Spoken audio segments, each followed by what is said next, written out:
public know that they are going to withdraw that statement. Yeah, they're supposed to have withdrawn that statement. So make a correction and said, well, what if they're going to stay on that statement and say they mean what they said? No, they cannot mean it because there was nothing like that. In a medical line, you never see somebody bleeding like that. No, where is the blood coming from? The only way you can bleed like that is only when they fight somebody. Yeah. Like if they kill a cow, continuous bleeding. Or maybe you can also say that if a woman gives birth, you say the blood will be coming out from the vagina, but professionally bleeding does not come from especially in a story where autopsy is not out there, result of what actually caused the cause of death is not out there, and you put on the statement and so on. And the only way somebody can bleed professionally is people will create imagination stories around that statement. When there's a gunshot, if there's a homicide case, and you will see the blood on the floor, that is where you can use that word proficiently. But I think that statement actually enhances people's perspective in terms of how he died. That's why they can create so many stories around it. You only need to sit somebody down to make somebody understand that that word was used incorrectly. The wrong context, yeah. So you are right. If it's in a good setting, a good society, they're supposed to have withdrawn that statement and said no. Because they do not have evidence to back that statement up. Yeah. They do not have evidence. Because that is why you find out that some platform keeps saying. Before you can put such outside, you have to see something. You didn't see. You must have visited the crime scene. Yes, and some sort of it's an homicide case. It's not an homicide case. It's just a medical negligence. It's not an homicide because it's only when there's a shooting. Then they shot the person and the person died. You will see blood gushing out. That is what that word.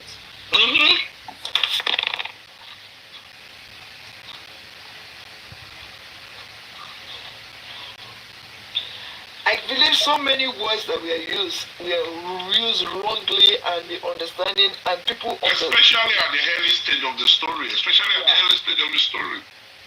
Police say now you are right, they're supposed to have withdrawn that statement so that it will be clearer to the audience, to everybody that word was used wrongly. There's nothing wrong in you accepting you make a mistake. That's the problem with Nigerians. They never want to come out to say, I've made it. That's why sometimes you say in the news, when they give news here and they find out that they will just say nobody call them out no one call the police out. Why would they come out and say they made a mistake? It is not easy for the police to come out and say we make a mistake. So my sister, even though they call them out, Nigerians never come back to accept, to give an apology of giving a wrong. Because some people want to run with that aspect. Some people want to run with that narrative. In the foreign world, in the advanced country, when you say an incorrect news statement, you have to come back to come and clarify. You have to come back to make an apology to say, oh, you read this news wrongly, or you said this thing wrongly, so that it will be fact. You are right. Police, that is, these people fight themselves. They would have gone to meet. You are getting it wrong. They would have petitioned the police department. Ebony, you are getting it wrong. You are the one that is seeing it that way. They did not see anything wrong in what they did.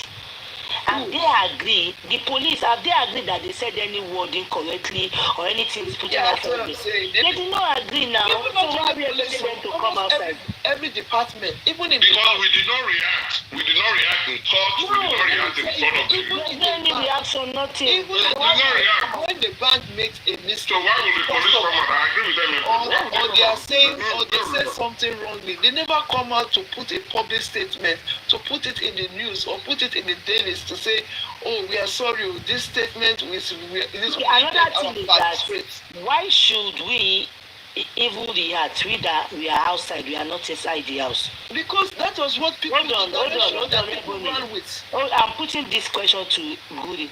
Okay. We cannot react because we are outside the house. We cannot react because we did not witness anything. The people inside are the ones that made to react. Because they are the one that witnessed it. Do we know what they told them before they now concluded their investigation and everything? Even Wunmi should be able to counter that statement. Even Wunmi should be able to counter that. How can we be that we are outside and I will say, It's only now after 2 years that the story has more unfolded with a lot how can we not be the one saying that? Now you can say that. You're right. And research that statement because it did not be. Are we there? No, let me tell you. You new employer. The new employer for just why did I say why they would have done it too? After the autopsy results came out that said there was no trauma to the body. Because if there was trauma to the body, because if in as much as that case was not considered as an homicide case, then there was no need for bleeding. That blood was not supposed to be there. It's only an homicide case that you can see bleed blood of that level. So when the autopsy also came out to corroborate to say this person never had any trauma, we didn't see anything except the fracture he got on his neck, which we all knew was due to him putting him in a small casket, and the only cut they saw was the one he had, a sustained on his arm, which made them to call the nurse. Then police would have withdrawn that statement. It's okay, we are taking this statement out to say it was an incorrect statement, or there was no proper investigation, or we took the worst. But from all information reaching us, and to clarify it, we want to take that word out that there was no professionally bleeding. They would have done it. They don't really need Wunmi. Though Wunmi too supposed to have done it, to go get a statement from the lawyer through a lawyer, that the lawyer should come and do a disclaimer that there was nothing like a professionally bleeding in there. They would have done it, but they make. I think our system don't actually have that in us. Just like you earlier highlighted, we do not run a government where if they make mistakes, they retract, they tell the public, except the reactions come from the public. Yes, if this will have been an advance word, probably maybe they will retract their statement. But in Nigeria, we make government react. Whatever the government wants to throw at us, we accept it, except we do not like it. And if they see we accept it, they will keep on running on it. So in this case, probably yes, maybe after 2 years, now we're having some sort of clarity as to what happened inside our house. At the early stage, we do not, so we cannot react. But I expect the family members that are actually in the house, especially the wife, to counter that statement, because that statement actually makes it look like someone punctured him and he dies through continuous bleeding.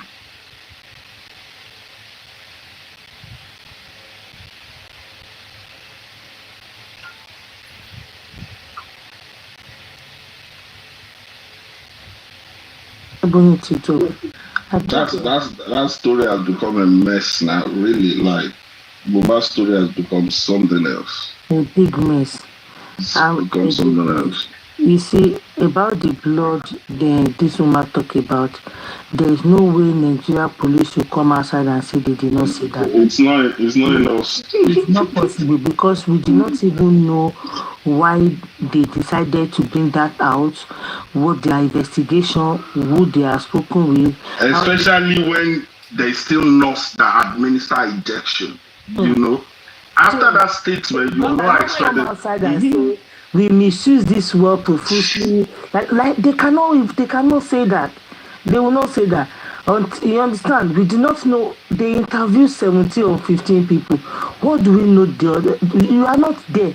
Have they read their investigation? So you understand? Maybe one of them said, the bleeding was much. You don't even know what others said. So how would we expect them to come outside to come and say, profusely also mean a lot. What is profusely, you might mean something else to someone else. Okay, now we do not know what all those people in the house say to them. We don't know what you understand why they decided to put profusely there. But that word is more of an evidence that you've seen than a testimony. It's more of an evidence that you've seen that, okay, you saw a pool of blood. There is a photo that shows it. Or you saw how the blood was spattered everywhere. Or you saw the body. Or the body in autopsy says this person died through the shortage of blood to the brain and blah, blah, blah, blah, blah. It's a statement that must actually give you some sort of evidence to use that word. You can't use that word over a testimony. Because the person that described it to you might not understand what is described. You can't have the full extent of that information through statement. You can only use that word when you actually have evidence for it. I think it's a total use of words, even though we do not, by now, we might not have the glimpse of what they've been told.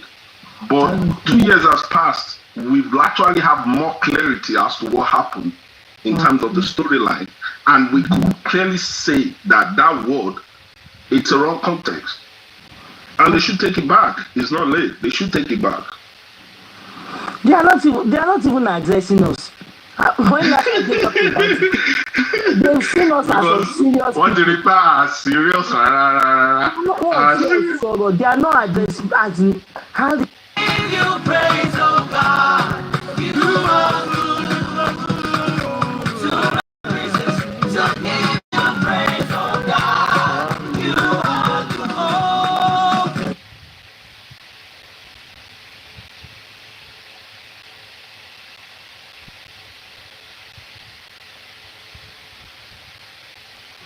See, our TikTok for the last 2 years that they used their time, money, sweat, and to sit down on the story, analyze every bit of it. That's why whatever you see is bringing out, there's so much reactions to it because people were like, "This is not new. This is not new." You get me? You got to give us something more evidence, something more actionable. The rest we've already filtered through it. And those people are still saying, "Oh man, what this guy is saying is misleading people." They are actually counter what he's doing, which make it more good because the story he's narrating is from a personal point of view towards who is supporting. You get not really what is justice to the story. And if not for J4M community on TikTok, there will not be how we can balance its influence because it's got that wider view. It got that view where people that does not follow the story could actually jump on VDM and just recap. And if those informations that are coming out of TikTok to counter a story are not there, a lot of people will be misled. So I give credit to TikTok J4M users for holding on to whatever it is that is interesting them in the story.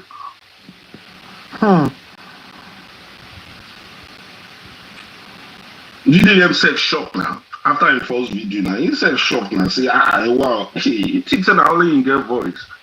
Until started everybody, he also did not expect all this. He lost fam. I think it's a backlash to his profile. At some point, he lost balance. He lost. Most of his followers are now seeing him differently. Like they told him they are seeing him differently. They are seeing him differently. It's almost like you are rubbing shit on us. In this whole thing, trust me, VDM did not gain more fans. Mali should have done the needful from the start. From the start. See, in an organization where it's a very big one, and you work hard for that organization, and you have someone important in that organization that slip off. But that person is important and slip off. There are two choices you only have. Number one, is either you allow the organization to sink with that person that slip off, or remove that thing and contain it. Amali should have done the needful from the start. Distance yourself from this guy and make it public. Distance himself, Sam Larry, right? Exactly, because he's the only one that you could. Yeah, the same way these other people, this Elegushi family denied him.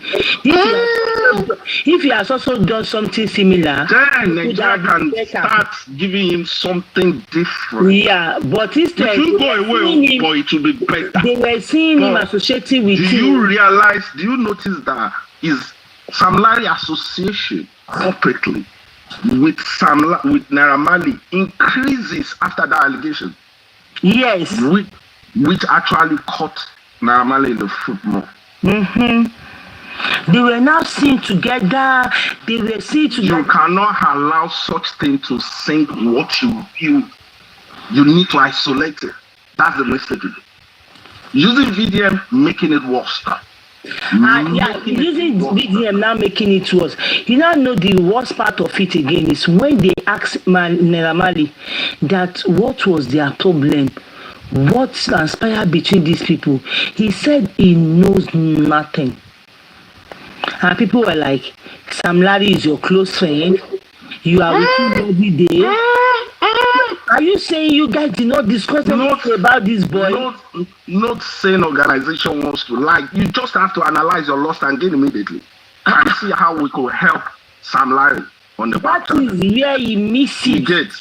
That is the only thing he did wrong in this story. You are not aware of what happened. Are you aware? You said you did not see anything. You did not bother to ask. Okay, did you ask what happened? You said no. Did you know what happened? Celebrity should know those things. Celebrity should know these things. That public are no more watching traditional TVs no more. We are watching them. If you say something today you thought you did not say, they have records of what you do or what you do on daily basis. That is where you are the messes it up. So you cannot just do something. People will look what you do with history and judge you with it. What he's looking for, the cleanliness, the vindication is looking for in the public eye. No court will give him because there is two justice in the world right now: the public justice and the system justice. If the system vindicates you, you have to do something different to give the public, for public to vindicate you. Which is change your morals of lifestyle, change your involvement with the kids, with the environment, with the society, with the culture. Distance yourself with people that you need to distance yourself. Open a new page, then the people can use sympathy to judge you from that aspect. Yeah. But right now, he's getting it all wrong, totally. And he has. Let me tell you, people do not understand this. And I want to. Maybe he does not understand, or maybe he's purposely doing it like, okay, I'm already on the floor, Konimini. I'm already on the ground, Konimini. Using VDM now worsen the whole thing. Do because you see people doing videos, they keep your 20 million. Keep your 20 million. We don't need that, but we know what you do. We know what you like. At some point, I want your thing back the VDM, that focus VDM Naira Marley. They are not looking at his side again. Exactly. When he now brought VDM into this ocean, it spoiled everything. Pata. This guy did not do any justice. He did not want to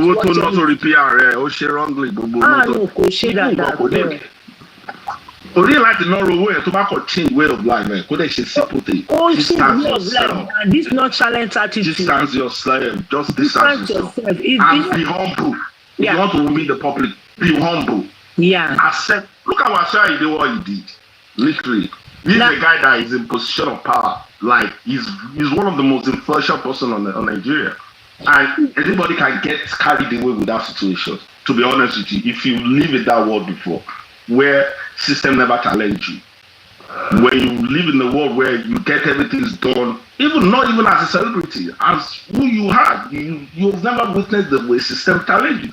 And one day you saw some smallest end of the system, and it flags you to say you can't do this. You get it? So people will shut down. I know individuals in Nigeria that they will not only shut down the airline, they will shut down the airport for that incident. Okay, concerning was here. Well, he came out less than for 24 hours after that to realize that no, this is a different world. The public are watching. The world is watching. He apologized to everybody. He apologized even to the pilots. Now I want to say something about that. That brought me down to did you heard about this leaked voice notes? Have you heard that? I think that audio came. Immediately after this, and not after the apology. Was this apology done before the leaked voice notes? The apology was done after the leaked voice note. I think I saw the voice notes few hours after the incident. Okay, now this voice note. Okay, I want to ask a question. This voice note, was it this voice note, was it before the apology? Did he say all that before the apology or after? After the apology, that the voice note came out before the apology. Before that means, hold on. My point here is that after he apologized, he still went ahead to threaten them. They still went. No, they didn't threaten them. They released the audio. Did you not hear? Washa they threatened them in the audio. Is that what you had? Okay, hold on. Let me play it for you. I've had the audio. I'm saying that audio came out after the incident. Don't forget that they still put them another flag on that day. No. So. No. Yeah, you not get me. He did not get me. He did not understand me. Now, he apologized. Yeah. Now, he apologized. The apology, this VN, was it after the apology or before? That was before. The voice note is before the apology. Yes. The voice note was. If you see the tension, if you hear the tension of how he was narrating the story, you could tell that it's still fresh. The emotions is still fresh. Okay. So that voice note. How are we sure? Hold on now. How are we sure he's not going to take? He's still not going to take action over this because he said no. Hold on. Yeah. He said in that voice note, nobody mess up with me. Yeah. That's when the emotions is high. That's when the emotions is going. That's when the ego is flow going. That's when the ego is. Like I said. The voice note was before the apology. It only came out later. Okay, yes. Now, after the apology, why did they have to release this VNA? Now you can question those people. But that's the uncomfort. And what shall they still sing about it? To show remorsefulness. Another thing why I believe they can do this is that maybe they quickly want people to. They are scared. Yeah. So that they don't want to lose their job. I don't blame it. Yeah, I don't blame them. You know these influential people. That's another way to think about it. I don't because of my bachelor all the time. Sorry. These influential people, you might apologize, but Yorùbá ló máa sọ kinní kan tí mo máa ń sọ fún àwọn tí wọ́n mọ̀. I do say it on my life, they don't know. Iyan ogún ọdún á máa jọ ọmọ lọ́wọ́. He will not say anything now. Only for 1 or 2 years before he started dealing with them. What about that? Now, let me tell you something about Wasai, the King of Society. I have few people that knows him closely, and I grew up watching him. When such a person come out to you and tell you sorry, it's coming from the place of honesty and realization. He's a cultured Muslim guy. For him to apologize, he meant it, and we have to accept it that way because of his antecedent and people that he has worked with all his life. People like that, you can judge them by 50 years of his existence through culture and arts in music and how people that have worked with him. He's a royal man, an influential man, and for someone, it's almost like a leader of a community or a president is coming out to say sorry. He barely so much to use those words. And I felt like he meant it. And with his history and accident, I think he also, do you know that he also played music recently? Immediately after that show that he's going for, he actually still come out on bonus using it as words that like you guys should forgive me, nobody will be, and he still said that we leaders shouldn't act that way. We leaders should be more composed. We leaders should allow emotions to override us. He actually go ahead, please. He actually did the needful. Let me put it that way. Some people still don't want to do the most smallest thing in life, just like the way we reference to Naira Marley. I have never seen him apologize like that. Thank you. Even when the Alpha wanted to they wanted to Thank you. Because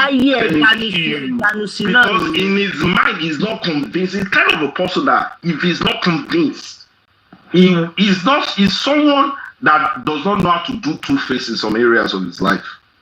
That's how you build identity for some people. and he's been in a public place for more than 50 years. So you can actually create an identity for him and call it for what he is. So Wasayide, if he wants to tell you that this is we are going to war, we're going to war. If you want to tell you that, listen, this is who I have, this is who I am. In that story of Afa, he felt convinced that these people bringing out stories of what his intent is not. Do you think this voice note, this click voice note now is not going to stir something else up? No. Maybe we are no. Why are you saying no? Maybe you know why? You might not agree with it. Like you know why? You know why? Mm-hmm. What Wasayide represents, yeah. It's something that what he did. So now I want to say in Wasayide's point of view and the hierarchy in its point of view. Yeah. These are they don't call it VVIP for nothing. They don't call it private for nothing. There are things that I can do because I'm a celebrity that I can't do public. So that means I have to get private access to all my doings. You know what I mean? You can fly on a private jet, drink, put on so many girls, do whatever you want to do in the closed door. Now, as an elite, you don't want to get caught using your power in the public space where people will look at you. Well, you get what I'm saying? So he got carried away like it shouldn't have happened.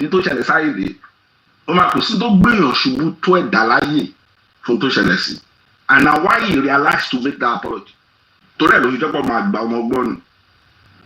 Kò sí tó tiẹ̀ dáṣowú jù láyé ni pé kó ride on the glory of what you have and to rub it on people's face. So because you have power, because you are powerful, because you are influential, because you have money, and these things we do it on a closed door to get things done. Now you want to come to the public to let the public know that this is how we run things. The people that associated themselves with you will discard themselves. Don't forget that this same person had an audio leak of him talking to Mr. President in a way where you are talking to a guy man to show the public how influence is into the White House. You understand what I'm saying? So he knew that he's fucked up. And by the apology to public or to himself, he hold himself to that apology because if you are powerful, you cannot demonstrate that power in the public place where you are oppressing. You go against the rule of power. Now, why he totally come out humbleness to apologize? That's why I said he actually meant it because he knows what he did was wrong.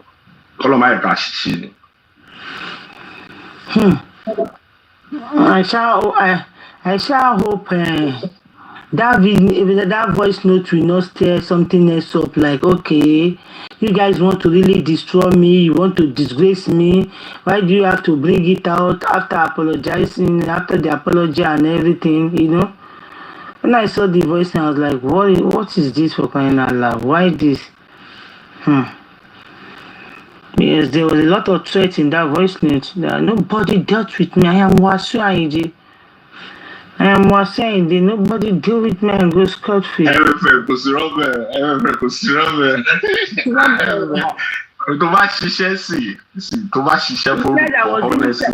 I was even telling them that this is going to be a national war. Honestly, diligently for 50 years the way he did. And something like Ingishano. So I felt said. So the way God tests power with people is different. Especially when you're in a bigger position. Sometimes they will even advise you that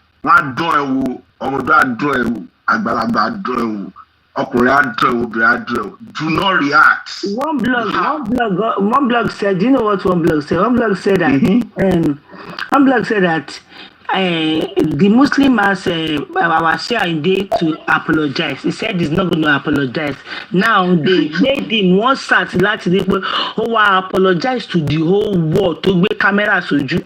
Of course, man. I agree in that length of how human energies and intelligence works. If you are tested in the areas where people thought you should apologize and you felt like you should not, now you have a bigger test A bigger test is coming to see where you still have it in the ability of remorsefulness and to apologize to public. You have that. This is a generalized thing, energy thing. You have that test, and this is his own test. And he didn't fail. He did not fail. And nothing will touch him from now on. Because that apology, if you see the timeline, is even important. The timeline is, some people would think of it, some people would dwell on it. They did not allow him to drag him that long.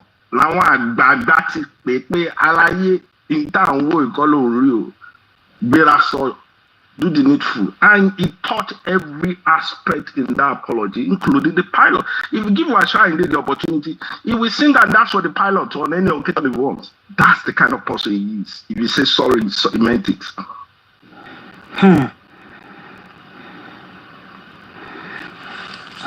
Because he doesn't say sorry anyhow. He does not say sorry anyhow. He does not say sorry anyhow. Especially when it's important, that's when he sings in that. I see it's not someone that. Oh my God. How did VDM see the VN? It is not VDM. Was it the VDM that put it outside? It's not VDM that put it outside now. VDM follow it now. That VDM is joy. That voice does that a lot, but doesn't do anything. Are you there? Does that a lot and doesn't do anything. Many people might have forgotten. Don't try it. Don't go and play with them. Don't go and play with Wasu anyhow.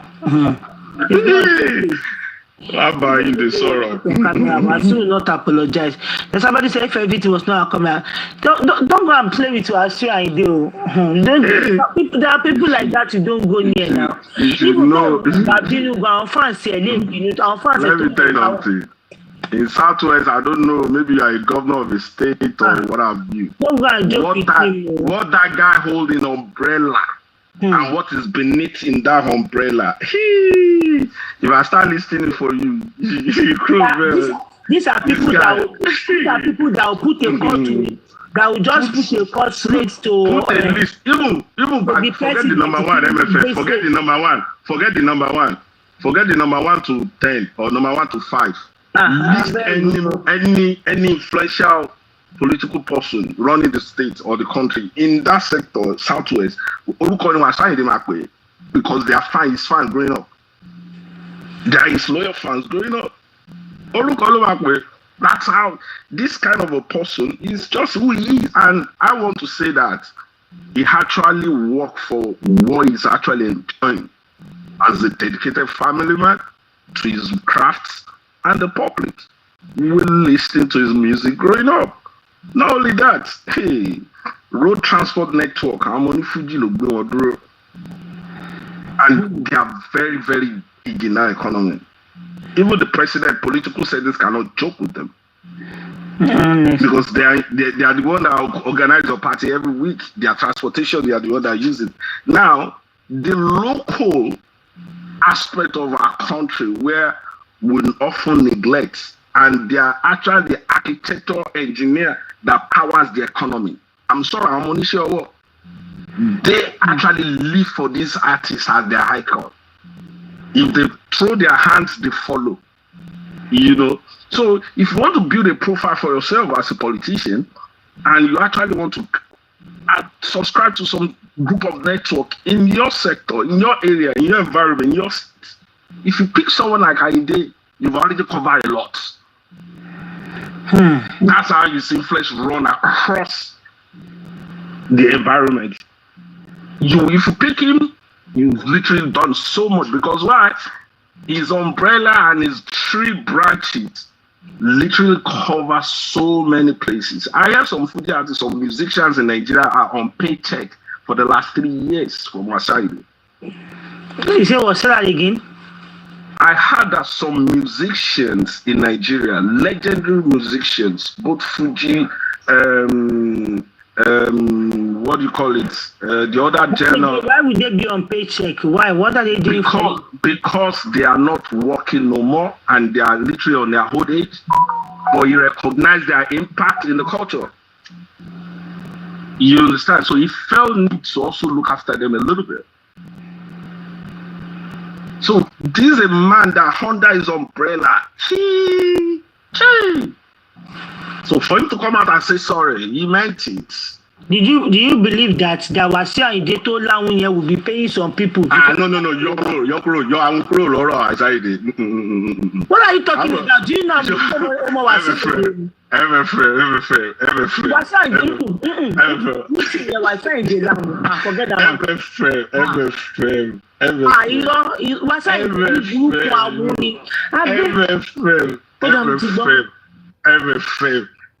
Can't say anything about that man. Listen, I'm not under his paycheck. I've met him maybe 2 or 3 times, but I have people working in organization. I have people close to him. Like that man, you can talk about anything about him, but in money spending, I was trying to buy any different legal. Trust me. I'm coming. Let me see. I don't know. I mean, I'm going to Guru so. Yeah, but I want to about money more. Trust me. Guru. You see? Guru, listen to me. So, Wasiu Ayinde ní kíní kan ló. I have no. No. I will not agree with you on that. I will not agree. I will not agree with that. You are in Canada now. This is not a Canada issue. He's not saying the way. You will visit Canada. You will visit Canada one of these days. Let me tell you. Then let me analyze Cotton Fela. Let me tell you. You see, Cotton Fela. Yeah. As he is now, this is not a set of entitlement too. Okay. One law approach and pay. Mo dey fẹ́ business, so I need a business. Caliber and everything. You be expecting a okay títí ju kó tẹ̀ fún mi ní 1 million, 2 million. Ibi tí Wasiu ní àwọn dé, ó lè fún yàn ní 150,000. Have you experienced it? Hello, hold on. Ó lè fún ẹ ní 150,000. Kó jẹ́ ìtí ò tó rárá. Is this story coming from you or from na person wey Is this story coming from you or someone close to you? Have you experienced money Wasiu? Is it coming from you or someone close to you? Answer that question. I knew Wasiu Lawun. Me, I know. This is not somebody that close me. Forget the source. Nobody has good things to say about him. Actually, that's a big lie. Nobody has good things to say about it. This is Mr. Otonso. Now, lie. The story was brought to TikTok where Collective debunked it. I have. I know. So he will not be preparing people one máa jókòó ẹni tó ní obìnrin tí ò bá ṣiṣẹ́ ẹ má bá sùn obìnrin tó bá ṣiṣẹ́ bó ṣe tó yẹn hold on Guru hold on bó ṣe tó yẹn kéèyàn kó yìí máa sọ pé obìnrin tó bá ṣiṣẹ́ kọ́ má bá sùn he can feed obìnrin 10 tí wọ́n bá ṣiṣẹ́ obìnrin tó bá ṣiṣẹ́ ẹ má dé kò yẹ kẹ́ ẹ bá sùn ó ní àwọn burúkú. Bó ṣe kọ́ yẹn tó bá ní ìyàwó ẹ̀ ò ṣiṣẹ́ he should be able to feed his wife láì wo ẹ̀yìn. I will only say this and I will not talk about it again. I will only say this one thing. Hold on now ní sùúrù. There are men tó jẹ́ wípé tí wọ́n tó máa feed obìnrin tó máa wà òkè tí wọ́n tó lè máa feed obìnrin yẹn dẹ̀ máa wà òkè ó dẹ̀ máa meet up pẹ̀lú àwọn èèyàn níta. This one go dey tell woman say ó máa ṣiṣẹ́ ni. Nobody go see obìnrin tó bá ṣiṣẹ́ ẹ má do kò yẹ kán do like me understand ẹ má bá sùn what are you talking about? Oh good morning àjọkẹ́ mi ẹ káàárọ̀ mà ẹ má bínú mi fẹ́ pọ̀ sára mi ni he will not give you money owó kíni so people say musician máa wá jókòó Wasiu Ayinde will now put them under his payroll. Are you whining me? Are they washing his car? Are they cleaning his bata? Are they setting the stage for him? You will not come and give you money. Hold on. Can I play you a clip of second in command? Some people still call him first in command after Barrister left, which is Alhaji Kollington Ayinde. Someone asked him that question to say, is it true Wasiu Ayinde is giving you salary? He confirmed it. Okay, play it. But he now said he had 15,000. Hold on. I don't know. The amount does not matter. We're talking about the gesture. Play it. See, let we're talking about the gesture. the amount does not matter here. We're talking about the gesture. Okay, And let me just say. Play it first. No, let me tell you that one. Before I forget this part, play it. I want to hear that part. Number 2, do you know that anything tó bá ń ṣe ní Òṣòdì, anything tí wọ́n bá ń ṣe ní kí ló ń porúkọ ẹ̀ tí Tinubu bá ń ṣe, Wasiu they always want only him and only him to play alone. And now that there was a time tó ṣe fi sọ pé kàn change ọwọ́, only instead of kí wọ́n fi change ọwọ́ kẹ́ni ẹ̀ fi lọ bẹ̀, I will give you money. Oh, you have about 5 million in lọ jókòó. I do not want you to show up. Na me wan show for there. Now, if you want to talk about areas where that relatives work and how his colleagues sometimes felt like he's outshining work more than everybody. Now, everybody knows that he does not joke with his influence with the president. They know they have relationship. Why would you not want somebody else to play for you? Hold on now. Have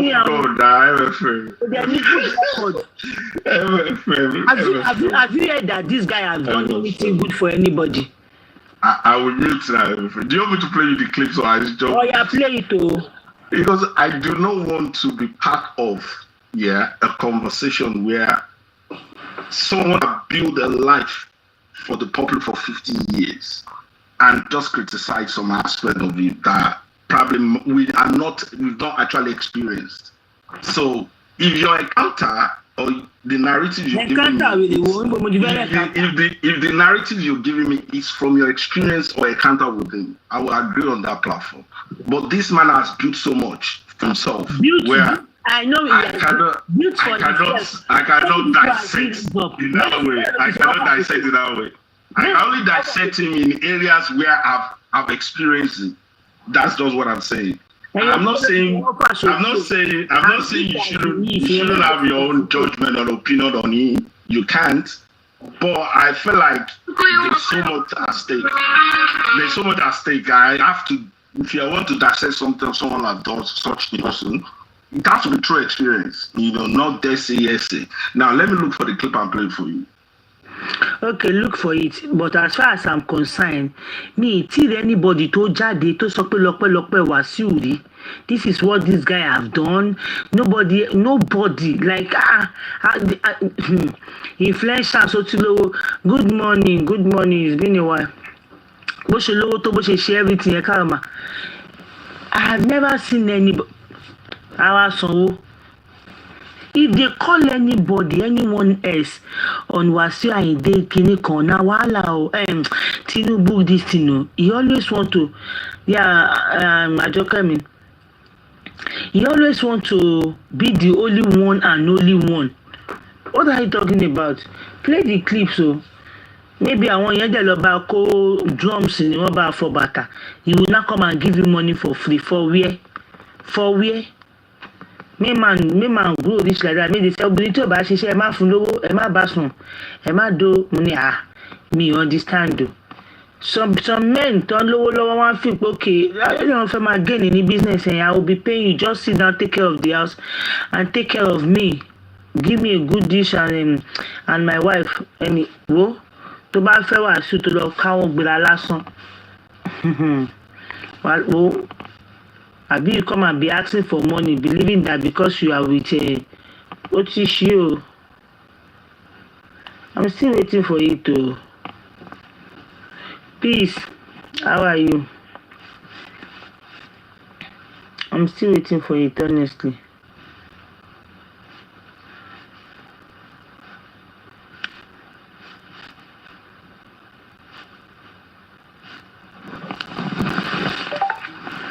My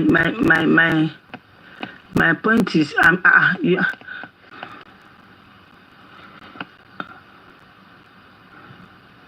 have never seen man ṣe lówó tó. Hey, I said the first encounter to my even before people started talking about it, it came to just right that years back. Got him in so àti tó more than àti máa lọ sí ẹbí ṣé kò tí ní máa lọ sí bí 18 years 16 years. He came to just right. àwọn ọmọ kéékèèké tó sọ àti bọ́n ṣe value one there ṣe everything they helped him they put something in his car and all that this man could not drop 50 naira for them.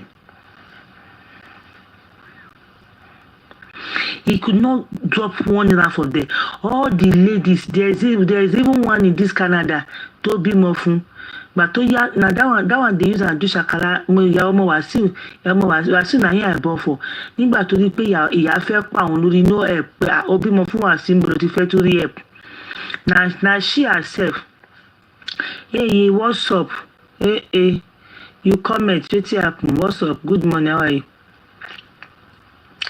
Now she herself stop relating, connecting her own name to Wasiu Ayinde. No woman wey born for Wasiu Ayinde. All of them lọ́la gbogbo ẹ̀ believing that pé àwọn máa rí ìkan pàbọ̀ bẹ́ẹ̀. Ẹ̀yin lẹ máa dá ọmọ yín tọ́ o. O bá ti bí oore tó máa ṣe fún ẹni pé ó fún ẹ lóyún. Whereby normal people they go get belle for them, the people go dey enjoy. You go get yeye belle for Wasiu Ayinde, you are joking. Like you are joking ni o n ṣeré.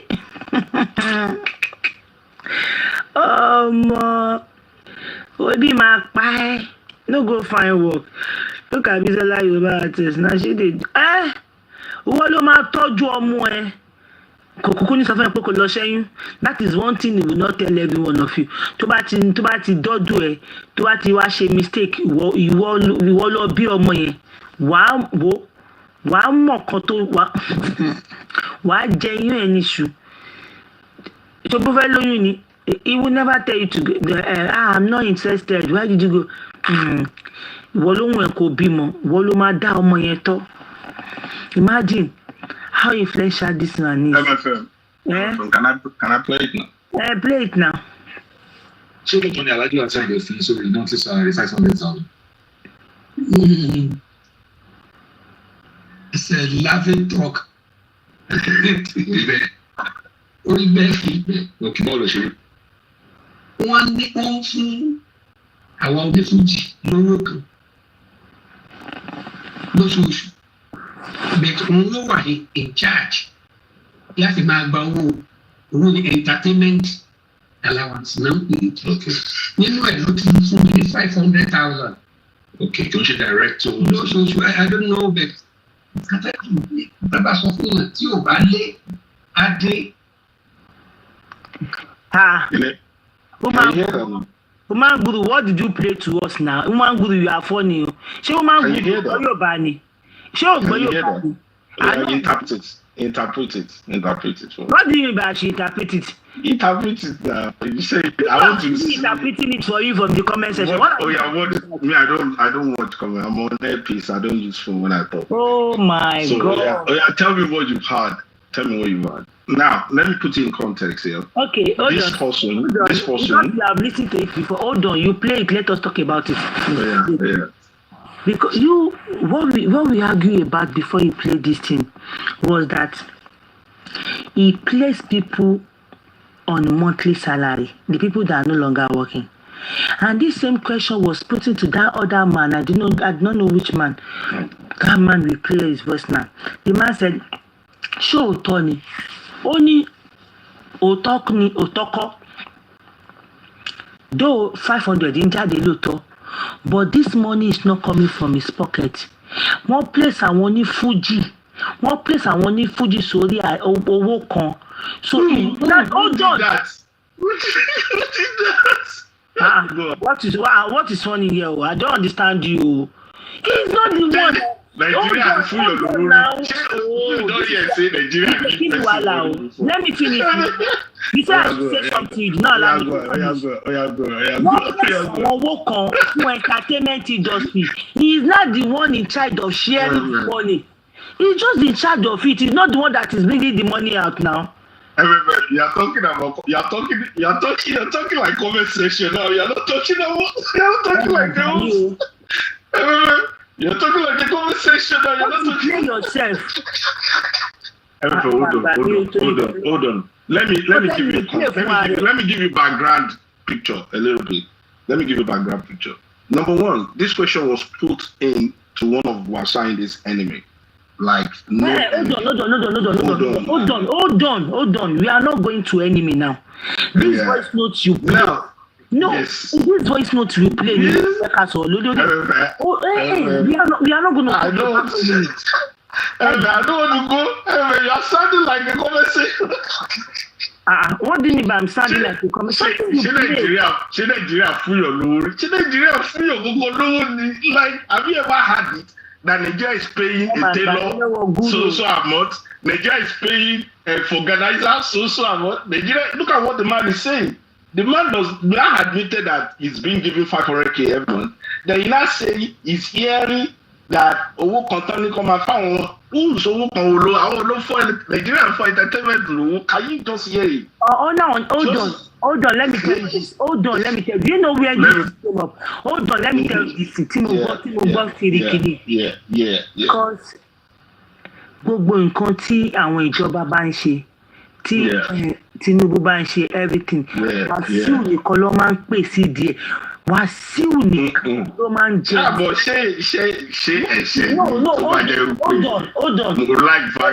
hold on. Guru, I am not going to be talking about anything. Now, this voice note you play now, la first one. Okay. Play it again. Because you are the one that plays something for us. What I'm saying to you is this, He said it's true, but it's not. Now, it's true because, yes, he's being paid 500k. It's not because, not that he has a verified source of information for where that money is coming from. Not that he actually fill a form to the system to say you qualified of this. Okay, do you look like, do you see now, he said he hear from there say that the money is paid by the government. Wàsíù Àyìndé look like somebody fold ọwọ́ Wàsíù Àyìndé will be doing that. I will not. We can talk about. You know, like a fan. You go, but when don't go there. Don't talk about. I don't like the fan. Wàsíù is not the person I hate. Hold on. Don't play. Wàsíù is not the kind. Wàsíù kì í ṣe ẹni tá hate. That is number one. Number two. Hold on now. You know they hear me. Hold on. Don't replay it. Hold on. You are the one that want to play this thing. You play it to also. You said he's giving them money. Does Wàsíù Àyìndé look like somebody that will be giving people 500,000? 100%. Yes. Láyé mi ò lè gbà. Á dẹ̀ dákẹ́. O ti ní ìgbé sínú pépà. O ti ní wàá grant interview lórí ẹ̀. That is the thing. He's not that type of a man. What type of a man? Man to láwọn burúkú yẹn. Why are you making me do this now? Why are you making me defending him? Why are you making me do this? Why are you turning this to an argument? I will mute for you on these things. Let's talk about something else. Play the video. I'll go and look for it myself. I don't like where you're putting me now. Play. Ṣé lóòótọ́ ni Alhaji Wasiu Ayinde fún sórí monthly salary 500,000? It's a laughing talk. Laughing talk. Orí bẹ́ẹ̀. Òkè bọ́ọ̀lù ṣe lé. Wọ́n ń fún àwa onífújì lówó kan lóṣooṣù. But òun ló wà in charge láti máa gba owó ní entertainment allowance náà ń pè. Okay. Nínú ẹ̀ ló ti ń fún mi ní 500,000. Okay, kí ló ṣe direct to owó lóṣooṣù? I don't know, but kátà bá sọ fún yàn tí ò bá lé adé nǹkan tí mo gbọ́ ní ẹ̀mí wáyé. Wọ́n bá tiẹ̀ jẹ́ bẹ́ẹ̀ ni bí ò jẹ́ bẹ́ẹ̀ ó ṣe é mo dúpẹ́ lọ́wọ́ ẹ̀. N kò dẹ̀ yà ó dẹ̀ sọ. Finish it. Don't pause it. You see this kind of people. Did you see what? Finish it. Why did you stop it? I'll bring it out myself. Why did you do it? I'm not stopping. I only want to say something. No. Play it. That is what you did the first time. No. We were talking. No, do not manipulate it. N kò dẹ̀ yà ó dẹ̀ stop ẹ̀mí ìdè ìgbà mọ́. Ẹ̀mí ìdí náà bẹ́ẹ̀ mi ta mo gbà á. Ṣẹ́gbọ́n. Kí ni relationship ẹ̀yin àti wọ́n sìn? Ṣẹ́gbọ́n. Ẹ̀ẹ̀mejì ní bí ẹ̀mẹ́ta ni mo gbà ṣẹ́gbọ́n. Wọ́n ṣe visit wọn nígbà burial tìyá wọn. Well, yeah, you are right. I called him. Ó pè fóònù ẹ̀ pẹ̀lú padà òṣèkú. Mo tún wá láti pé nígbà tí ó di Happy New Year, I called him again. Kò tún gbé kọ́ọ̀lù what's wrong with this one? Ìgbà sílẹ̀. Ẹ̀wọ̀n busy. Ẹgbẹ́ yìí náà ti busy bẹ́ẹ̀ rí. Mo ti busy bẹ́ẹ̀ kí ni ṣé ó ń gbé gbóná kó ni àbọ̀ ń gbé. Ìyàdí báwọn yẹn ṣe máa manipulate kan. Ẹgbẹ́ yà wọ́n bí. Ìyẹn tó gbé oúnjẹ kí wọ́n ti pe olórí ọmọ ọba. Ó jẹ olórí ọmọ ọba yẹn fún wa. Ṣé lóòótọ́ ni Alhaji Wasiu Ayinde fi sórí monthly salary 500? Ó ti tọ́ MFM. Ó ti tọ́ adúpẹ́ lọ́wọ́ Now hold on MFM. Wọ́n ní bí ẹ̀ẹ̀mejì àbí ẹ̀ẹ̀mẹ́ta. Mo béèrè ṣọ́rẹ́ tó béèrè question yìí yẹn. Ó béèrè that same question lọ́wọ́ Wasiu Ayinde. Ṣé kí n play response Wasiu Ayinde for? Ká gbọ́ ti Wasiu Ayinde. Alright, so that we just balance the story. I will go and bring it out if you manipulate. Oh no, MFM, come on, man. No, don't manipulate anything. We are not on anybody's side. Don't make me look like I'm on someone's side. MFM. The Lagos, ó ti láwọn kò ní kò sẹ́ni tó lè point out pé kò tó ṣe fún òun. I'm not doing this with you. I'm not doing this with you. Oh yes, do it with the comments. Yeah. No. Of course now. Let me play Ayinde with video.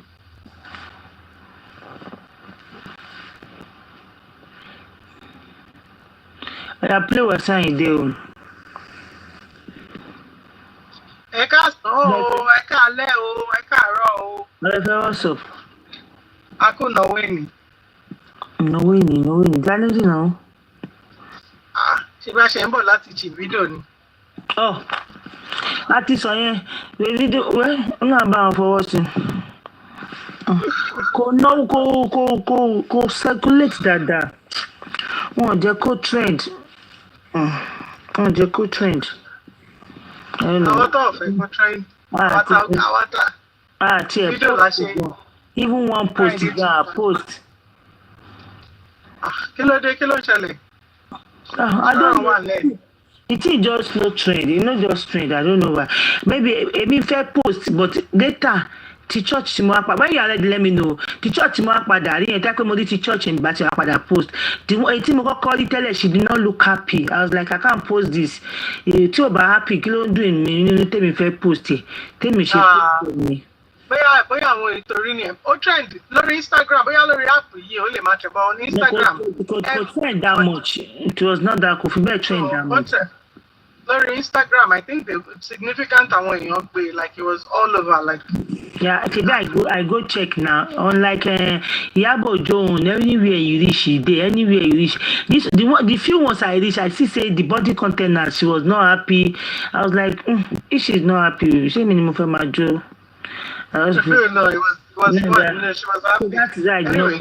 But I later now see that the reception at the reception she was happy. She danced. The wedding gown was fine, beautiful, and all that. I would have posted that one, but. I get to see it a few minutes ago. Not. Oh, okay. That's right. She was really happy. It was beautiful. How far? Not too much. We didn't check, honestly. Do you want to watch the cut and paste or the exclusive one? Because it's actually an exclusive interview. Okay, what point are you driving at? I'm not driving any point. You asked me to do something, I'm doing it. Now, what I'm saying is that the not you, the point Wasiu was driving at in that video you want to play is what I want to know. You told us that they asked him that. Okay, let me say how he responded to it. Yeah, his response to that question was also the way I would think it. He said, "Listen, this is just out of my own gesture." And it's not reflects to him alone. There are so many people he also placed on the same amount of money. His top is because of what he's hearing in terms of the backlash. Because people were saying the government paid him, the government asked him to be giving them. Listen, which government of Nigeria today wants to give an industry some money? Can we hear it from him? Can we play? But that does not erase the fact that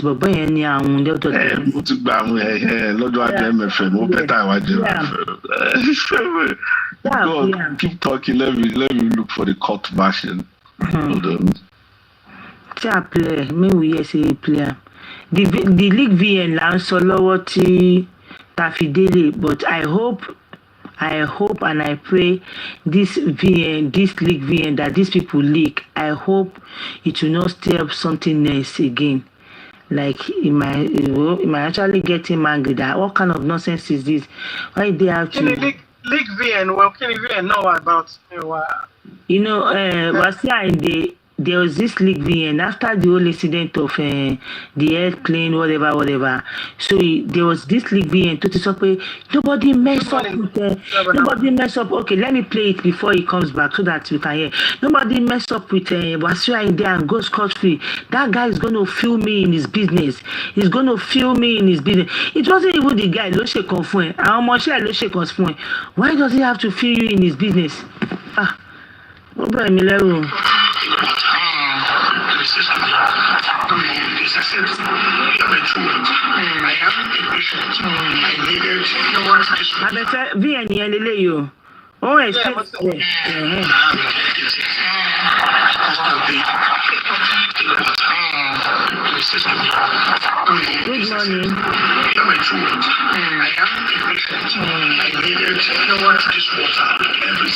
You don't want to see me shut down.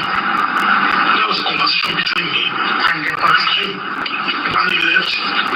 He left me on the clip and he went to this person. They speak for some 2 3 4 minutes. And now comes and says, you come on this here, if you said, are you fear? That was my first word to him, are you fear? You don't fear, if you have fear. Definitely you will pick one thing out of it. And I'm impatient. This is my water. Don't make it a national issue. That's what I said to you. If you believe in God, let them bring Bible, Quran. Go ahead, just talk. You swear. I said, don't bring it to a national issue. And he says, and the next thing, he instructed one person, don't let him go. I said, is that the way you want it? If that's the way you want it, then nobody's going in. That's it. And it gets to a point, it's not gathering momentum, people are gathering, and I open this, and I put the content here for this. I said, he put the content on his face. Can you embarrass me? Surely, your boss, surely on the street, in government, and guarantee to surely in government. I said, don't embarrass your boss. We'll make this a national issue. That's what you want. It's okay. My name is Wasiwa Ide. Nobody does that with me. I'm getting on with it. It's okay. Nobody. Okay. Because I didn't go to do for church. What is that? I did not. Okay. I didn't bypass queue. I didn't jump queue. I didn't do anything. And the next thing I heard was you can't go on that flight. I don't want to go on that flight anymore in my life. Nationally will feel it. Will feel me. It's okay. You will feel me. It's okay. It is business. It's okay. Are you doing so? Is that all that happened? Sorry? Is that all that happened? That's it. That's the only thing that happened. Thank you so much for being sincere. Thank you. I've heard what you've said and Did you hear that? He said, I am Wasia in the Shinamel will fill me in his business. He's one of my boys on the street, blah blah blah. No. It was not even Shiname that you have encounter with. It was the staff. How you not tackling him with his own business? That's going to fill. You said you have water, you are a patient, you are this. There is always water in the plane, in the airline. Omiwa and Betomamu. The water with you is the water that's special. That's number one. Number two, why do you have to open the water and pour it on somebody's face? Another person's face. Bam! You know that. The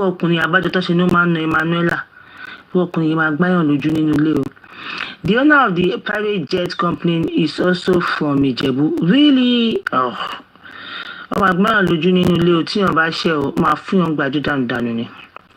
Now, above all, he said he will fill me in his business. Ha! But I learned that it was after this that he apologized, and I hope the apology is coming from a sincere heart, that the guy will not still feel him from his business. Because these people, our people to Mawa, influential people, our people to lẹ́nu yìí, àwọn ló máa ń pè ní ogún ọdún á máa jọmọ lọ́wọ́ o. Ó lè jẹ́ after 5 years, 3 years, 4 years. So everybody must have even forgotten. Bam, they will strike. Bam. I want to believe that is why this voice note, àwọn yẹn kúkú gbé voice note yẹn síta ń pé okay o, ẹ̀wò kan tó ti sọ síwájú ẹ bá wa mójú sí o tí kankan bá fẹ́ ṣẹlẹ̀. In his business is airline business, right? Okay. Clear my shit, so my shut down. You see, man, just why not water in a clear plain bottle? Oh, even you cannot hold something like you cannot hold anyone. There is water in the airplane now. Omi wa be. The moment you declare your health status, health issue to them, to bá ti jókòó bá àwọn máa wá dá ẹ lóhùn síbẹ̀. Because they will not want you to shut down too. But I think the apology was a sincere one, Sha. I'm just saying, yeah, it is a sincere one because I have never seen him in that containers before. No, I have never seen him that sober before. But, you know, who knows? Who knows? Who knows? And why do these people record them? That is number one. Why don't we record it number one? And number two, why after the apology they now put it outside? For what?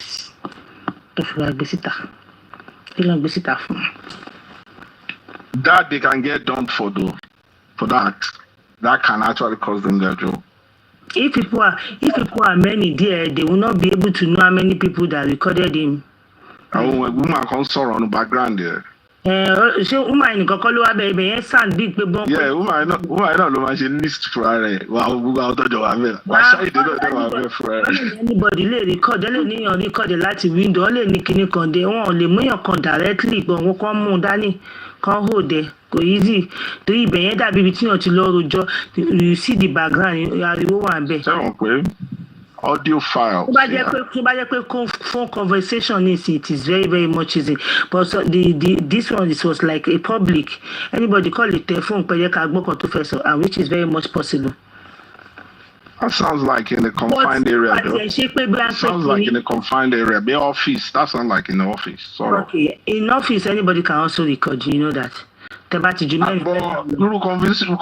don't very long I see conversation to why let you record the email she confined area you can easily summarize it down that okay narrow it down that you cannot file any suit with this. That is what I'm trying to tell you. I'm not, of course he will not. He has apologized. He meant it. He's not going back in authority. Why do you feel any position?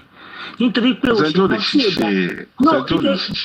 ṣe kan tó dá ló níyàn máa fìlẹ̀ nínú business ẹ̀. MFM, I say something earlier, yeah. If you are in a position that Basua is in position and you've enjoyed so much privilege in the system, whether by way of you being worked for it or by your personality, if you get challenged or feel challenged by the smallest element in the system, you will react as human. Does that make it right? So I am not saying that. It's not of course if it's the right thing, he won't apologize. Certainly other people that they will feel it in his business. If it's the right thing, if I don't play that, he don't play the only fool. Who does that? Hello, you right here. Yeah. You get a voice that she carry a gbàgbé pé èèyàn fẹ́ lose iṣẹ́, èèyàn kan ló ṣẹ̀ṣẹ̀ lose iṣẹ́. Ẹ tó dá odidi whole play. Do you know that act is there is a terrorist act that actually put him in prison? Good morning, everybody. And aside from that, gone splashing water on the staff's face, gone is very rude of him. Very, very rude. To apologize. To apologize. But ṣé mo pé ìgbà tó ṣe tẹ́lẹ̀ mi ò tiẹ̀ sọ kankan. Mi kò pé bàbá yìí disgrace wa. The moment mo rí apology yẹn, I said, I want to apologize. So this is Olúwa ṣeun. But after this league VN, yìí mọ̀ pé who the heck does he even think VAF in demonstration tí bàbá ṣe wájú plane. But ever go VN ó máa aláwọ̀ bó ṣe máa wọ èèyàn tó yẹ pé wọ́n máa shut down airport ẹ gbàgbé pé plane lòun shut down. Our personality kan wà tó bá encounter rúkàrí tó ṣẹlẹ̀ sáyìndé yẹn sẹ́ airport yẹn máa mọ̀ pé plane kan kò move. That's how Nigerians identify themselves. Kò sí personality gidi kan. I'm not saying it's a good thing. I'm saying what makes up our ego, especially the influential people in the system. Guru, you don't agree with me that kò sí ìyókù tó bá ṣe pé bàbá yìí ó dà pé wọ́n mú ọtí jọ yẹn. He was not in his right mind o. Kò sí personality gidi kan. You see personality gidi kan tó máa lọ di play yìí. You go and hold this. What kind of people or something? In fact, don't get carried away. Say, all right, but you want to don't get carried away. It's one of those moments in life. Yeah. It's one of those moments in life. You are not going with it. Yeah. If you don't suffer, you are not going with this airline. It is enough. Yeah. To treat the rest in the back channel. It is enough for you to work. Just go and do whatever you do in the back channel. That place. Yeah. Just go and do whatever you do. All over a cash, she say. All over one more she love shele. Oh more now. Timeline apology yes perfectly because Cherry in the scandal point of view where probably protocol has been broken, bridges and what have you, but to himself and to the royalty he holds and to the identity he believes in so much well. There's one thing no man crave for only be humble in the public. Man shiagbara lo. Even Bobo need direct access. Number one, the go buy a West law to buy phone on my dear. One software phone call you privilege me. Don't go and use it in the woman's soul. So for you to be in that shoe, wow. Don't go wherever I expect the Imbatubalo should reflect the reality. This is everything. Yes.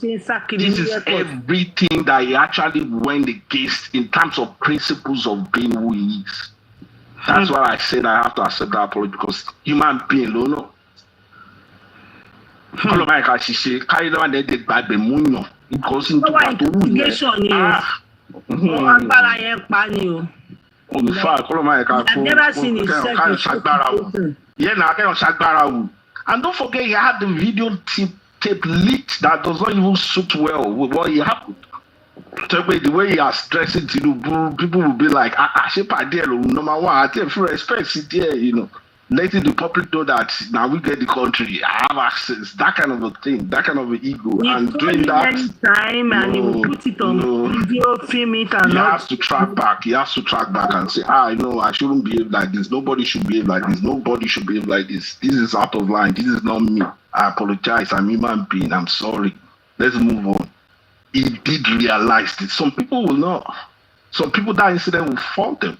Sometimes their lives doing those. Who will not apologize? It's apology. Some people will still. Nobody will not apologize. In fact, apology apologize. So I got the sit and go take responsibility. Yes,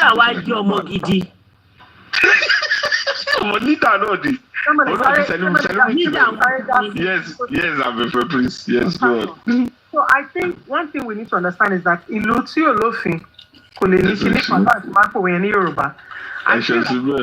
a clear, a clear view of how we Nigerians abuse power. Once you're in a position where you feel like you know somebody, you think you can get away with things. And I think that how permissible in Nigeria, permissible in anywhere in the world.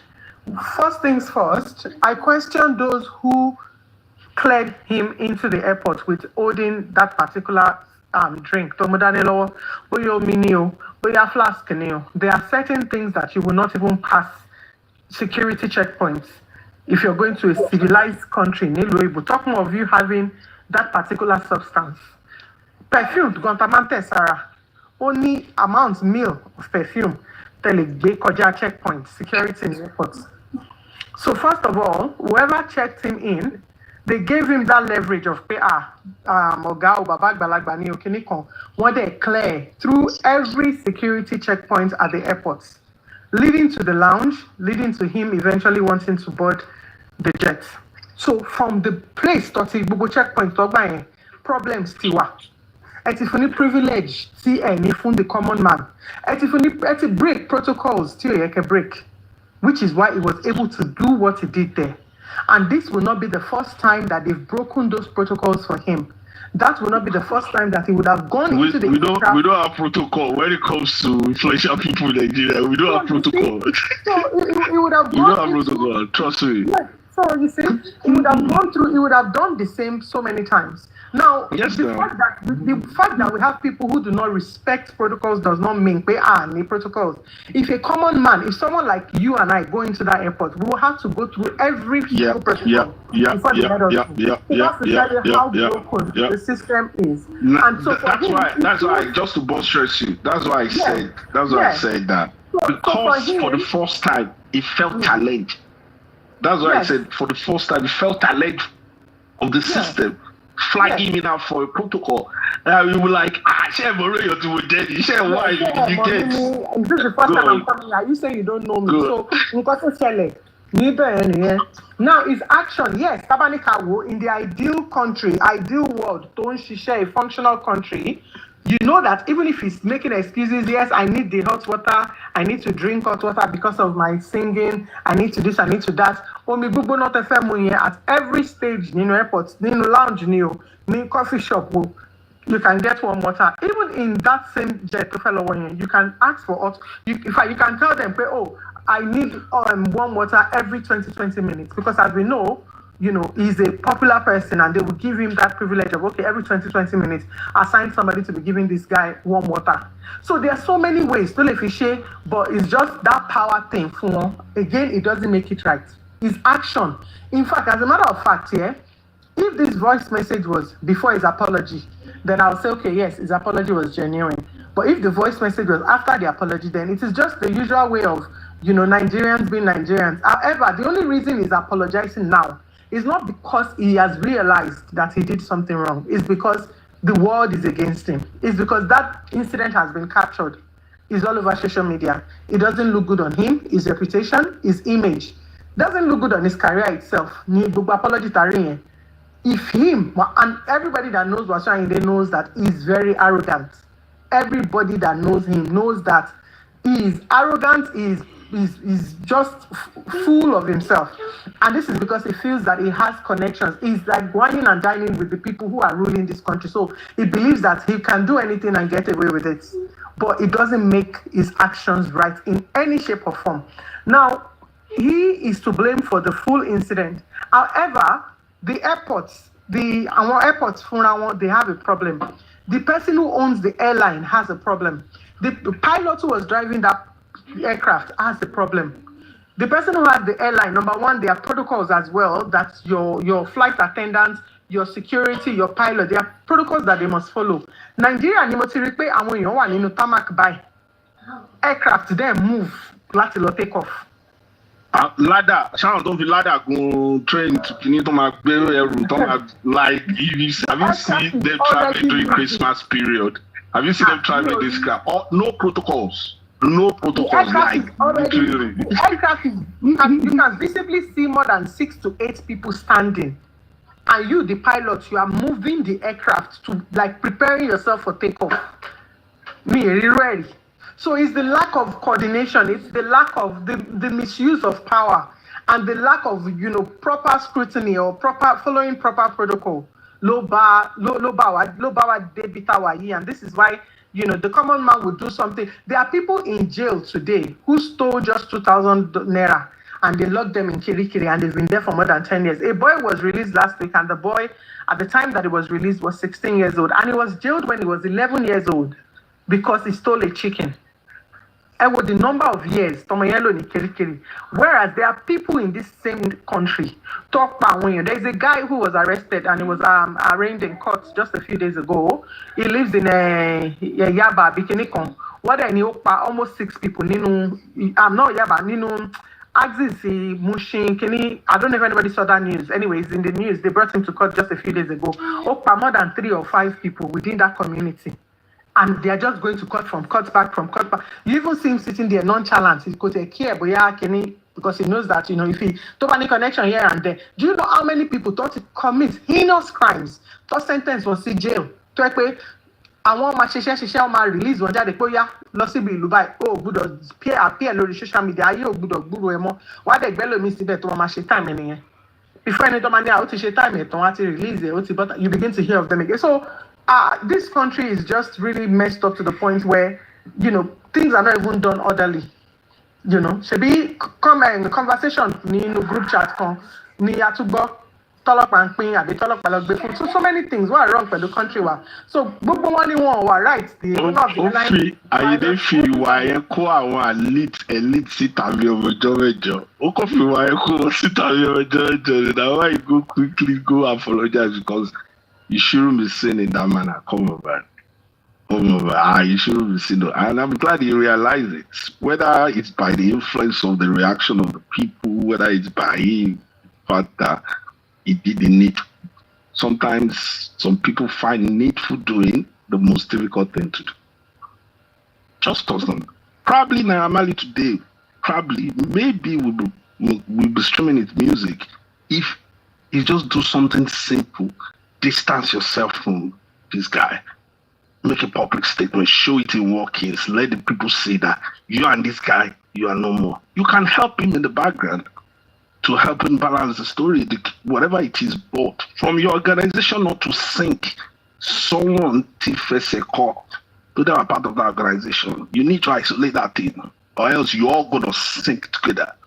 And that's what is happening to him. So sometimes the most simplest thing in life might turn out to be the biggest thing that you'll be dealing with. And I'm glad he did, because I wouldn't want such a man to fall after what you've contributed to the public.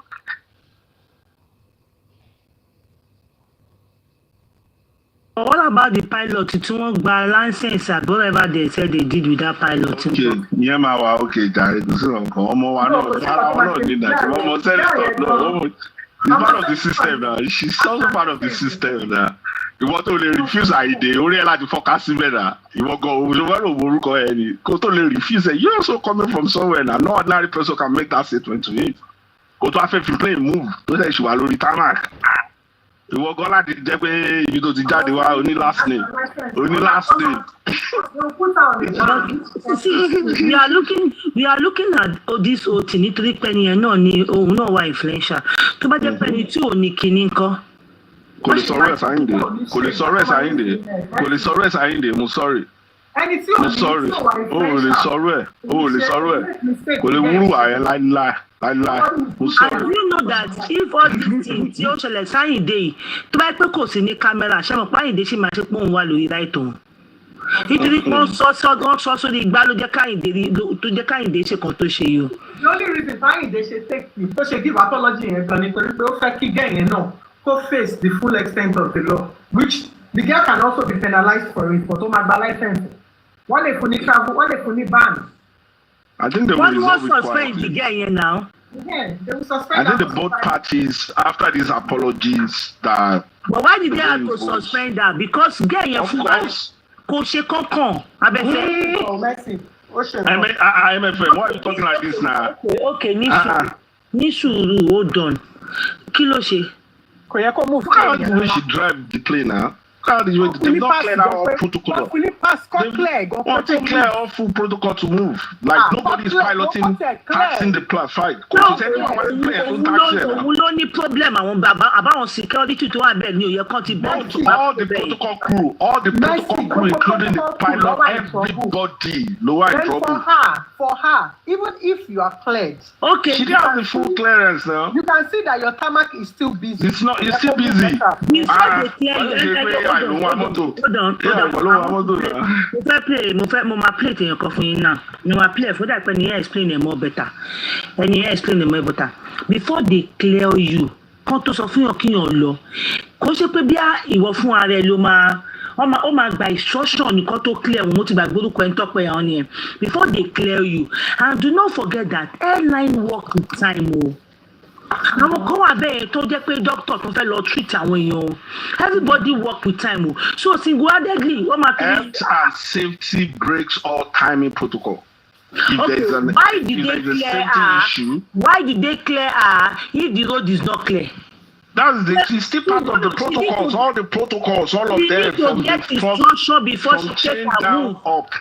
from chain down up to her seeing the picture in front of her. She can see. She has declared that is why she moved. I call her plane. She can see the plane. Nisu Guru. If that lady wasn't clear, she won't take her move. Do you know Owaku and it's so clear with people on the tarmac. Owaku, the but then, even if she had been cleared, even if you have been cleared, you cannot move. Even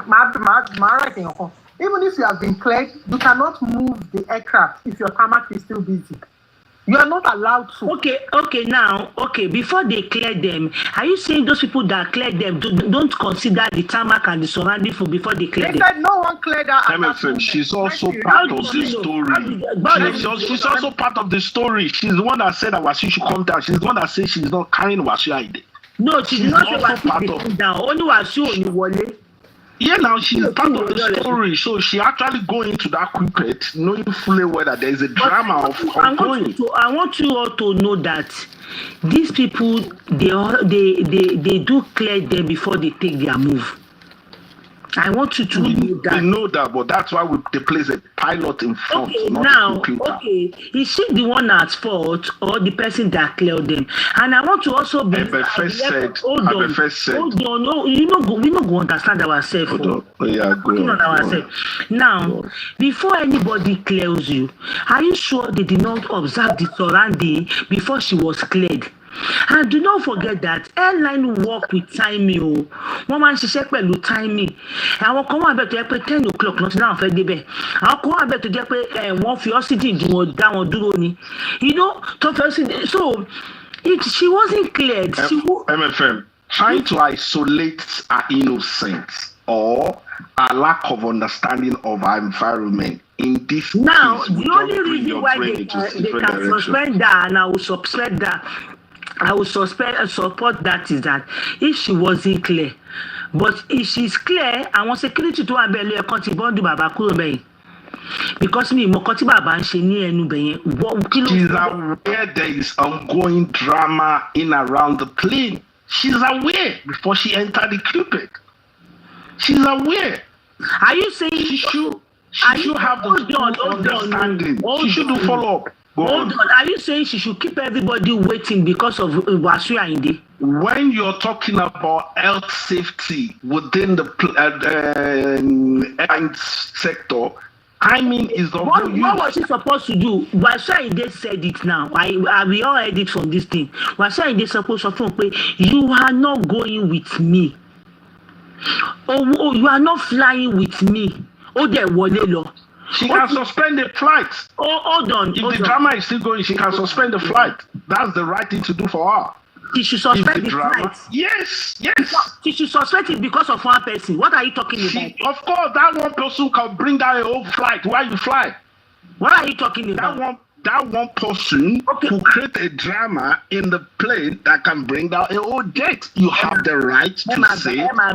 She should suspect everybody for appointment. She should suspect everybody because of what? MFM. There is a drama in around your flight as a pilot that you are aware of and you are driving out. You can't isolate our innocent out of the story. Trying to do will just make you think in different direction. Yes, ma'am. Good morning, everybody. Yeah. Yes. MFM, I think she can do that for the safety of everybody. Like how? What do you mean, ma? Me understand? Clear me. Okay. Now there is drama going on. I think they're going to penalize that for that action too as well. Which drama is going on outside the plane, not inside the plane? Matthew, let me read She's aware. She's aware already. She's aware of everything. If there are people on the tarmac in general, an aircraft should not move, either under its own power or towed. If there are people on the tarmac in unsafe proximity to the plane, there are strict safety regulations and standard operating procedures that governs ground movement at airports, especially when it comes to protecting ground personnel. She was not supposed to move that aircraft. If the traffic light is green and there is someone on the road, does that mean you should drive on? Absolutely not. So even if say for instance, she's getting response from maybe the operating room. They are saying, oh yes, you're cleared now to move. She now has one duty. Sorry, unfortunately, we cannot move this aircraft because there's drama going on down there. Can somebody please come here and resolve this? Okay, are we to put the blame? Okay. Even though she got the green light, she wasn't supposed to move. She was supposed to give them feedback that okay, she cannot move now. Blah blah blah. Is that what you are saying? Yes. Okay, which she did so. And she has the responsibility of safety first. Mm-hmm. Okay, so who are we to blame? What about the people around them saying Wasiu Ayinde standing there? And what about, I think it is not only that lady that was supposed to be suspended, because the person that gave her the person that gave her go ahead to fly. Abefe said all the protocol from the top chain to the down chain should take full responsibility. If for that airline, and I agree, everybody that has one thing or the other in the process. Okay, number LFM, and she's the last person that can decide on her own what to do for the safety of the people and herself. Yes. Because aircraft, 100%, man. 100%, man. Now why is not computer flying? Now why is human being visibility of every computer? You are the one that will still give that final doubt to say no, I'm not going anywhere. She not have the most blame. Like she has. We are not sharing portion of blame. We are not sharing portion of blame. We are not sharing portion. We cannot push on the whole chain. She has the more blame. The whole chain process should take responsibility. The whole because chain she has already told that the so-called Wasiu Ayinde, telling me Emma Lole, telling me you cannot. And you see, let me tell you, everybody that checked Wasiu from the moment he landed at the airport, from the first security check, Totishe, leading to him getting to that tarmac, every one of them. Blame every single person. Okay, now the water that was splashed, was it on her face or somebody else's face? Why not that? Wasiu sọ na òun dá kíní yẹn sí èèyàn kan lójú. Ó dàbí pé lady yẹn náà lọ dà mí lójú. Owó sọ ó lóun dà sí lójú oníṣì tó ní. Màmá tẹ́sítò tẹ́ agbára ẹ̀ gùn ọ́ ìyá kò rí bí tí kì í ṣàná. Agbára òṣì gúrú ṣé ìyàwó lójú. Èmi ò sọ pé ìwà tó wù dáadáa mi ò sọ mi wà àbá òṣèlú máa ní pé ìwà burú So if I were the girl, I see where the girl. I see where the girl's anger would have come from. Thank you. That's why she went to that country with that emotional anger to drive up. Nítorí they will share gbogbo nǹkan tá à ń sọ yìí ṣé àwọn tẹ́yìn accident ẹ bá ṣẹlẹ̀ tó bá pa ọ̀tá Àyìndé yà wọ́n kún tí wọ́n bókú ọ̀run torí à lè touch Mohbad ṣé àwọn tó bá pa ọ̀tá Àyìndé à lè máa tọ́jú à lè máa sọ̀rọ̀ Wasiu nínú story gbogbo àyìnlá máa sọ̀rọ̀ ẹ̀. Láyé a sì máa sọ bí èmi mi báyìí mo sì máa sọ. Àwọn èèyàn dẹ̀ máa sọ pé ẹ má bókú ọ̀run ẹ má bókú ọ̀run. MFM ẹjọ question tí mo fẹ́ béèrè ni pé ṣé bí Wasiu ṣe ṣe yẹn ṣó lè ṣe ní country mi sá ẹjọ Mr. Guru ẹjọ. Of course you cannot do that. You will never, from the protocol, from the first protocol, from the second protocol, even from the third protocol. No, everybody will compose. He won't do that. He won't do that. He won't do that. Yeah, he won't do that. He won't do that. He won't do that. He won't do that. That's why I come to apologize. Ṣé kò ní kúrò ní tarmac ní ìdè ìyọ̀rọ̀bọ̀ pilot sọ pé báàbò lè sọ bẹ́ẹ̀ náà kò lè dé bẹ́ẹ̀ protocol gá ti jábọ́.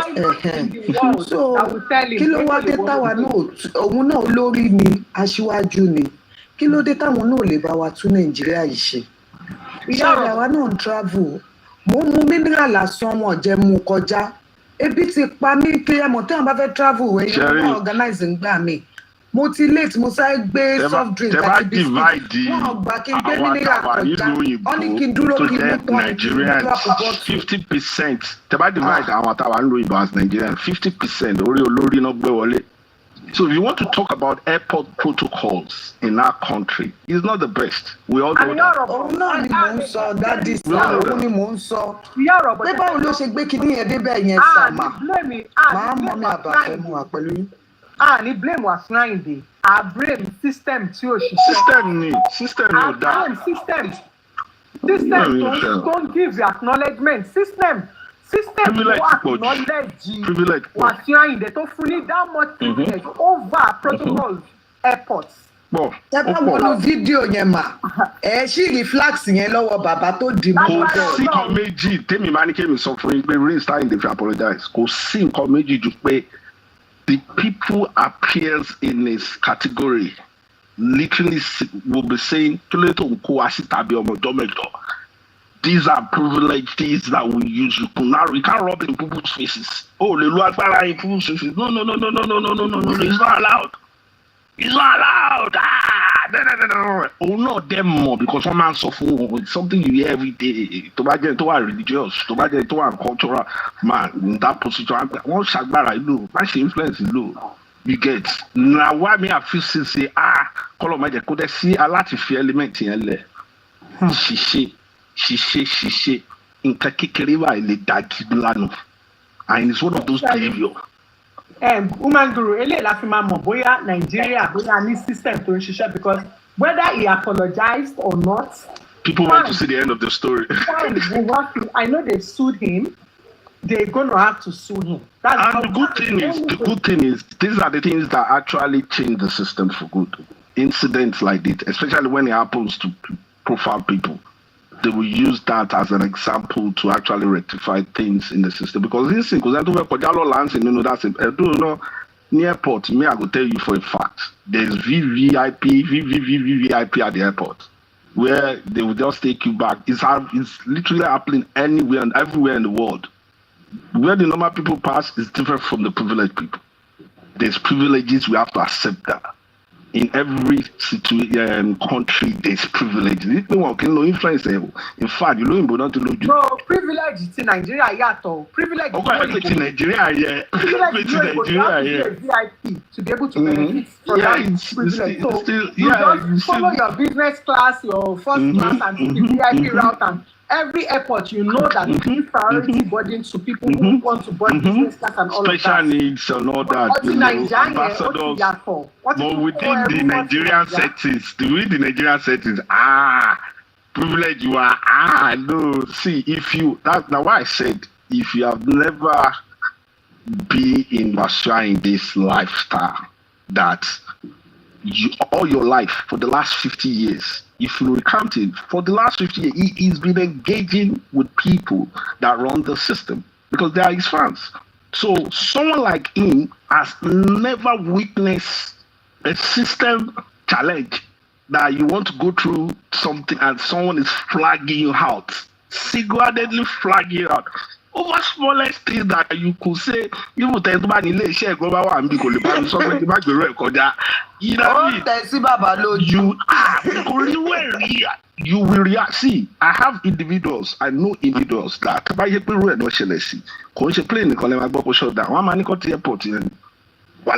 that's how our ego is. That's how if they use those egos, especially those people that diligently work within the system in an honest way, that they do not rob the system.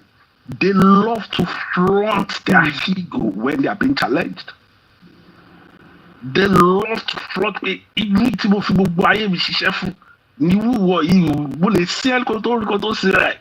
this is it the right thing? No, it is not. Or it is what it is. And I'm glad he's someone immediately and do the needful. And he mentioned all the names involved. I thought that same show to love for. He knows things like that could bring your shubu in a bigger way. You get kicked by your leg begging like shubu. He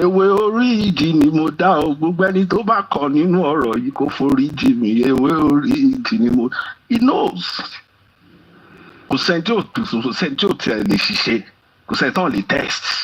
But how you rise from it matters a lot. Guru, Don't you alright, Dubai? Manguru.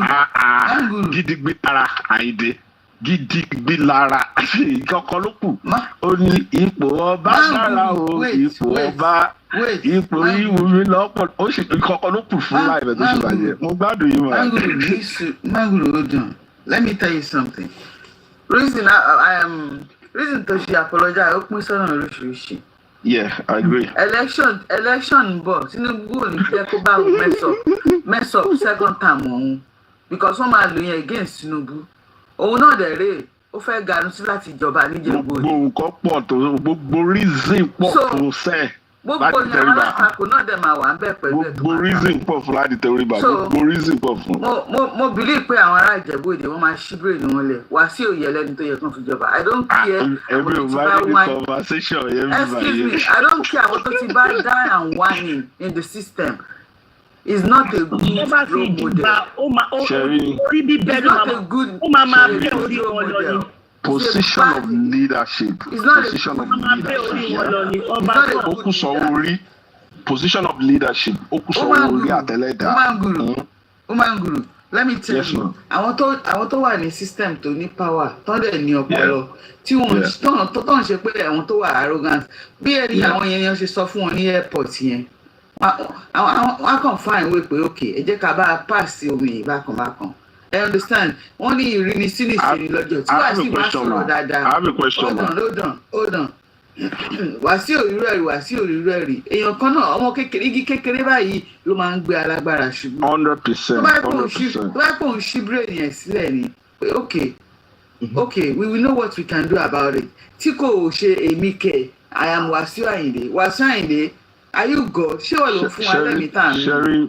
Ṣẹ́rí agbára. Wàhálà Wàsíù ti pọ̀ jù. Agbára. Bóyá wọn àti àwọn ọ̀gá yẹn gan ti pàdé lẹ́sẹ̀ ògbèjì ni. Àwọn yẹn sọ pé àwọn máa mú sọ́wọ́.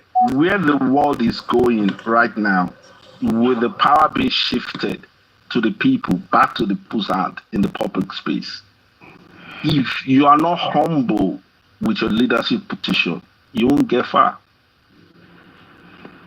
Right now, what sells more or what people want to see more, not you being on the side where you are dominating the oppressed. People like underdog story. People like, even though the character involved might not be the best, but in as much as there is a power over it, it will be shifted in the public's perception. Now, for him, I will not target him to say that he could reason properly in the point of his action, because like you all said, in his identity, he's got too much arrogance and egos in it. Sometimes you see it in his acts on the speak space when it's singing. Sometimes when it's grand interview, they talk about areas where he wants to talk about few things of his enemy, the way he reacts to it emotionally. You could see that part of what makes him successful is being the way he is as someone with so much pride, cultural pride, so much ego, and with influence. All this in top. Now. Part of what makes him successful is the pride. Yeah. I'm sorry to interrupt. Yeah. One interview Tinubu years back. Yeah. Wọ́n béèrè lọ́wọ́ ẹ̀ pé Tinubu sọ pé òun ò fẹ́ kí lórúkọ máa ń tọ́jẹ́ tó ṣe táàmù kan yẹn náà. Ẹnu ẹ̀ ló ti kọ́kọ́ jáde náà. The whole state. Hold on. Ambode, thank you. Wọ́n interview Tinubu pé mo like Tinubu, orí Tinubu pé gan o. Kì í ṣe ní àwọn politics tó ń ṣe yìí o. But ẹ bá wo Tinubu bàbá genius ní orí ẹ̀ pé bàjẹ́. Wọ́n wá béèrè question lọ́wọ́ Tinubu pé ó sọ pé òun ò fẹ́ Ambode. Tinubu ní not me, it's Lagos, it's the people of Lagos State. It's the people, yeah. The first time the public will hear it that Ambode is not going to run. The first time it was true. I know I was saying this in an arrogant way. Yes, like I'm just trying to buttress what you're saying. I'm just trying to buttress what you're saying in an arrogant way. So we cannot take arrogance from his identity. Thank you. We cannot treat it to be something else. Yeah. Manguru, wait. You see, àwọn èèyàn rò bóyá Tinubu kì í treat fuck up àwọn èèyàn. Ẹ máa wo Tinubu o. ó lè má jọjú ẹ máa wò bóyá kò ní treat fuck up Wasiu Ayinde just watch ó máa treat ẹ̀ in the manner pé àwọn tó kàwé wait hold on Manguru hold on before election tó ti ń pariwo MC Olúọmọ tí Tinubu lọ lose ní Lagos State mo wá sọ fẹ́yàn kan mo ní ẹ máa wo mo ní Tinubu máa treat fuck up MC mo ní bọ̀ kò ní wá ẹ nírí lójú Tinubu now nǹkan tó ṣe yẹn kò buyì fún àwọn Tinubu ó ta àbùkù bá aṣọ àlà wọn ni. I agree. nígbà tí Tinubu rí i pé wàhálà MC Olúọmọ pọ̀ lẹ́kọ̀ọ́ kò bá wọn ìjàkadì pé ó máa lọ ní kó wá síta nígbà tí Ambode fẹ́ lọ ẹnu Wasiu Ayinde láti kọ́kọ́ gbọ́ tó bu lórí kinní tó wú ẹnu báyìí nígbà tán béèrè lọ́wọ́ Tinubu ẹni tó ní agbára tó gbé agbára dání tọ́lọ̀ ń gbé agbára fún Tinubu ní kì í ṣe òun o ó láwọn ará Èkó ló sọ pé òun ò fẹ́ tó yẹ pé èèyàn bíi Wasiu ní Tinubu ní Tinubu á ní yes bọ́ àwọn Tinubu wọ́n fi ìwà pẹ̀lẹ́ sí tiwọn bó tẹ̀ yẹ kó wọ́n lọ ń yìnbọn tó ò dá lẹ́yìn ó kù wọn ó kọ́ Ọlọ́run pẹ̀lú yẹn bọ́ Tinubu ò ní wá síta kó máa tẹnu àbùkù anybody mo ti máa watch Tinubu dáadáa. but àjọpẹ́ mi kò ó promote Olúọmọ ni o ibi tó Èkó tó ti gbé kúrò yẹn promotion ló jẹ́ fún níbẹ̀ ibi tó lọ yẹn. promotion wo ṣé ó jẹ́ kínní ni. Sister Àjọkẹ́. Yes. tí n bá dé delivery máa yín tó máa ń supply ní groceries yeah. So part of it is your bottle of water. And all of a sudden you have problem with that products and you said I shouldn't come in. But you need a bottle of water. So you want to choose to buy it elsewhere. But it's choking you up because you still need water. You go to elsewhere. It's still choking you up, but you still need my water. At the end of the day, you want to drink my water because it's your favorite. But other product you do not, at the end of the day, you still work, you consider that as mistake to enjoy hot stuff. In life, yeah. Your work favorite meaning water in a position where people do not judge your character. It's only your influence that put you there. It's a different ball game. Now, you can look at Wasiu Ayinde character-wise. I may not like him, but the work over the last 50 years have penetrated generally into people's lifestyle. And he has allowed him to gain momentum, followership across generations. 50, we are talking about 5 decades.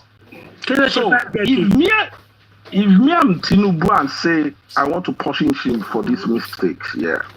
And you have other people that are saying, ọmọdé ò ṣubú ni, ṣé ọmọdé ò ṣe mistake? Eléyìí ò ṣẹlẹ̀ sí lọ́wọ́ rí náà, ẹ̀jẹ̀ bùrẹ́. So ti ṣe wẹ́ẹ̀rí ni. You call that a mistake? That is not a mistake, Guru. You can say it's a profound one. That is not a mistake. You can hear his voice note after the whole listen. Oh, he apologized. Hold on, let me finish now. You don't allow somebody to finish. Hold on now. Okay, if it was a mistake, you would have realized it immediately.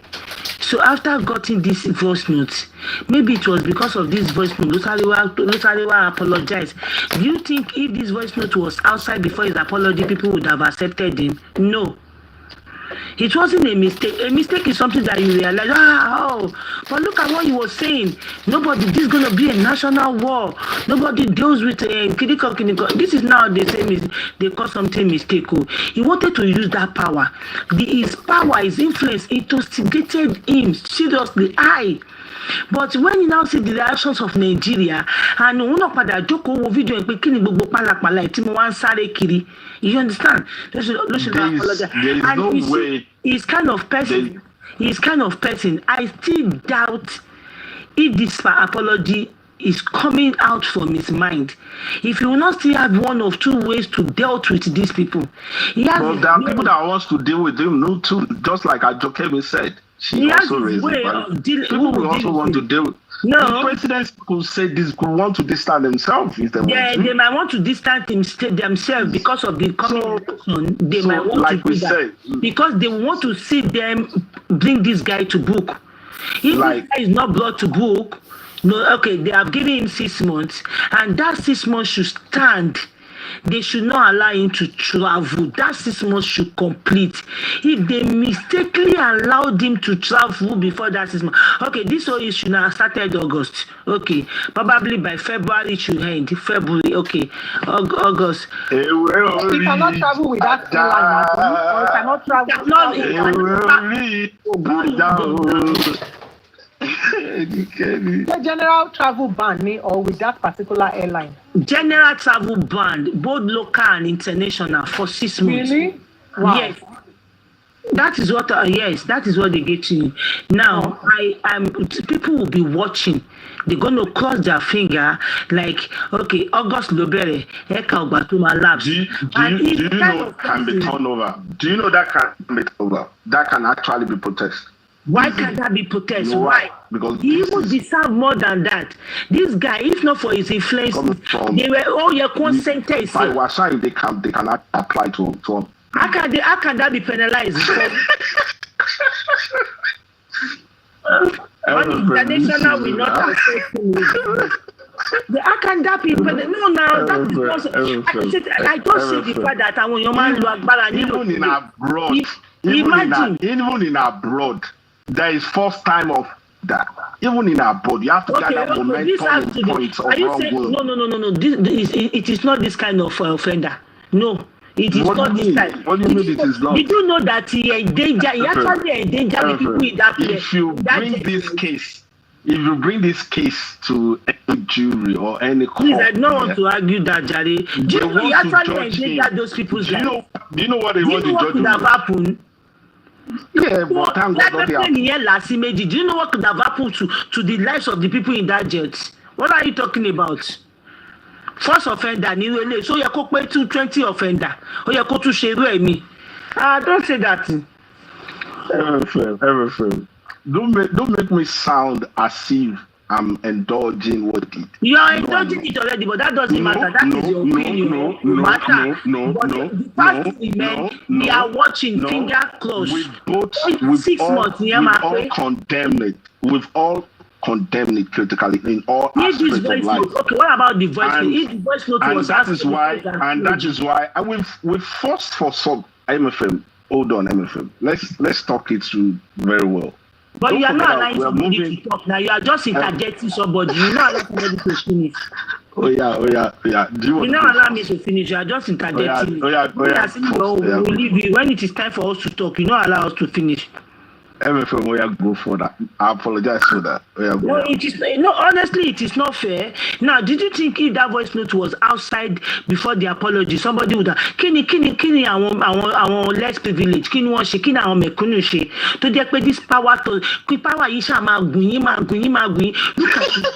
No, now it is very, very unfair. And this is kind of person to lọ jọba. Ele mama forí bí àwọn èèyàn ni. So, máa ìyàwó ẹ̀ lọ ní PM. Ìyàwó ẹ̀ tó mú àyè ò ní gbé lọ́lé mọ́ Musa fi bẹ́ẹ̀ ẹ̀sọ́ ní bẹ́ẹ̀ ìyàwó ẹ̀ that power is too much now. Telling somebody that you did what you did, you disgrace the airline, you disgrace the airline publicly, you make them understand, you make the old generation, the public to know that they have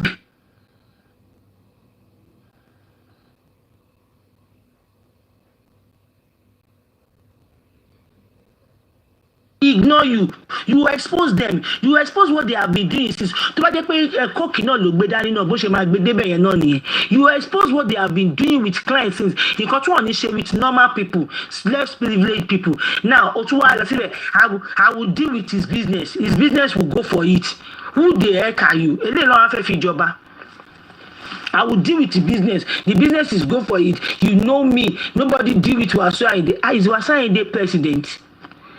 If not that, only people gbogbo àwọn Yorùbá mọ́lẹ̀ ni bó ṣe máa jẹ lọ nìyẹn. Wọ́n máa fi ojú everybody wọ́n máa sack everybody. And yet I still do not believe this man will not do something. This very wicked man. Chai. I never believe in it. Imagine you splashing water on another person's face, another person's wife face. That alone, near abroad, alone. If you see common bus driver, you don't argue with bus driver in this Canada. Oh, ni bọ́ọ̀lù wọn máa tilẹ̀kùn mọ́ ẹni ọlọ́pàá máa dé. Bus driver. See, you are playing music in our bus. Tí orin ẹ bá loud jù. Tí driver bá caution ẹ, please can you bring that music down or you use the earpiece? Tí ò bá down, ọlọ́pàá máa gbé. Yeah, that's felony MFM. Ọlọ́pàá máa gbé, you will be charged. Òfin òun ni o pariwo jù kọ́lẹ́rì sí gbogbo sí kinní kan. Ọwọ́ ni kò gbọ́. You will not be able to come out. Títí ọlọ́pàá máa fi gbé ẹ. Just common bus driver. Not to talk of a pilot. You splash that thing on that person's face. It's an assault.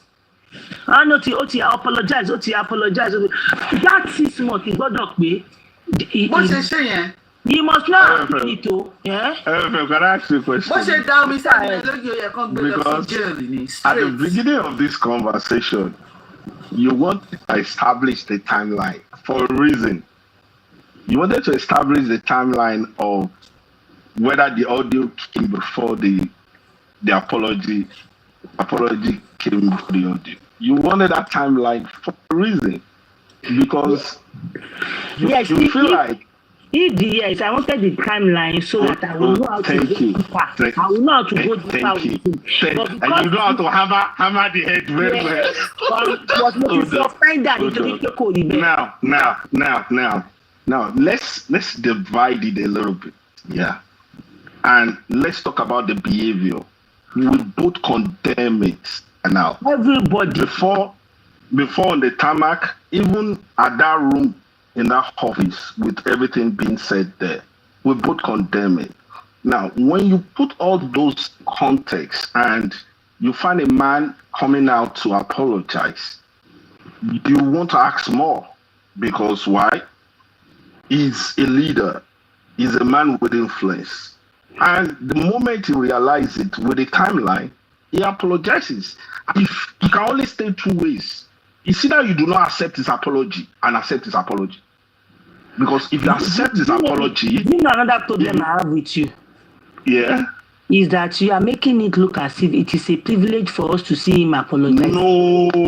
That's how you are making he's a victor man, he apologized. MFM, not to pay for it, not only apology.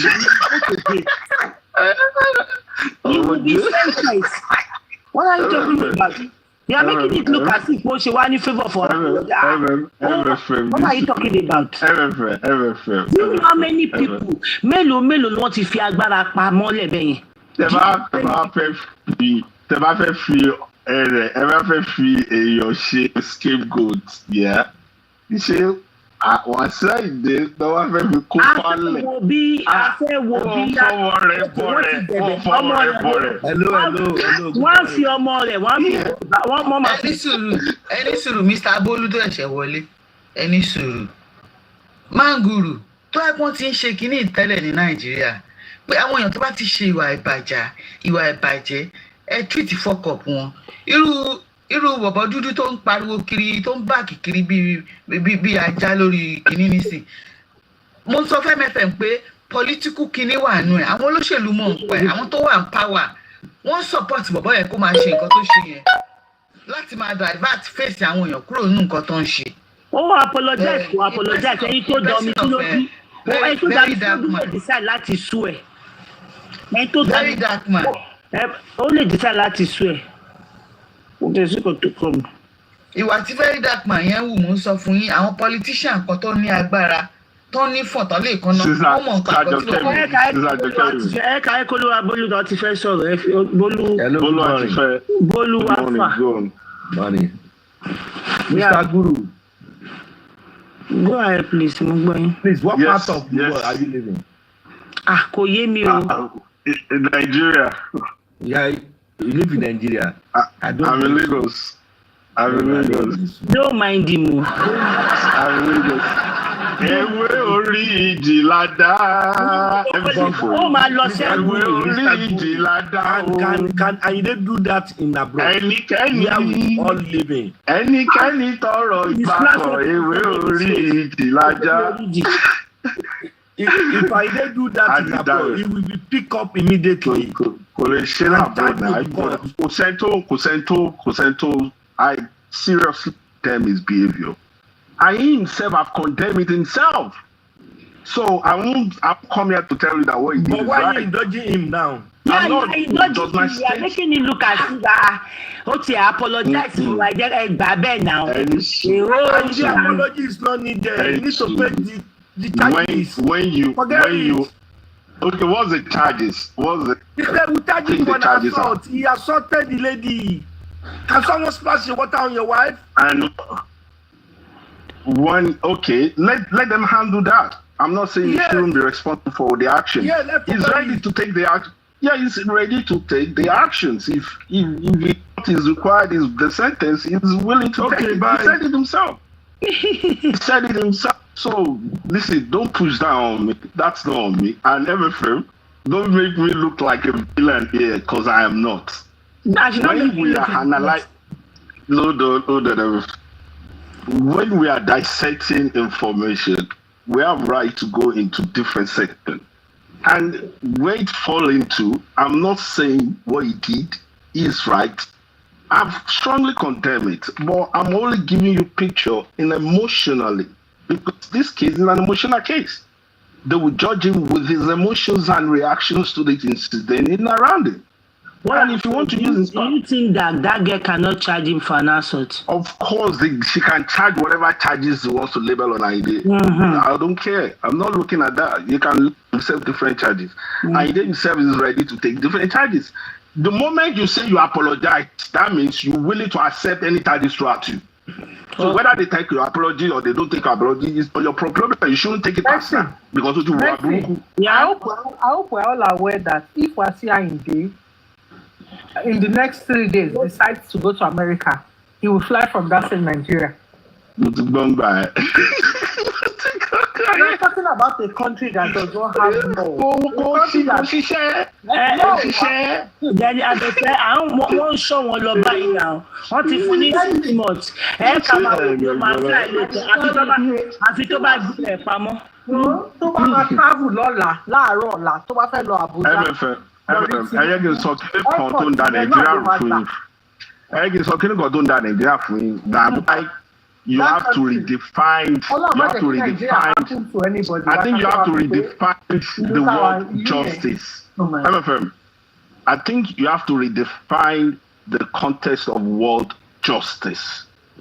Because in some society, Guru, let me tell you, until gbogbo àwọn bàbá yẹn tó bá ti kú tán tó bá ti lọ, tó bá gbé ọmọ 35 àbọ̀ ọmọ 40 sí presidency yẹn, only then ni àwọn méjì ẹgbẹ́ nínú. Ṣé ẹ̀rọ ọmọkọ́ya tó náwó ṣe rí tán ẹgbọ́n kìsẹ̀ mọ́? Ṣé gbọ́kọ́ arrest same thing tán arrest àwọn. Ọmọkọ́ya tó náwó public ṣe gbọ́ kìsẹ̀ mọ́. Òbí VDN náà lọ torí tiẹ̀ náwó, ṣé wọ́n gbé VDN? You get. This is where I'm going, and maybe you might actually have the picture a little bit. So tell you see, I think we should branch down a little bit. You know why? In a country governed or run by democracy in Nigeria, democracy where everything is all about interest, justice does not actually exist. If you bring a case to a jury or a court in that country, and that court will literally want to make a justice case on that person, a minute note could come from the topest hierarchy to say that government is interested in this story, and this story has a national security involved. That judge will hold its pronouncement. That is interest. And when you are running a diverse people, like in Nigeria, where one interest from Sokoto could be interested in, it's similar to in America. They do that a lot flawlessly in America. They can hold something against you. Instead of you to try it on it, they want you to exchange something more bigger from you in future. That's interest interlocking in democracy. And you could see that a lot in Nigeria, where influences allow you to give you privileges of exchange in networking. This is allowed on paperwork. It might not be suited for people that are not benefiting from it, But they will tell you they are not hiding it. They will show you to your face. So if you say it, okay, the court is holding somebody down for some particular thing, as soon as you have something better to leverage the system, they will allow you. Is it right? I don't know. Is it wrong? I don't know. But they've always found a loophole in this so-called democratic governance that we are running. And we're already a divided cultural people where the only thing that will make us want to relate is by interest. And that is why we see it played out in so many areas. That is why it's easy to politicize everything in Nigeria because of this interest thing. And that is what makes up politics. Is this something that we should be using? That's another conversation for another day.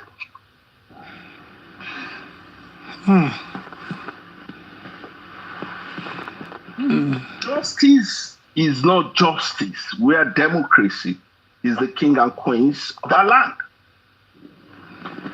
What do you call bad in public? If they allow this guy, if they allow Wasiu Ayinde to fly within these 6 months, oh my cost wahala gan. You know the money, I say enough of money. Oh my money. In as much Messi tí wọ́n ti mọ̀ tó ń pè ní òtòkòtò. Òtòkòtò. Tẹ́rọ ti sórí bọ̀bọ̀ yẹn. Bọ̀bọ̀ kan tó máa ń pa àwọn èèyàn ní ọdún ta òkú èèyàn ní under bridge ní Ìkẹjà lọ́dún náà lọ́hùn. Shina Rambo náà wà, ọjí náà wà, Iye ọdún èèyàn ló ń pè ní òtòkòtò. Kí lẹ gbọ́ kó ṣẹlẹ̀ nípa lẹ gbọ́ pé wọ́n sẹ́ńtẹ̀ǹsì ẹ̀ ni. Even I remember the known Shina Rambo arm robber. He's granted interview everywhere. Guy being fired. Di Ọlọ́lá yìí. Kakuro Nigeria protocol. Do your work. My no justice. No just make the system arrest you say that you fight justice for. No justice for Nigeria. No justice from Nigeria. Heinous crimes. Like crazy. You go see how they swap prison. They swap prisoners. So many things they go on for that land now. So if Wasiu Ayinde, let me give you a good example. If Wasiu Ayinde now has his health care team, and he has a health condition that requires attention, do you think the Nigerian law, anybody in Nigeria, any law in Nigeria, would deprive him from going to get medical attention because he's on a ban? No, they would give him the free pass. That's the law. So again, this one they are putting him on a ban is just to give Nigerians what we like to hear. At the ban here, we could fly for 6 months. Iran, you might fly. They should have given him. I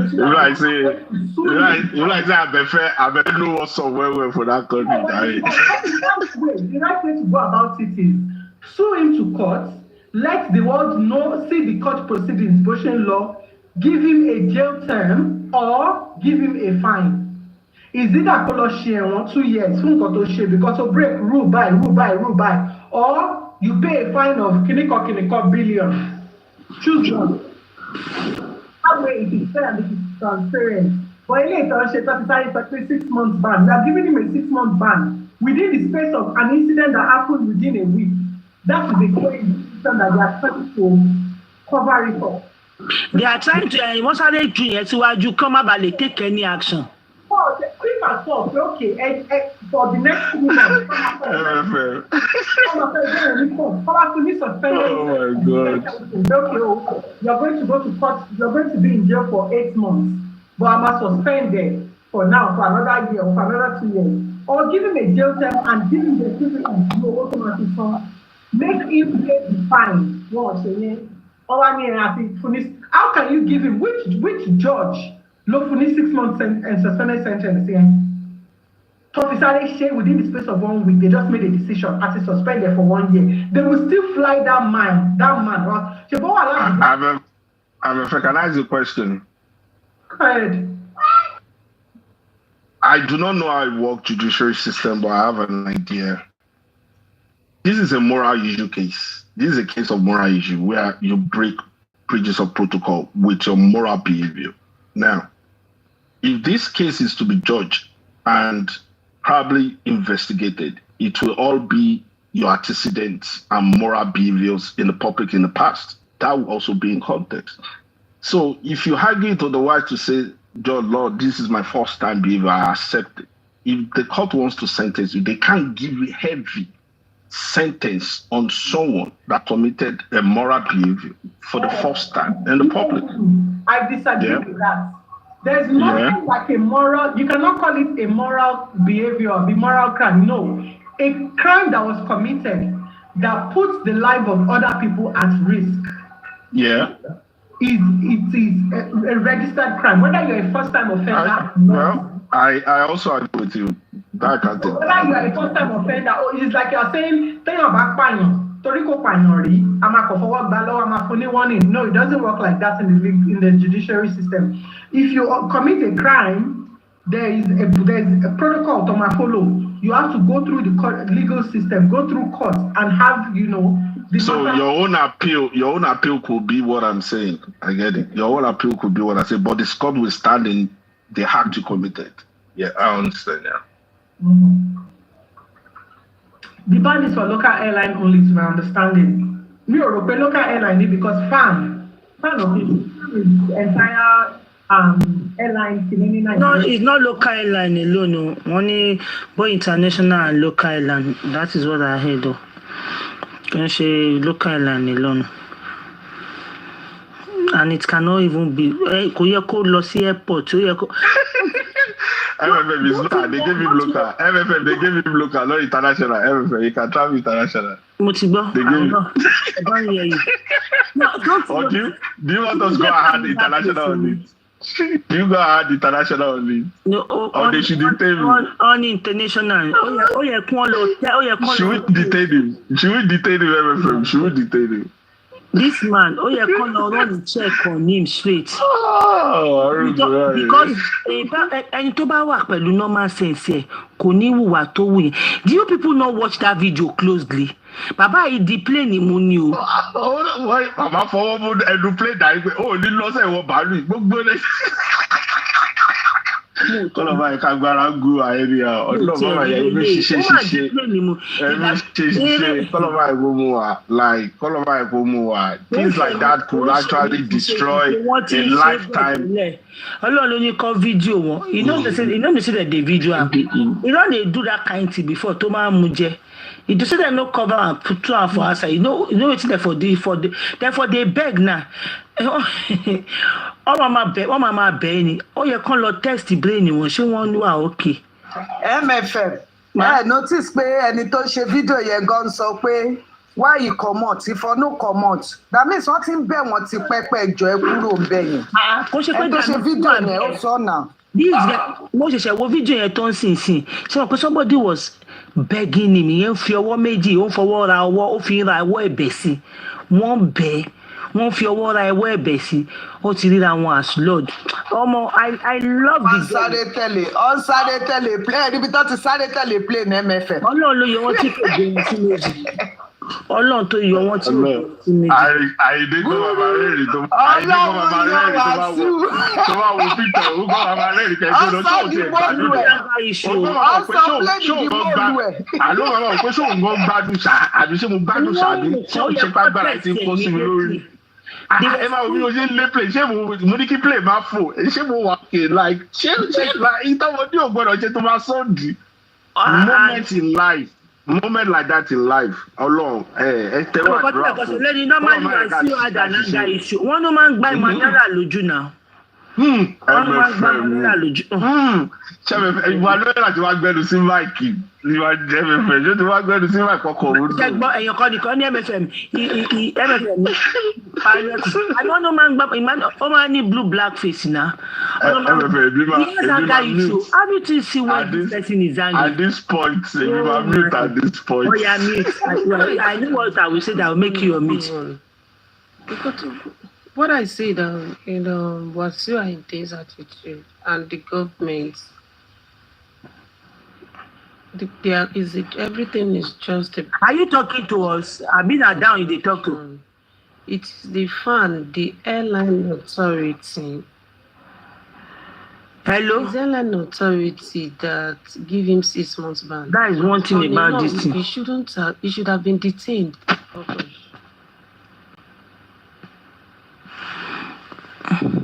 Mercy, I want to sit down. Mercy. Posh creamy, we could hear you, Abi. Share, but posh creamy.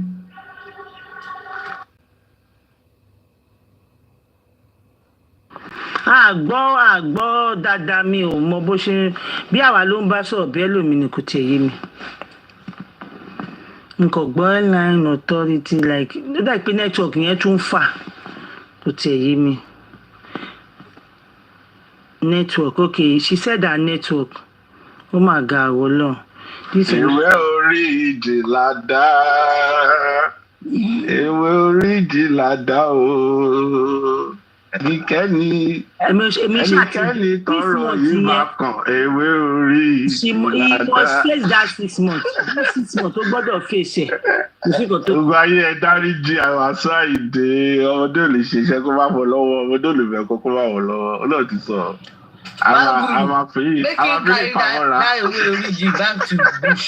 Make him go through that origi. Make him go through it again. MFM. Ẹ̀jẹ̀ yìí fẹ́ gbọ́ plane. A máa ṣe obìnrin bí ìgbà tó yẹ pé. Àdìgbẹ́bọ̀ wá. Ẹ̀bọ̀ orí ìjìlá dá. Àdìgbẹ́bọ̀ orí jìlá. Ẹgbẹ́ orí ìjìlá dá o. All fuck up big time. Ẹnikẹ́ni tọrọ yìí bá kàn ẹjọ́ orí ẹ̀dáríjì ẹ̀dẹ́sàforíjì. Ẹ ṣáà máa ṣáàbù tell your brother make he serve the 6 months. No, fine. A lè sọ fine. A máa sọ fine. And he must nothing must happen to those people. Wọ́n ń fọmọ rẹ̀ bọ̀ rẹ̀. A máa fi bọ̀ Abuja. Káwá ti fi bọ̀ rẹ̀, a máa fi bọ̀ Abuja. Kò sí kò tó aṣáàbù bọ̀ kankan. George tó fẹ́ lọ jájọ́ yẹn ó orí wa dáìdè lọ́wọ́ ọdún mọ́tò George tó fẹ́ lọ jájọ́ yẹn. Ó máa ń gùrù. Ọmọ rẹ̀ ti wá jẹ́ ìwọ̀ náà. Ọmọ rẹ̀ ti jẹ́ ìwọ̀. No, àbájẹ́ ìwọ̀ wà o. Ìdí ẹ̀ wà orí ìdí ẹ̀ wà ẹbọ ẹ̀ wà ẹbọ fà ẹ̀ wà. Ọmọ rẹ̀ ti jẹ́ ìwọ̀ kò lẹ́bọ̀ pé wọ́n lẹ́bọ̀ kò lè tutù. Tọ́mà tètè pẹ̀lú ẹ̀ ẹbọ fà ẹ̀ wà. Mo dẹ̀ rí kọ́ tètè pẹ̀lú ẹ̀ Fáyíndé ló fi tètè jáde dọ́kítà. Èwo lẹ́bọ̀ kò lè tutù. Ó ti jẹ́ ìwọ̀. Ó ga àtúntẹ̀bọ̀ ẹ̀dú àtúntẹ̀bọ̀ ẹ̀rú àtúntúrú this time around àtúntú rẹ̀ máa ọmọ national TV ẹ̀yọ́ gbọ́dọ̀ ṣe mistake láyé sí. What? That was profound. Oh no, no. I think he's one of the biggest in his career. I think so. I think he's one of the biggest. That drama will go to grave with him. We really go to grave with it. Literally. It's a highlight. Come out being the next 20, 50 years. What is that thing that could say if you have the opportunity, you won't do it again? I think it's one of those behaviors. Standing in front of a plane. People play my phone. Totally weird. No. Wọ́n ṣàlò 6 months yẹn pé torí èmi máa ṣọ́ káàkiri ni máa ṣọ́ wọn ni wọ́n ṣàlò 6 months yẹn pé August la wà yìí ti. Travel a ṣì fò a ṣì jáde jáde. I jáde privately. Kàn fi business ẹni yẹn lẹ̀ kó má ṣe anything fún.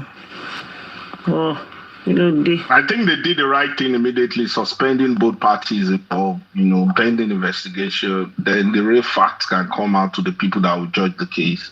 I think both of them shouldn't go without caution or fine. That lady that was suspended, see, she couldn't go wash, no. Oh my God, suspension me, man, work with the salary though. Give me because bàbá ìlú wa kó títí ẹ̀ bá má nìyí mọ́mí tó ń gbé káàkiri o omi wà nínú airline o àdúmí mọ́mí tó ń gbé káàkiri. Ẹ ṣàfẹ́ mọ́kàn tó wà ní flax ẹ àwọn olóko rẹ̀ síta bí ọmọ ọjọ́ mẹ́jọ is one of those things that ó neglect if you find yourself in that area of life as a person, Ogbeni, go and drive privately. A lot of people don't need things that public should not see with them or know with them. And you are that influence. Make it go do. He should go and drive privately. He should fly on his private jets, have his own VVIP crew. To my back or down, no go he public go place. spend money. Of course, like to spend money. I don't know whether I go carry the money go ever. Àwọn kékèké tó jọ ọmọ gan wọ́n ti mọ̀ pé àwọn ọmọ yìí àgbọ̀dọ̀ fún àwọn èèyàn gbọ́dọ̀ pàdé wa lórí tarmac airport, àwọn èèyàn gbọ́dọ̀ rí wa anyhow. They will drive privately. Gbogbo táwọn èèyàn fẹ́ rí níta, go and do it inside your private jet, in your own private whatever. You know what I mean? That is why people paid for VVIP privileges. You know, I think that aspect of his life that exposed it. He actually deserves to be in a private plane driving without paparazzi or too much eyes on him because of what he's done for himself in life. So I think he will address it himself. You know, it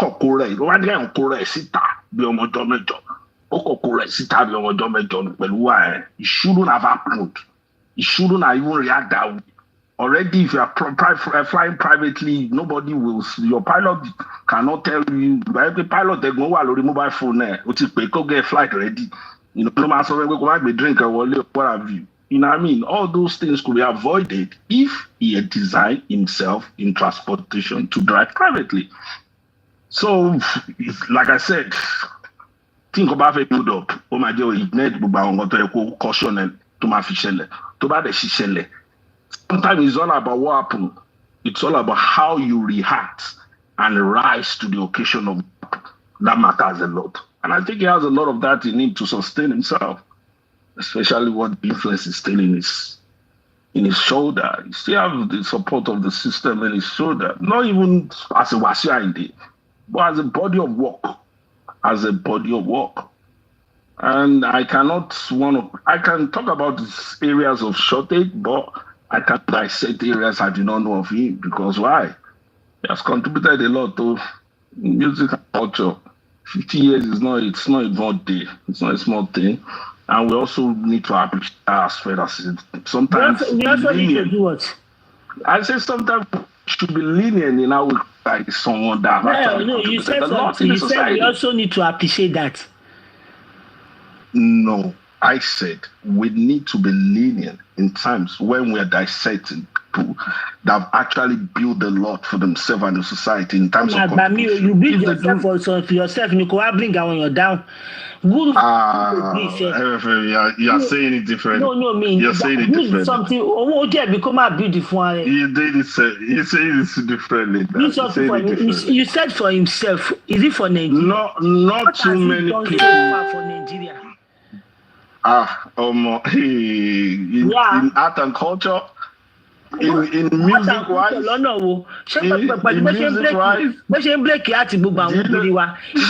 okay, now I understand. Is that what now I understand.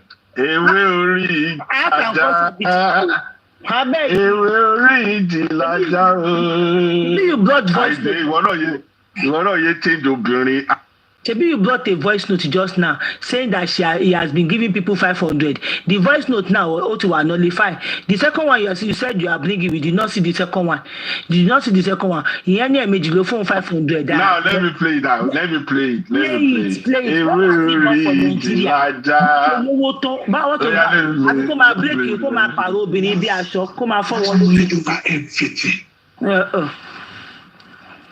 it. Also, better man put down in budget. But our aides, governor to pay. Can you go governor look back here? I show you a blue. Oh, yes. To get the That's it, man. Wow. Every president of the country will surely have some aides and lieutenants. You hardly be anybody, be a bandita.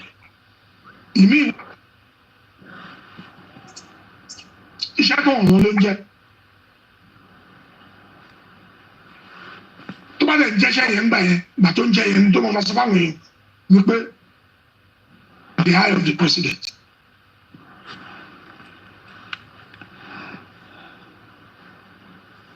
situation àfààyè sí nìyẹn. Bẹ́ẹ̀ mo dúpẹ́ fọlọ́ àsìkò tó ọ̀rẹ́ mi àtàlájì Barrister wá kó another level kọjá ibi tí àwọn ìsọ̀bẹ̀rẹ̀ tó lè ní ìgbà tó yá Alhaji Barrister support tí má lè dáṣẹ̀ yá fún ìṣalábòsí. They will say ṣe tó bá ṣaṣíwájú sìn aṣáájú máa ní straight away. Wọ́n ní ráì rẹ̀ ní ẹ́ wọ́n ní wọ́n lẹ́yà o. Tó bá ṣe báyìí pé èmi tí mo ṣe báyìí àwọn lágbájá ló sọ bẹ́ẹ̀ làwọn yẹn bá wọn nìyẹn. Ọ̀rọ̀ tó o bá lè start láti defend má sọ fún aṣíwájú má sọ fún Barrister. Tí wọ́n láṣìírí kan pé ẹni tó bá ní confidence òkè láṣìírí. Ẹni tó ní confidence láṣìírí. Tí wọ́n tẹ̀wọ́ bá sọ ẹ sọ ni ẹ dé defend ẹ. Because ó ti ní gbogbo tó máa fi defend ẹ.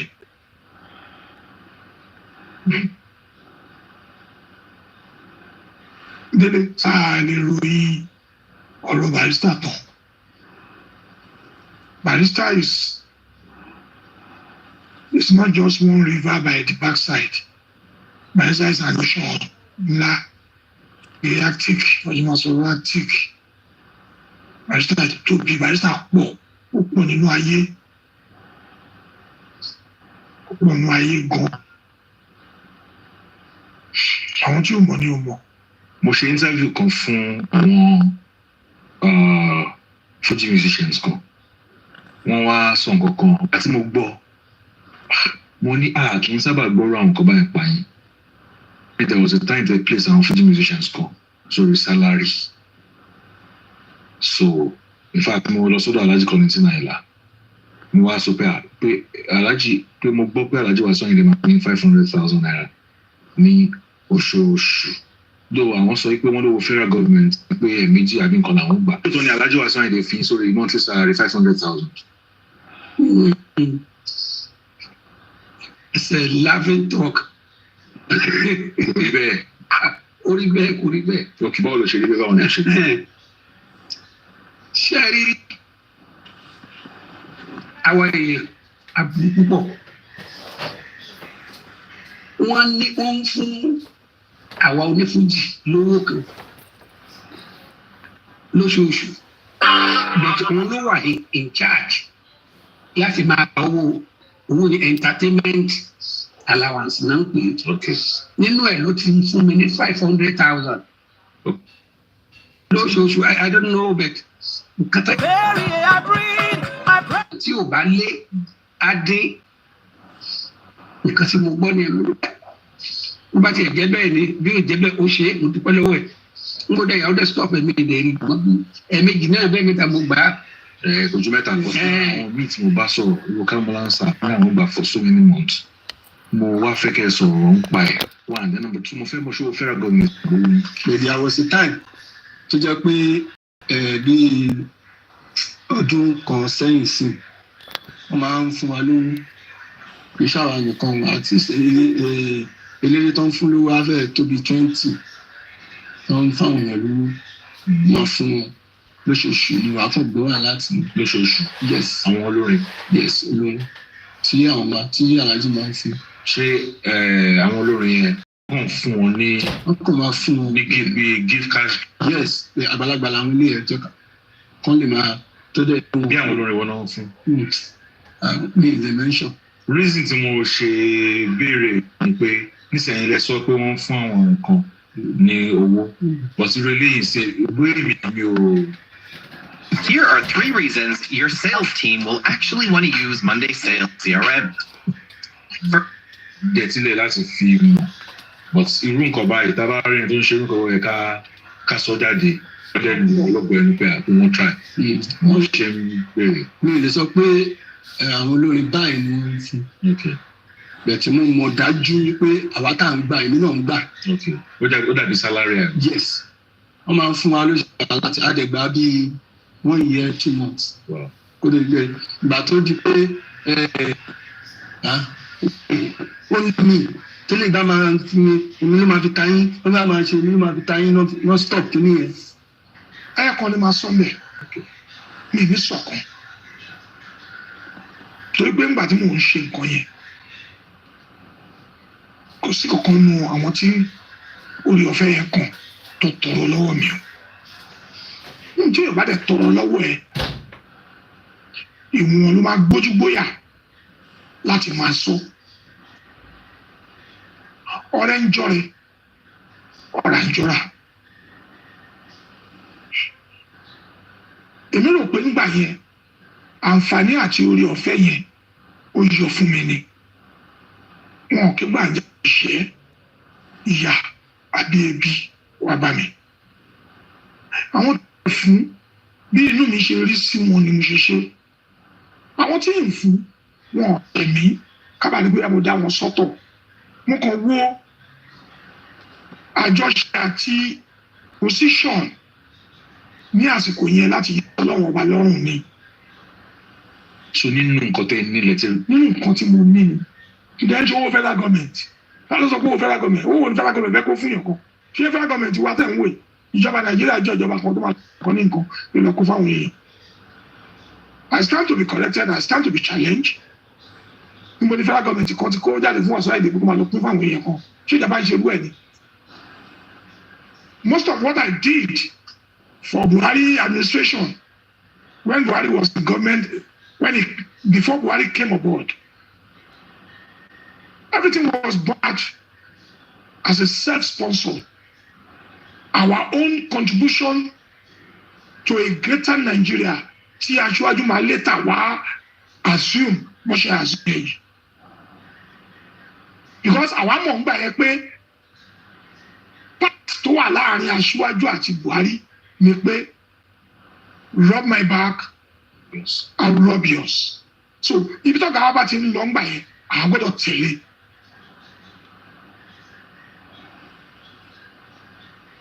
Kò possible fún mi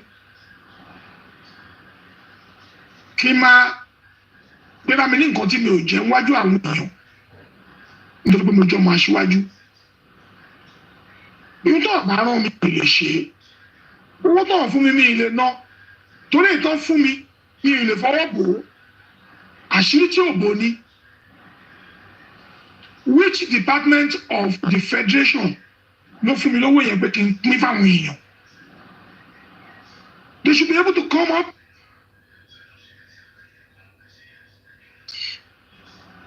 to buttress it that owó federal government ni. But tí o bá ṣe fún èèyàn ẹ̀tọ́ ẹ̀ ò bọ́ sí public kò sọ pé mo ṣe fún lábájá mo ṣe fún tàmẹ̀dò like I said earlier àtọ́rọ́ lọ́wọ́ mi wọn kí gbàǹjarè ìyá bá mi àti ṣẹ́ wọn lébi ń pa wọn. I did it as a mark of looking for unity and to say, hey, yeah, out of what God has given me.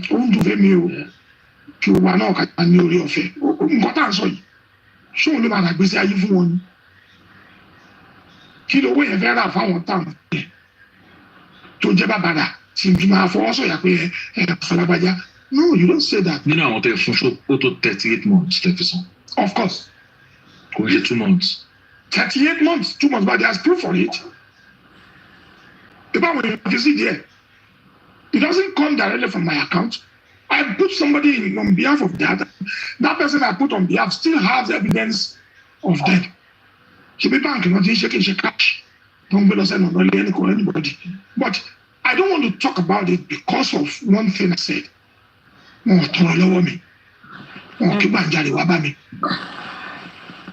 saying something? No, I did not say anything. I think we have gotten the picture clearer now.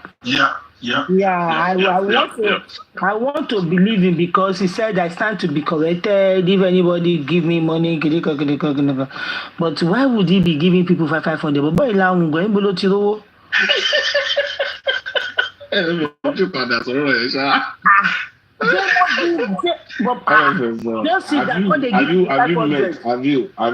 you seen him in person before? Have you have an encounter? NMSN is lying. Ó láwọn sẹ́ bí ó ti mọ̀ pé tó máa wá challenge ó láwọn. Maybe that was given to him. MMM is actually coming to Canada next month, you know. Kò sí kan tó kọ́. We can arrange a visit. We can arrange it. Anyway, well, àwọn èèyàn tó bá mọ àwa sí ọba ti lẹ́ka tó ó kọjá dáradára. You should Somebody see me one of for 1 year and 2 months. Èèyàn kan sọ pé 1 year and 2 months. O then gbá $1 million. Òun sọ pé 38 months. láì ṣiṣẹ́ fún. No, òun ní 38 months. O then gbá 500,000 naira láì ṣiṣẹ́ fún. No, ẹ tó ṣe rí ẹ láti kí dẹ. They play. 500,000 for 1 year and 2 months. That is 7 million now. 7 million. Yes, sir. Yeah. Yes, all those Ọlọ́run nìkan ló yẹ because I can't see this guy will not come and he sweat and give people this guy.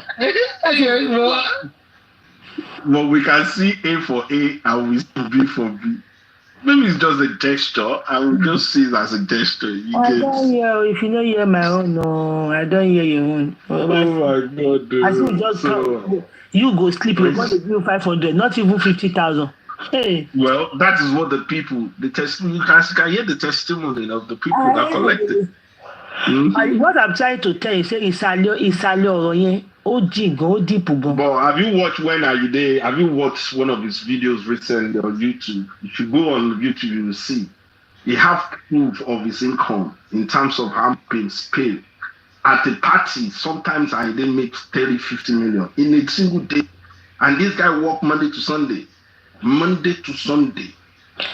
not only cash spent, people will still pay money to come and sing him. What test has he done for Nigeria? What test? Yeah, we don't stay with you and do that. Yeah, we don't stay with you and do that because you're dead or not near. You're dead or not near. You're just trying to defend. No, I'm not defending the man. I don't actually know him one-on-one. You're just trying to defend Wasiu back to back. Yeah. You are defending someone to stand for him. Someone to stand for his craft. Back to back. It's not that good. Wasiu that we all know. No, you are defending him. Don't defend him. Wasiu that we all know. I should criticize him. Okay, what do you want me to criticize about him? What do you want me to criticize about him? I'm not saying you should criticize him, but the way you are defending. So what do you want me to condemn? What do you want me to condemn about him? You defend. What do you want me to condemn about him? The money involved. He said his pride has brought him, his pride and arrogance has brought him where he is today. Like it's part of what I imagine. Hold on. Let me explain what I said. I think you misunderstood it. Yeah. I said if you want to dissect his identity, if you want to know his identity, if you want to say this is Wasiu Ayinde, part of who he is what you've explained.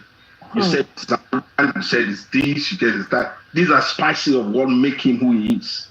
I'm not saying who he is probably what a lot of people will accept in terms of character-wise. So when we talk about what is visible in terms of behavioral, we both condemn it. We shall join hands in condemning.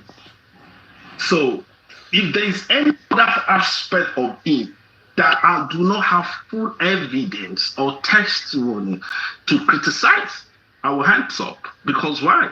This man has built a profile, built a work profile of identity for himself. So I cannot criticize what I do not know. You know what I mean? So what I can say or see. Yeah, if you cannot criticize what you did not know, then you shouldn't defend it as well. I'm not defending what you did not know. So what did can you give me a line of what I just defend right now? Yeah, you're defending saying that probably because of his identity, what he did that they should they can let go of his bebe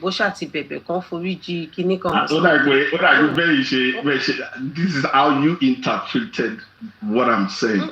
That's not defense. That's not defense. You're still talking about if you do not like the man, it's okay not to like the man. If you do not like the man, it's okay not to like the man. I don't hate him. If you don't like his music, it's okay not to like his music. I don't hate him either. But if you see something that he does well, don't put that now. If you see something that he does well, don't push that we can talk about it. If you see something that he does not do well, we can also talk about it. Don't push that narrative. So in the context of where she's coming from, don't like him if I don't like his music. In the context of where the topic is coming from, don't push that narrative. We all condemn the behavior. We all condemn the behavior. We haven't. And he himself have condemned it.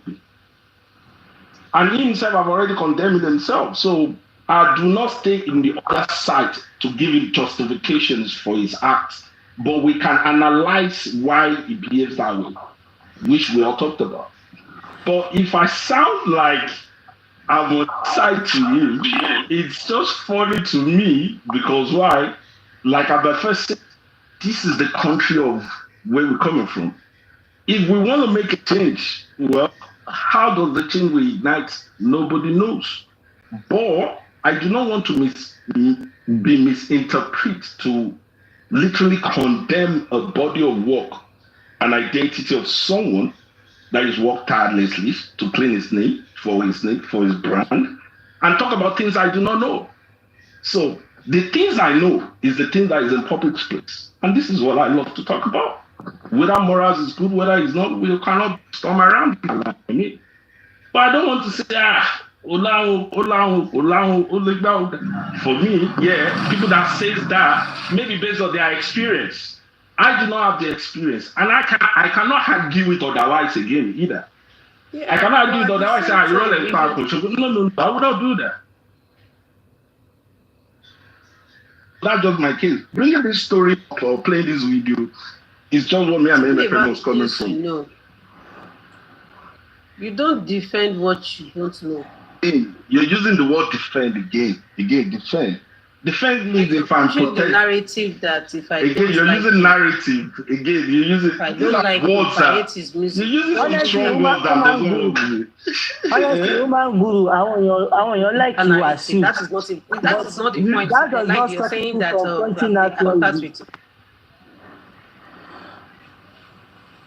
network push me.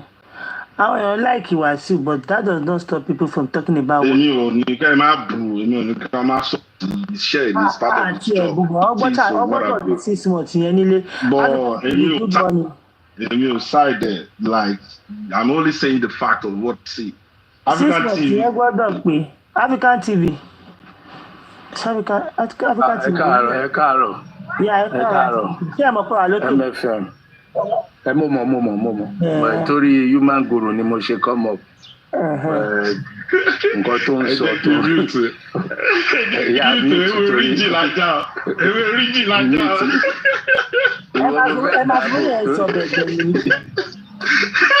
Ẹ mọ̀ nǹkan tí Human Guru sọ tó jẹ́ ngùkẹ́ ó ní woman yìí sọ narrative. When you were speaking, you spoke all your points. Then when the lady is talking, you're saying she's creating narratives. But everything she was saying was based on what you said. And the truth, Human Guru, sharing Kotoba Nigeria, no, sorry to say. And TV man, she was the one that used the one narrative. I think. Land. No, I was only correct. Land. Oga, le ṣe mi bó ṣe ṣe yá yẹn o. Calm down. Jẹ́ kó sọ̀rọ̀. Ẹnìgbà tí wọ́n sọ̀rọ̀, gbogbo ìbò tó à ń lé ayé yìí tán. You ended up at like K1 like K1 it's like you really had no. This is the truth of the matter. K1 fucked up royally and grandaciously. Fuck up. Whether you love him, you like him, you hate him. K1. Look at it. One human being went there, disobeyed the regulations of flight, and then obstructed a pilot from doing her duty and jeopardizing the future of a beautiful, brilliant pilot to be suspended because one grown man grown-ass man does not realize pé kò yẹ kó lọ obstruct flight, kò ní sense pé gùtàn bá ní má gbomi wọnú plane kò má gbomi wọlé. I mean, why do we like defending criminality and stupidity in my country?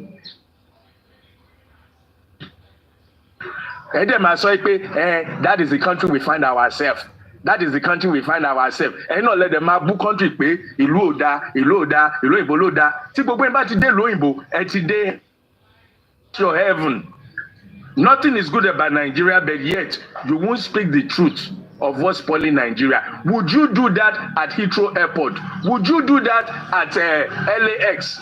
Would you do that at JFK? They would tag you a terrorist. They would tag you a terrorist. What you your trying period in detention alone. Akwelogno. And they will have my color and see.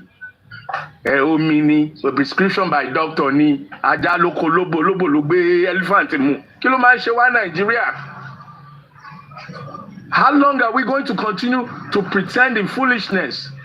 Lady yẹn sọ̀rọ̀. You, on the other hand, you're not saying you condemn what he did, but you're not allowing her to speak her truth. John Torí Ọlọ́run. Mostly my brothers and sisters are abroad. Abroad does not mean you are in heaven. It does not mean you are in heaven, and it does not mean that anything you say is right. A lot of us abroad were the dumbest and the stupidest human beings. Àwọn ẹgbẹ́ yín tó wà Nàìjíríà wọ́n ti kọ́lé wọ́n ti ralẹ̀ mọ́lẹ̀. Àwọn alájà tí wọ́n kúrò ń Ṣómólú wọ́n kọ́lé wọ́n ṣòwò. Torí pé ẹ ti wọ plane ẹ ti dá abroad ẹ wá máa sọ ìbò kan tó ní lákàyè fún gbogbo ayé. K1 fucked up. Ó yẹ kán tì mẹ́wọ̀n ni. That is what he deserves. 6 months suspension, ó tún lẹ́nu ọ̀rọ̀. He needs to do jail time. How many people tó wà lórí flight yẹn tó fẹ́ obstruct? Tó bá obstruct flight yẹn, ó mọ oye appointment tó máa derail. Ó mọ oye owó tí wọ́n máa fi catch another flight. Àwọn tó bá ní láti ṣe connecting flight. Àwọn tó máa end up even missing their flight because of connecting flight. Your money don't follow. Ẹ jẹ́ ká máa lo ọgbọ́n náà. Wọ́n ní kò dá omi nù, ó lò ní dànù. Tinubu God has to obey flight regulations. Tí Tinubu bá ń wọ plane, he has to obey the rules of aviation. Ó gbórí mẹ́ta ni ẹ̀dẹ̀ fẹ́ máa sọ òyìnbó fún wa. Sorry, I don't mean to be rude, and if I have offended you with my language, that's just the old man talking. Thank you.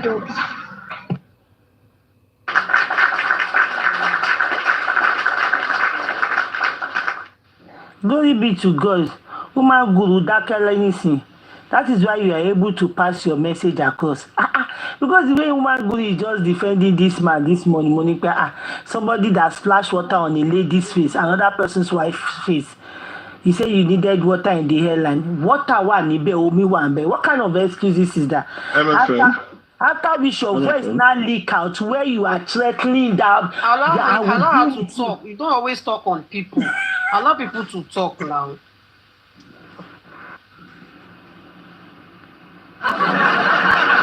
Even the Trump has to follow flight procedure. Honestly, is there no water in the airline? Okay. You have to splash the water on that person's face. Voice note to wajade where I will deal with him. His business will feel it. He continue making that sort of before initially when he does that, I did not even talk about it. Mo continue Nigeria machine. I was looking at it less than 24 hours. He apologized. But after the voice note landing, does it mean that this guy did not see wrong in what he does? I do not understand. You splash water on people's face. The lady told you cannot follow my airline. After splashing water on her face, then who the heck are you? If not that there was a video that circulated, this man, Mama Benison, Mama Beto Mama Halen. Look at the way they were begging him there. He's one of my boy in the street. He's one of these street boy. I will deal with him. His business will feel it. You don't mess with K1 and go scot-free in this country. I am K1 the ultimate. Hey, I am Wasiu Ayinde. I was like, and this is what this is what he does. Years ago, Timo meet man, about 20 years ago. Everybody was greeting him, Ongakpa. Me, kuku, motan woni biti modosi. he walked down. So you notice everybody were greeting you. Oh, from one face, you walked down to me. Do you know me? I said yes. I am Wasiu Ayinde. I said I know you. You are Wasiu Ayinde. And he left. Like he was like, oh, could you sọ fún mi pé, you know me. So you know me, okay, now you're cool saying kill me. And the people they were getting you did not give them attention. No. Oh, wow. Èmi tí mo rárá wò pé kí ló ṣe yín kí lẹ rí ṣé Jésù kọjá ni. I just stay my own. I show sight mi ní corner mi. Do you know me? Mo ní yes, I know you. I am Wasiu Ayinde. I said, I know you are Wasiu Ayinde. And he walked down. Kí n gbà tó kí ló ṣe wá bẹ́ẹ̀. Must I greet you? Is that kind of person to follow you? What I worship you? Say other people they were worshiping. Oh, she hello. Oh, rẹ́rìn. Oh, kàn ń gapá ni. Oh, kàn ń gbapá ni. Èmi tí mi wá kí ẹ ló wá rí. No, these are power intoxication. But mama, to buy one video, look at the voice note that leaker. I wanted to blame these people that this voice note leaker, but I still know how to blame them because one more time on shake besita, two on back besita. When he started dealing with them, people will suspect him. His business will feel it. I will deal with him. He got to sorry. He never knew they were recording him. Yes, now I heard it. Mo fẹ́ kẹ́ land into sorrow. He never knew they were recording him. That is bad. Àwọn èèyàn ní pé the pilot. So òun superior ju gbogbo àwọn tó wà nínú ibẹ̀ yẹn lọ. Do not take bottled water. He said that you are a diabetes patient. Kò sómi nínú airline. I have to sip it. And you open it and splash it on that person. Kẹ́ni yẹn mú ìgbàjú burúkú kan kó fún ní ìgbàjú dànù sí. Wọ́n á ní pé kinní kan. Kó fún ní ìgbàjú àbí kó mú mi kó dà sí. Wọ́n á ní a customer is always like blah blah blah. They told you and you went and go and stay there. Want to jeopardize the life of every other people. No, it is not good. I hope he served the 6 months. They wanted to gbé 6 months yẹn síwájú because it is ridiculous. Àwọn gan wọ́n wò pé kí ló ṣe wọ́n sáré penalize them with 6 months. Tí gẹ́gẹ́ bá fẹ́ sue ẹ̀ fún assault ó tó bẹ́ẹ̀ pouring splashing water on somebody's face. Tó bá dán yẹn wò láàbò even bus driver ni mo sọ just bus all this our bus driver. Straight one and they will go and test his brain if his brain is working on it. Yeah, go ahead. You want to talk now? Okay, Guru, you can go ahead. They bring out the My annoyance is that I don't know if I'm audible. Yeah, you are audible. Go ahead. Thank you. My annoying part is that is the airport authority that served him that 6 months ban. Governments are yet to do anything about it. Secondly, you arrested someone for what he did. Why didn't they detain him? Why did they allow him to still go back after he came to the office and he was sounding so rude? You're stylishly threatening the boss, the owner of the airline. You're threatening the person. Only Korojo, you're not even being remorseful. Why you're saying you're part of the story. I like what that woman said. That woman said, thank you for saying your truth. Means that thank you for voicing out. Thank you for threatening this person. At record or to sosile. Thank you for saying your truth. You the next thing, not threatening any Tony aircraft. You're threatening that person. And Nigeria are not doing anything. Nigerian governments are not doing anything. At least they ought to have sued him. Oh, you're going to sue and that's joy. Oh, you're going to let it be your lolly. K1, oh, you're going to detain immediately from can't go to a common person, no shaking in. I bet you, I know what I am talking about too, because aviation, route movement by that. To a common person, no shaking it and they shame or no, any ultimate deposit a CQJ prison by. For the law, any join from that Tango City, Laman, from that place, Lord drop a court by Monday. Ultima one jail by this time. Shinye Ejaku law immediately. Udes who fall immediately. Who for another private jet. Who follow see destination in the Biton law. While ban and Nigerians the Nigerian law did not take it off. They did not do anything. After being she brag with Toma for shaking the table and make a thank you, sir. We're sorry, sir. Take it and Nikoma lolly. The next thing, one leading ocean Kotiota and Balasen say it now still come out and be saying nonsense, also trash. kò sí limit ẹ̀ tí fẹ́ rí nǹkan tó fẹ́ sọ nǹkan tó ṣe yẹn kò ṣe dáadáa.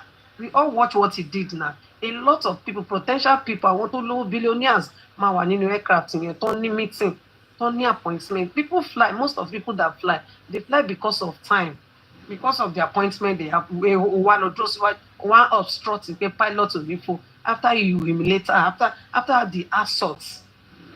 One you come aforiji, and that is who use a whole Wasiu Ayinde. And people were like, you need to see social media saying a whole Omo Tinubu, a whole Wasiu Ayinde. Now, government are yet to do anything. Government are yet to do anything to that thing that he did. And don't be surprised, that man will still travel. If he wants to travel anytime, he will travel. He said he has diabetes. He said he has diabetes. He has to be drinking water every second. We all know that even local flights, you cannot tell me that you will request for water. You request for 3 bottles of water in the aircraft, they will not give you. Like how? For a 1-hour journey, they want 3 bottles of water. It is not possible. Nígbà tó lo magun, you will not take it. For just 1 hour journey. Or then you could drop kini. And I want to hear sanction. Látòkè láti tó fi dé foot of aircraft. Gbọ́ anything wọn sanction gbogbo wọn. Government are not even working. Wọn ṣe anything, they just leave him. Wọ́n bọ́ sí tó wá ń ṣe video kan wá ní kó ti bẹ̀bẹ̀ fún nonsense wọn. After the whole bragging and everything. And me, they like me. Say, I don't like people when people are defending nonsense. You don't defend arrogance. You don't defend such attitude. Does it mean that you can do it and you just let go? Okay, you're a baby. I'm sorry. You made me do that. No, I don't like defensive people. You made me do that. When I told you to sit down, if you had sit, I wouldn't have slapped you like hello. You slapped him because you are a beast. You did that thing that you did because you are an animal. You have animal behavior. You don't do that. As you that I know very well. I will not tell you like as you that I know very well will not give anybody money.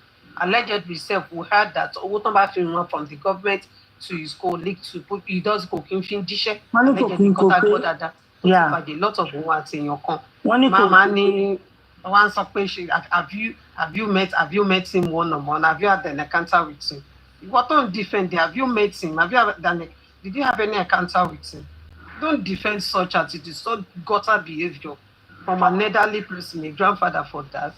What nonsense. And from what we even had, foot of aircraft from a close source, reliable source, alcohol lower in a bottle, you're not even water. Alcohol. What stop you from just throwing a foot of aircraft? You don't have to. You rather give it to one of the AFSEC trash empty bottle or one of the crew bottle confirm it is water, then you can go inside. Not to talk of you splashing it on people's face, and after doing that you still obstruct the aircraft from flying. I want some question baby. That is total nonsense. Means that you can do that to your employee, not even talk of your wife or your sister or your relative. You can do that to your employee. That guy is too rude, very rude. Don't need beraga. Break heart kiri changing nonsense. Me, did you know who I am? Hello. Who the hell are you? By now, want to sue ẹ fún nǹkan tó ṣe ni.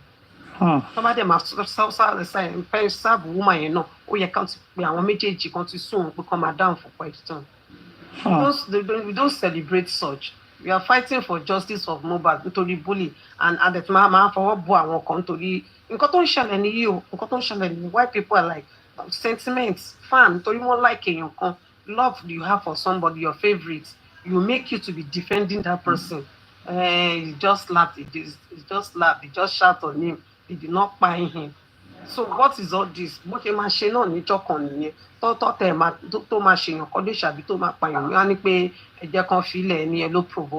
If you have animal behavior, you should go, no, why are you not flying private jets? Private jets, what airports now? You should be flying it. Why don't you tell you? private jet wà ńbẹ̀ tó jẹ́ pé tó nǹkan ní ìsìn tó bá fẹ́ hùn ẹ̀ kó gbé wọlé ńbẹ̀ tán bá allow ẹ̀. Why not flying private jet? Why flying this thing with everybody? So I believe in people who control it. It's a no. I will not take that. And anybody that defend that attitude will have issue with me on this platform. Oh.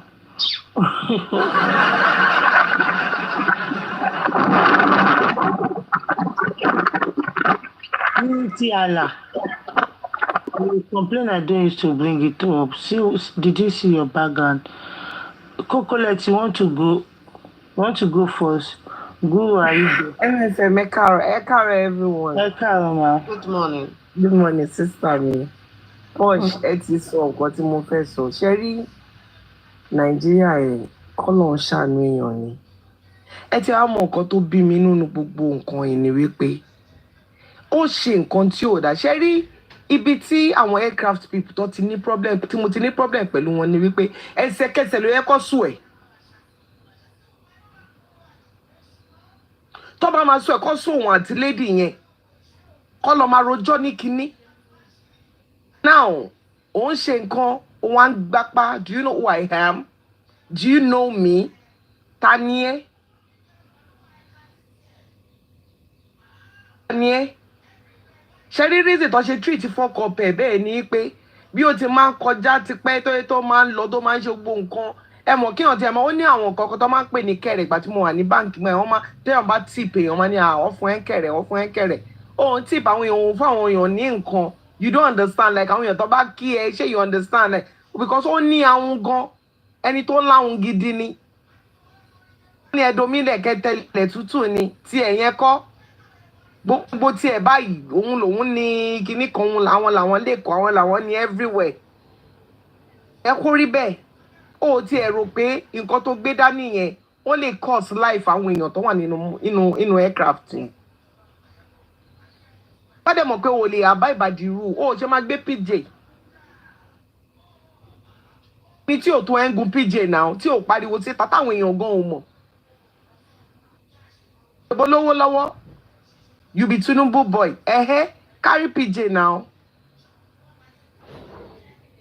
Tó wá ní mind ó fẹ́ show àwọn èèyàn pé sẹ́ẹ̀ aircraft yẹn ò ní lọ.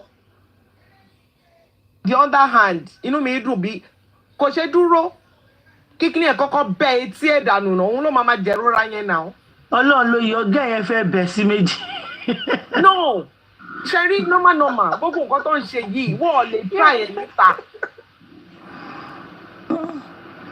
Gẹ́gẹ́ ti bínú pa bí a bó ṣe da omi sí lójú nìyẹn ló lọ kickstart máa dẹ̀ bẹ sí méjì lẹ́ni má kúrò rẹ̀. Ṣẹ́rí lady yẹn reason tó ṣe nǹkan yẹn maybe she's on her right bóyá kí ló ti pè bóyá policy one everything like Wasiu kò ní right láti stop aircraft yẹn láti máa lọ. Who are you? Tell everybody ti sọ fún ẹ títí everybody ń bẹ̀ sọ̀rọ̀ ṣe kíni vn tó gbé jáde yẹn I am so happy ìyẹn gbọ́ngàn ló yẹ kọ́kọ́ jù síta. Tó bá yẹ kí wọ́n kọ́kọ́ ju vn yẹn síta ni àwọn èèyàn ní appreciate kan tó wọn ní. I say to Almighty God. vn yẹn ó ṣàdúrù kọ bẹ́ẹ̀ o tún ló ń halẹ̀. You don't know me, I am Wasiu Ayinde. His business will freely. Àwọn ọmọ olùkọ́ wa bí mi MFM. Ìgbà tí wọ́n gbogbo kí nìyẹn ti ṣẹlẹ̀ àwọn Nigerians I don't know wọ́n wá lọ mú fídíò tó ti bá Tinubu sọ̀rọ̀ tó ti pè ní ó kinní kan kí ni nǹkan tẹ̀ ń try láti ṣe. Wọ́n jẹ́ kí fídíò yẹn máa ṣàkúlẹ̀ mo rí fídíò yẹn máa mo dẹ̀ mi rí. Ní àná na bàbá boy yóò. Wọ́n ní MFM wọ́n ní ó sọ pé the pilot is Emmanuela friend. Ṣé wọ́n ní personal issue ni? Where did he say that Ajoke? I saw this comment kò yé mi tẹ́lẹ̀tẹ́lẹ̀ Emmanuela's friend ṣé tẹ́lọ̀ ṣe bára wọn fà? I don't think so. I haven't heard that. I haven't heard that too. Me too, I said it. When I was talking to one person, I said it jokingly. Maybe the pilot is Emmanuela's friend. I said it jokingly too. But when you tweet, it might not be true. Hey. Tó bá jẹ́ Emmanuela's friend, kí ló kan ayé pẹ̀lú gbogbo tó fẹ́ pa àwọn tó wà ní aircraft. tó bá ní personal vendetta pẹ̀lú èèyàn kù kí ló kan àwọn tó wà nù kíní tẹ́mi bá wọn fi ìjọba lò only skill life for every other. ó lè rẹ̀mí wọn padà ní. Oh God. I shall hope they will let go because you see these people, our people tó ṣe sọ voice note tó bẹ̀bẹ̀ yẹn ó lè ṣì fọ́ ó sì lè lọ́wọ́ agbára later ó lè ṣì lè society. Voice note tó yẹ kíní tó ṣe yẹn public apology tó ṣe yẹn ẹ gbàgbé ẹ kò ṣe apology kankan tó máa ṣe wà nú ẹ fẹ́ni tó bá mọ̀ dáadáa. God bless you sis. nǹkan tó máa ṣe wà nú ẹ. wọ́n sọ bí wọn mọ bọ̀bọ̀ máa yẹn nǹkan tó máa ṣe ṣì wà nínú ẹ̀ bó ṣe wà ní. ẹni tí ó bá mọ̀ ló máa sọ pé kinní kan nǹkan tó máa ṣe inú máa rẹ̀ MFM náà MFM. nǹkan tó máa ṣe wà nù ẹ̀. ẹni tó yẹ pé bóyá ìwà yẹn ó ní pride kú tó fi bọ́ta yẹn wọ́n sọ fún pé o gbúdọ̀ bọ́ta wá ṣe tí ẹ̀ ṣe fáwọn ayé náà kó dẹ̀ ṣe nǹkan tó máa ṣe later nǹkan tó yẹ bóyá ń lọ nìyẹn. ó sọ nínú voice note ẹ pé don't make it say national war àbí national kìíní kan mọ̀ pa. Are you kidding? ẹ̀yin náà máa gbọ́ you. On top say you break rules. Lọ́wọ́. Mi ìrírí yẹn ni like. Nàìjíríà wa yẹn ó sún mi o Ọlọ́run bí the way people are doing. Don't make it. MFM sorry kí n tó bọ́lẹ̀ nǹkan mo. Hello. Bye. MFM kí n tó bọ́lẹ̀ nǹkan tí mo máa chip in ni pé ṣe rí Nàìjíríà. Power, we are so power drunk. Téèyàn bá ti mọ̀yàn, bó jẹ́ relative president ní ìwọ gan, ó ti máa búgà torí pé ó tàn mọ́ president. Now, if we want to reform the system, this is one of those cases that you use to make example. Irú máa yìí, pilot yẹn, ó yẹ kí ó take legal action. FAA, we can't take legal action because there are flight regulations. There are things you are allowed to do on the tarmac, and there are areas you are allowed to be on the tarmac. What you violate gbogbo yẹn. But like we say in Nigeria, wọ́n máa fẹ́ wò pé ẹ filẹ̀ ó ti bẹ̀rẹ̀ ẹbẹ̀ òṣùwò ló bẹ̀. If you look at that video, there was no remorse. It was compelled to come out, and for me that apology gan show pé wọ́n ti fi yé pé ó fuck up ọ̀gbẹ́ni ó fuck up. So if the pilot is listening to me, the airline is listening, and the FAA they are listening, this is the time to show that your jurisdiction, your rules and regulations, everybody must abide by them. Even presidency gan tó bá dé tarmac mo fẹ́ fly out ó máa follow protocol. Because you endanger the life of the pilot, you endanger the life of the passengers, and you diminish the authority of the Federal Aviation Authority. So tó ń bá gbé bọ̀bọ̀ lọ sí court kẹmọ̀ pé wọ́n ti tọwọ́ Naija bọ̀ nìyẹn ó ti wọ Naija level. And people like me, we despise such things because when we're crying for J4M, it's because of these little nuances. Personal behavior. Àwọn tó bully Mohbad kí ló fi pé wọ́n ṣe bully ẹ̀ wọ́n fi pọ́n wọn mọ ọba kan wọ́n mọ kíngì kan wọ́n mọ ṣe wọ́n tún lórúkọ bá níbẹ̀ pé látọ̀dọ̀ Elégùṣì làwọn ti wá. It's this audacity of stupidity tá máa ń lò ń lù wá. Ọlọ́pàá ni mí because of that tí n bá ti wọlé sàdúgbò everybody must conform to my criminal behavior. So please Madam Pilot, and I hear that she is a daughter of a senator. I hope this is true. And that they can use the office to follow every judicial way to prosecute this man. Boje 1-day sentence new year for trespassing on the tarmac, for endangering the flight. Boje 1-day sentence, let him smell it, and others will conform. That is the only way forward. We can analyze and discuss it every day. If we don't call for absolute judicial recourse, which is let him sit in court and explain. Tó bá jẹ́ pé woman ẹ ló wrong, let her face the gavel. But don't let these people continue to think that Nigeria is a kangaroo. Àwọn náà náà máa dé ìlú òyìnbó, wàá rí wọn nínú train. They're nobody. You see them at the coffee stand, they're nobody. But when it comes to Nigeria, and me, I'm calling for him to be dethroned from that Shema Egun Abikini chieftaincy. àwọn tó fi ń joyè àwọn tó ní lákàyè àwọn tó ní ìgbéraga àwọn tí ó jẹ́ pé wọ́n wá serve public òun ló yẹ kẹ́ máa fi joyè. Mo ti rí 1 or 2 videos from those who know him closely and even listening on this platform today, those who have had just to be in his environment, they have nothing good to say about him. Yes, every one of us have our own nuances, but ìwọ tó péré ní role model ìwọ náà ló máa náwó sọba tó fẹ́ kọba òde tí wọ́n ti fẹ́ ṣọba. So ẹ̀yin tẹ́ fún lóye ẹ̀jọ́ nítorí Ọlọ́run ẹ gbé oyè yín padà ẹ dethrone ẹ̀, because this is a public menace. And let me tell you, K1, I only hear your name, I don't know you. It is now this video gan ló jẹ́ kí n lè tán sọ pé tó bá kọjá wájú mi máa mọ̀ pé K1 lélẹ̀. You are useless to people like us. You're not relevant. Sorry to say. You're not relevant. Tó yẹ pé so kí Rèmi wà ní flight nsìn mi ò ń gbórin ẹ mi ò jó sórin ẹ wàá fẹ́ disrupt live mi torí pé àwọn kan ti ń sà wọ́n ti ń gbórin ẹ. Ṣé pé lọ́gbọ́n Mr. K1, sorry to tell you the truth. Nobody is talking good about you. Those mo rí fídíò bàbá kan tó sọ pé àwọn ìjọ wà ní New York ní kíníkan wọ́n láti gbà tó ti joyè lágbára ẹ ti ń gún ẹ. If this is true, you need to go back to elementary school, K1. You need to learn sense. Torí pé ẹ ti mọ DPO, ẹ ti mọ governor, ẹ ti mọ president. Èrò wá mí pé ẹ máa wá di vagabond sílùú lọ́rùn.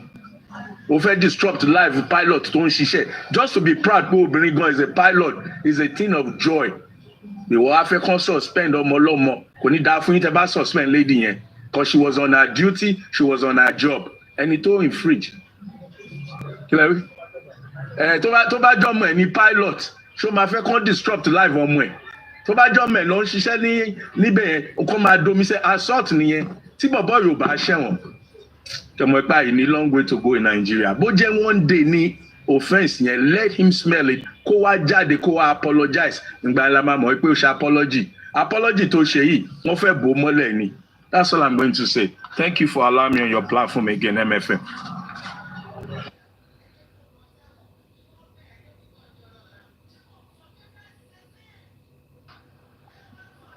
ó tọ́ ni náà nǹkan tó ṣe yẹn wọ́n fẹ́ ṣe rí 2027 náà ń jà fún 2027 òun náà ń jà fún wọ́n sì máa ṣiṣẹ́ nìyẹn rubbish ó bọ́ta ẹ wo pé ó kà for him ṣé nígbà tí mo rí kinní yẹn tó bẹ̀bẹ̀ yẹn wà láì mo kọ́kọ́ rò pé AI ni because he can never do it ó ní pride kú.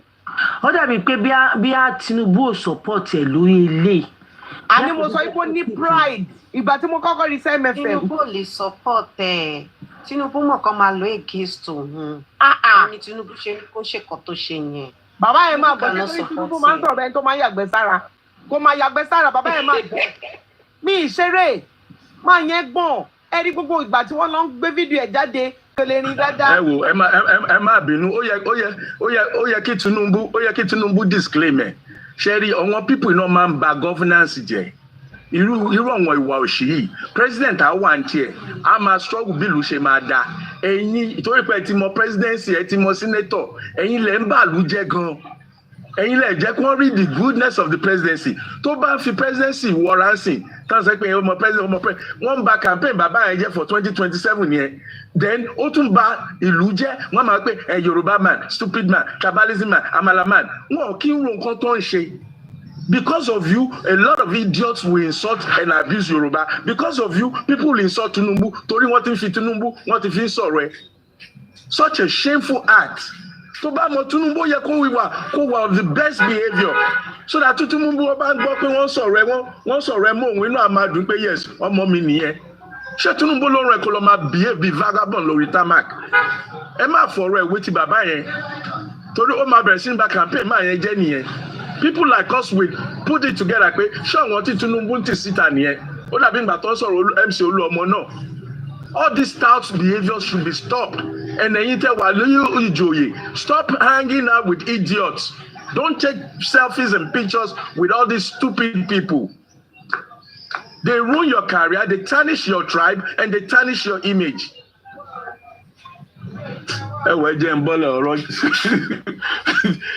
Look, I love your platform, MFM. You're doing good. God continue to bless you. I want to do it. All of Baggy. That's all I'll say. Continue, my dear. Don't go in background.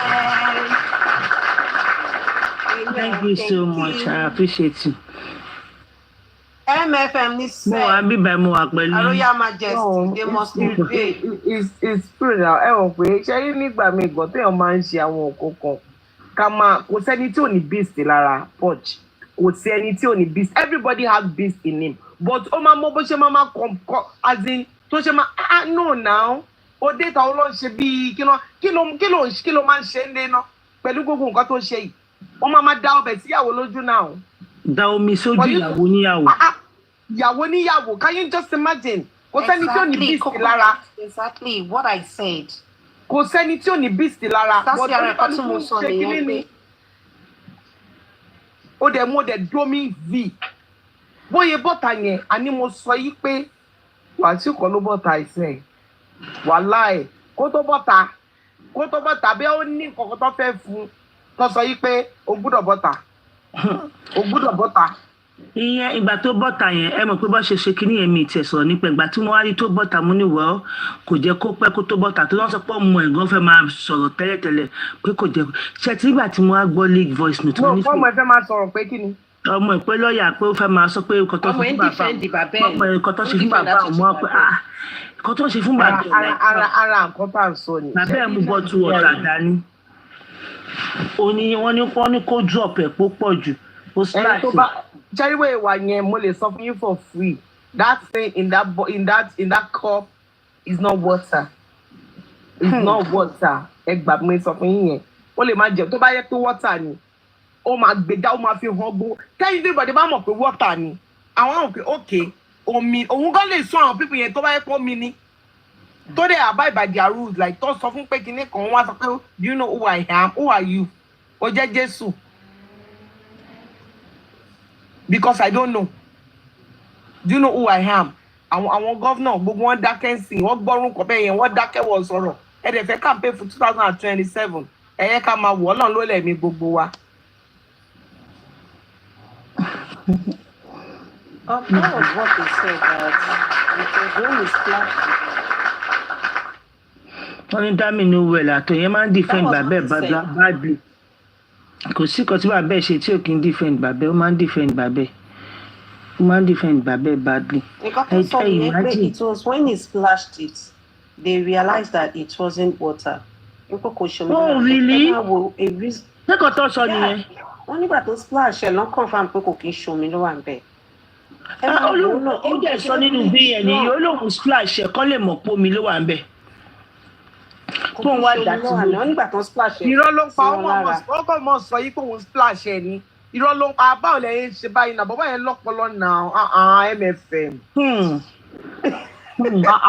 Bóyá wà yẹn tó bá jókòó tó bá yí irọ́ fún yín ẹni tó láwọn tí òun fúnyàn ní nǹkan ẹgbẹ́ ìwà yẹn kẹ́ẹ̀kì kí mi ìmọ̀ kọ́tà àwọn èèyàn rí lára ẹ̀ tó bá kọjá tó bá tẹ bá kí báyìí kò ní ó lè má da yín lóhùn ayégun ló dúró. Ó máa le jù ni ó máa le jù like ó dẹrẹ le jù. Ọmọ tó splash ẹ̀ lọ realize pé alcohol ló wà nínú ẹ̀ nígbà kò tiẹ̀ kì í ṣe omi. Wọ́n dẹ̀ ní gẹ́yìn sọ pé you cannot fly with me òun ló sọ ó ní gẹ́yìn sọ pé you cannot pé ò lè tẹ̀lé òun move sẹ́ pé you cannot fly with me. Oh, he was drunk. They said he was drunk. Ó lè wá sọ fún wọn pé then nobody is going anywhere. Bó ṣe rojọ́ nìyẹn. Ó wà nínú voice note náà. Ó lè wá ní nobody is going anywhere. Ẹ mọ bí tó pa mí lẹ́rìn pọ̀. Ṣé ibi tó ti fò yẹn mi mọ̀ pé máa ń lè fò. Fẹ́ni tó kúrú lè fò. Ibẹ̀ yẹn ó surprise me. Ibẹ̀ yẹn wà so ridiculous. At first, I refused to believe it was true when I saw that video. Ó fi akọ sí ó kọ́kọ́ fi stepping kan sí báyìí ó tún wá jump up ní really. Nígbà tó kí ni ìmọ̀ máa pa òun. Àṣìwà báyìí lè jẹ́ kú. Tí mo rí báyìí mo nílùú kí lè lè wọ̀ lọ. Ṣùgbọ́n lóun mọtí ni. Funny enough, ní 8 a.m. he was heavily drunk. A responsible man nìyẹn o. 8 a.m. láàárọ̀ ni ní time up wọ́n ló ti mọtí ń pọ̀ high kan láàárọ̀ yẹn. Ṣé bọ́lá tí ò ṣe clear nígbà tí ó rí kú. Education no be scam, Fendi. Education no be scam, I swear to Almighty God. Gbogbo àwọn tó ń sọ òyìnbó yìí tó ń ṣe kínní yìí, you know be say they go school o, they get people wey dey teach them for house normal. You understand? Normal. you will come. Anyway, second year, I'm late to my I'm only like George because fit for my say. Dami lo ń ṣiṣẹ́ ọmọ ẹ̀ ló kọ́ gbọ́ ẹ̀ fún pẹ̀lú bó ṣe pọ̀ta yẹn náà no wọ́n mọ nǹkan tó fẹ́ ṣe wọ́n máa dín pẹ̀lú àwọn airline yẹn ẹ rí pé mo sọ bẹ́ẹ̀ ẹ rí. Voice note yẹn ṣé ẹ ti rí yẹn nǹkan máa ń ṣẹlẹ̀ ní Nàìjíríà ìgò táwọn èèyàn mọ̀ àwọn míì á máa jẹ ìyà ọjọ́ pípẹ́ ẹ máa rí trolling míì tó jẹ́ pé wọ́n ti orchestrate ẹ̀ nínú ara wọn ẹ wò tí voice note yìí good morning ṣé ẹ ti rí good morning tí voice note yóò bá jáde voice note yìí ló tún máa jẹ́ kí wọ́n pipe low otherwise in another 1 year or whatever ibẹ̀ yẹn wọ́n lè ti close it down ìkọ̀kọ̀ lè ti ṣẹlẹ̀ wọ́n lè ní gẹ̀ yẹn náà pọ̀ mọ́ former senator ni bóun ló jẹ́ kí ẹ̀bẹ̀ ẹ̀yà bẹ̀ yẹn if not ló jẹ́ kí ẹ̀bẹ̀ wá sí tó bá yẹ pé common person kan ni iṣẹ́ ti bọ́ lọ́wọ́ ẹ̀ and àti bó sì ṣe wà yẹn náà ó lè má forgive gẹ̀ yẹn tó bá fi airline yẹn lẹ̀ ó sì máa make sure pé àwọn ilé lọ máa ń fi ní 20 ọdún jọmọ lọ́wọ́ kò ń ṣe immediately. èdè tó ní ìgbéraga èèyàn tó rude ó ní ìgbéraga ó rude ọmọ tí somebody's role model kó ti mọ tí yóò láàárọ̀ kùtùkùtù as early as 8 a.m. tó ti yó ṣó sùn sínú ọtí mọ́jú ni. máa mú bọ́ọ̀lù fẹ́ ṣe. MFM. Full screen ẹ káàárọ̀ mo kí gbogbo yín. mọ́mí ẹ káàárọ̀ mà. Yes, nípa nǹkan tí MFM sọ ń sìn ṣe rí nǹkan tí very dark dirty boy yẹn tó ń ṣe fún Ìyábọ̀ wọ́n rán ni o. I'm telling you. bọ́ọ̀rọ̀ lọ sọ́dọ̀ very dark man báyìí wọ lọ àìtí lọ bẹ́ẹ̀. àní wọ́n rán ni àní wọ́n rán ni tẹ bá rántí Ìyábọ̀ Òjó wà against APC nígbà tó ń dìbò APC lose presidential kìíní ní Lagos State for the first time in history for the first time in their history wọ́n lose root wọn for the first time. So I mean, even in Lagos they lost, but I would not want to appreciate more of that. They lose even in Lagos. Wọ́n lose, but aṣáàdúpẹ́ pé wọ́n padà win. Kọ́lọ́n kò ṣàn. They all know what they are doing. Pause me like nǹkan tẹ́ sọ yẹn ẹni wọ́n padà win. Tẹ́ ẹ̀ wá yẹn ni mo lọ ti win. Tẹ́ ẹ̀ wá ẹ̀ máa di. Orí afẹ́fẹ́ la wà. Èwo lórí ó dà mo ti gbọ́ yín. Èwo náà padà win. Wọ́n lè pé kò tó ń lo ègèsè ní. Wọ́n padà win ni. Wọ́n lè pọ́n lo ègèsè. Ìjànú mi. Wọ́n win náà ni. Àkọ́jà ẹ bá ti gbọ́ padà win tẹ́ ẹ̀ wá. Akórí gbogbo àwọn bí gbogbo ẹ ṣe lọ. Ẹni tí inú ẹ̀ bá mọ́, you don't need to fight for anything. Ẹni tó bá ṣe dáadáa, you don't need to fight for anything. Ẹni tó bá ṣe dáadáa, tó bá mọ̀ pé ó ṣe dáadáa, òun ṣe nǹkan tó dáa, you don't need to scare, you don't need to fight for anything. You don't need to. They will locate you. Ọ̀rọ̀ yẹn dàbí ẹni tó bá ń dáná tó bá ń ṣe oúnjẹ ni. Tó bá ń ṣe oúnjẹ tà táwọn èèyàn like oúnjẹ o ní láti campaign pé kíní kan do your normal routine do anything you need to do people will locate you. Exactly. That's just it. So ẹ mọ̀ kọ́nà ń ṣàánú wa ni ibi táwọn èèyàn ti bára wọn ni tó kò sí kan téèyàn fẹ́ ṣe Wàsíù ọ̀nà Wàsíù kí ẹni yẹn kó mọ̀ pé òun ò lè lọ scot free because nǹkan tó máa ṣe inú ẹ̀ ló wà. Nǹkan tó máa ṣe inú ẹ̀ ló wà. So torí pé everybody ti gbé kinní yìí ni torí pé everybody ti gbé kì í ṣe Nigerians nìkan wọ́n máa rí ní news now so ó ti rí pé everything ti wà published out and everything ló ṣe sọ pé kóun sóbà láti ṣe apology yẹn fún gbogbo èèyàn but now tó ti ṣe ó yà má lè ṣe báyìí ó yà nǹkan tó wà nù ẹ̀ ó máa. Chocolate. Sherry, apology yẹn sẹ. Emo ti believe apology yẹn. They pushed him outside because they will use it against them in 2027. Ní 2027 ni ẹ má sọ pé use against ẹ kò sọ pé lórí 2027. Nítorí ẹ̀ ni ẹ máa wo òun sì ó ń claim ọmọ Tinubu by fire. Àti bí pé Tinubu ò fokó díẹ̀ bímọ. Wèrè tó ń claim ọ̀rẹ́ mọ́ president náà by force by fire friend no support attitude my see, I need to see these people where they are opportunists. You know why I will call them opportunists? I'll be calling them opportunists like your joy. Say what you want say opportunists in if not that lege bossita on pariwo èmi náà sọ ẹjọ́ ẹ máa president you don't understand what I'm saying. Ẹ̀yin náà ẹ máa wò ẹ máa hàn tó ń fúrú àwọn èèyàn ní I don't know. You know, sometimes say ọba rírun kò bẹyàn kọ máa dákẹ́ èèyàn máa wò kì í ṣe fáwọn Nigerians kì í ṣe pọ́ dẹ̀ ni wọ́n o kì í ṣe pọ́ dẹ̀ ni wọ́n o ṣẹ́rí ọjọ́ kan ṣì ń bọ̀ tó ẹ pé everything will come back against them I swear to God àwọn èèyàn ti ń gbọ́ náà bí gbogbo ẹ̀ ṣe rí bàbá yẹn sọ̀rọ̀ báyìí ṣé ní 10 years ago a lè sọ̀rọ̀ báyìí báwọn èèyàn lè voice out báyìí wèrè náà fi ń wo wèrè. Yeah. So bí fídíò yẹn ṣe ń sọ̀rọ̀ yẹn honestly it's not as if pé kinní o ẹ̀yẹ́ ká pa kinní kan tì wèrè bíi tiẹ̀ làwọn èèyàn like wọ́n yẹn fèsì wọn yẹn a kàn sọ yí pé bí àtọ́rí bí wọ́n máa ń ṣàṣejù ńgbà mí o you don't understand but he's actually saying the truth he's actually going as in ní route táwọn gan òun ń lọ kọ́ máa rí. So everybody dọ̀dẹ̀ tán nǹkan wọ́n everybody ń ṣe gbogbo nǹkan tó yẹ kó máa nǹkan tó no I don't know ọlọ́run á ṣàánú gbogbo wa a máa gbọ́ tó bá yàgbọ́ èmi ṣàbílí pé MFM ẹ bá mute MFM ti ń sùn o.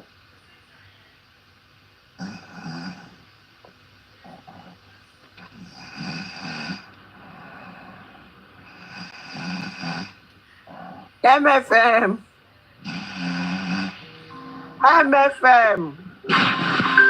Yes, so. Oya, mute o, ẹ ti sùn. Yes, so, mo ti sùn. Oya. Mute mo àbí bẹ́ẹ̀. Okay, tó ẹ ti sùn ni. Wọ́n náà ṣàánú èèyàn wọn abọ́tẹ̀ èèyàn máa sọ̀rọ̀ ṣe gbogbo nǹkan náà àti ó sígbà tí ò ní súnyàn. Kọ́lọ́ máa fi nǹkan téèyàn bá kọ́ máa fi yìnyàn ní.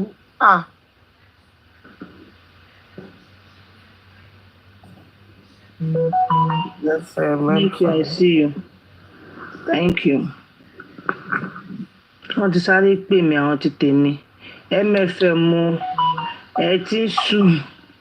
Bẹ́ẹ̀ni. Ẹ sáré gba mẹ́sẹ̀gì kíákíá kí lélẹ̀ tẹ̀ tún gbé síta fún mi. Ṣé ìsinsìn nílé? Ìyábọ̀ Òjó Mohbad justice for Mohbad matter. Today Ìyábọ̀ Òjó Mohbad. máa pa ilé. Láàárọ̀ Monday. How many minutes ago? Eki went to process me. Nísinsìnyí. How many minutes ago this one? Oh, màá bá ọ sọ̀rọ̀ later mo bọ̀ mo ṣe sọ̀rọ̀ wá sí Àyìndé náà. Màá bá ọ sọ̀rọ̀ ẹjọ́ tó yọ lọ́gbà ó ní gúrù bọ́lẹ̀. Where is gúrù? MFM ó ti bọ́lẹ̀ ti pẹ́. Ìgbà tí mo ti sọ fún pé anybody tó bá defend pa wọn àlàmà gúrú you run. Mi ìfẹ́ kó defend mine. Ó ti bọ́lẹ̀. I don't want him to defend that man. I don't like. It's his opinion though. It's his opinion, you know. It's his opinion, but you shouldn't defend him. Now he's a man. MFM. I believe that he's a married man. It's his opinion. Exactly. Yes. Nǹkan tí ò dá you don't need to say it out. No, you don't need to. A tún wá sọ̀rọ̀ owó tún sọ pé have you had an encounter with him? So you expect me to be telling you that yes, there was a day I met with him, we sat down, we drink, and there was a day we were going. No, I don't hold you explanation on that, but what is not good is not good. Period. What is bad is bad. Honestly, people need to stop that man. But aside from what she man, she agbára yẹn ti mo need àti dáyàn kan ló 1 minute.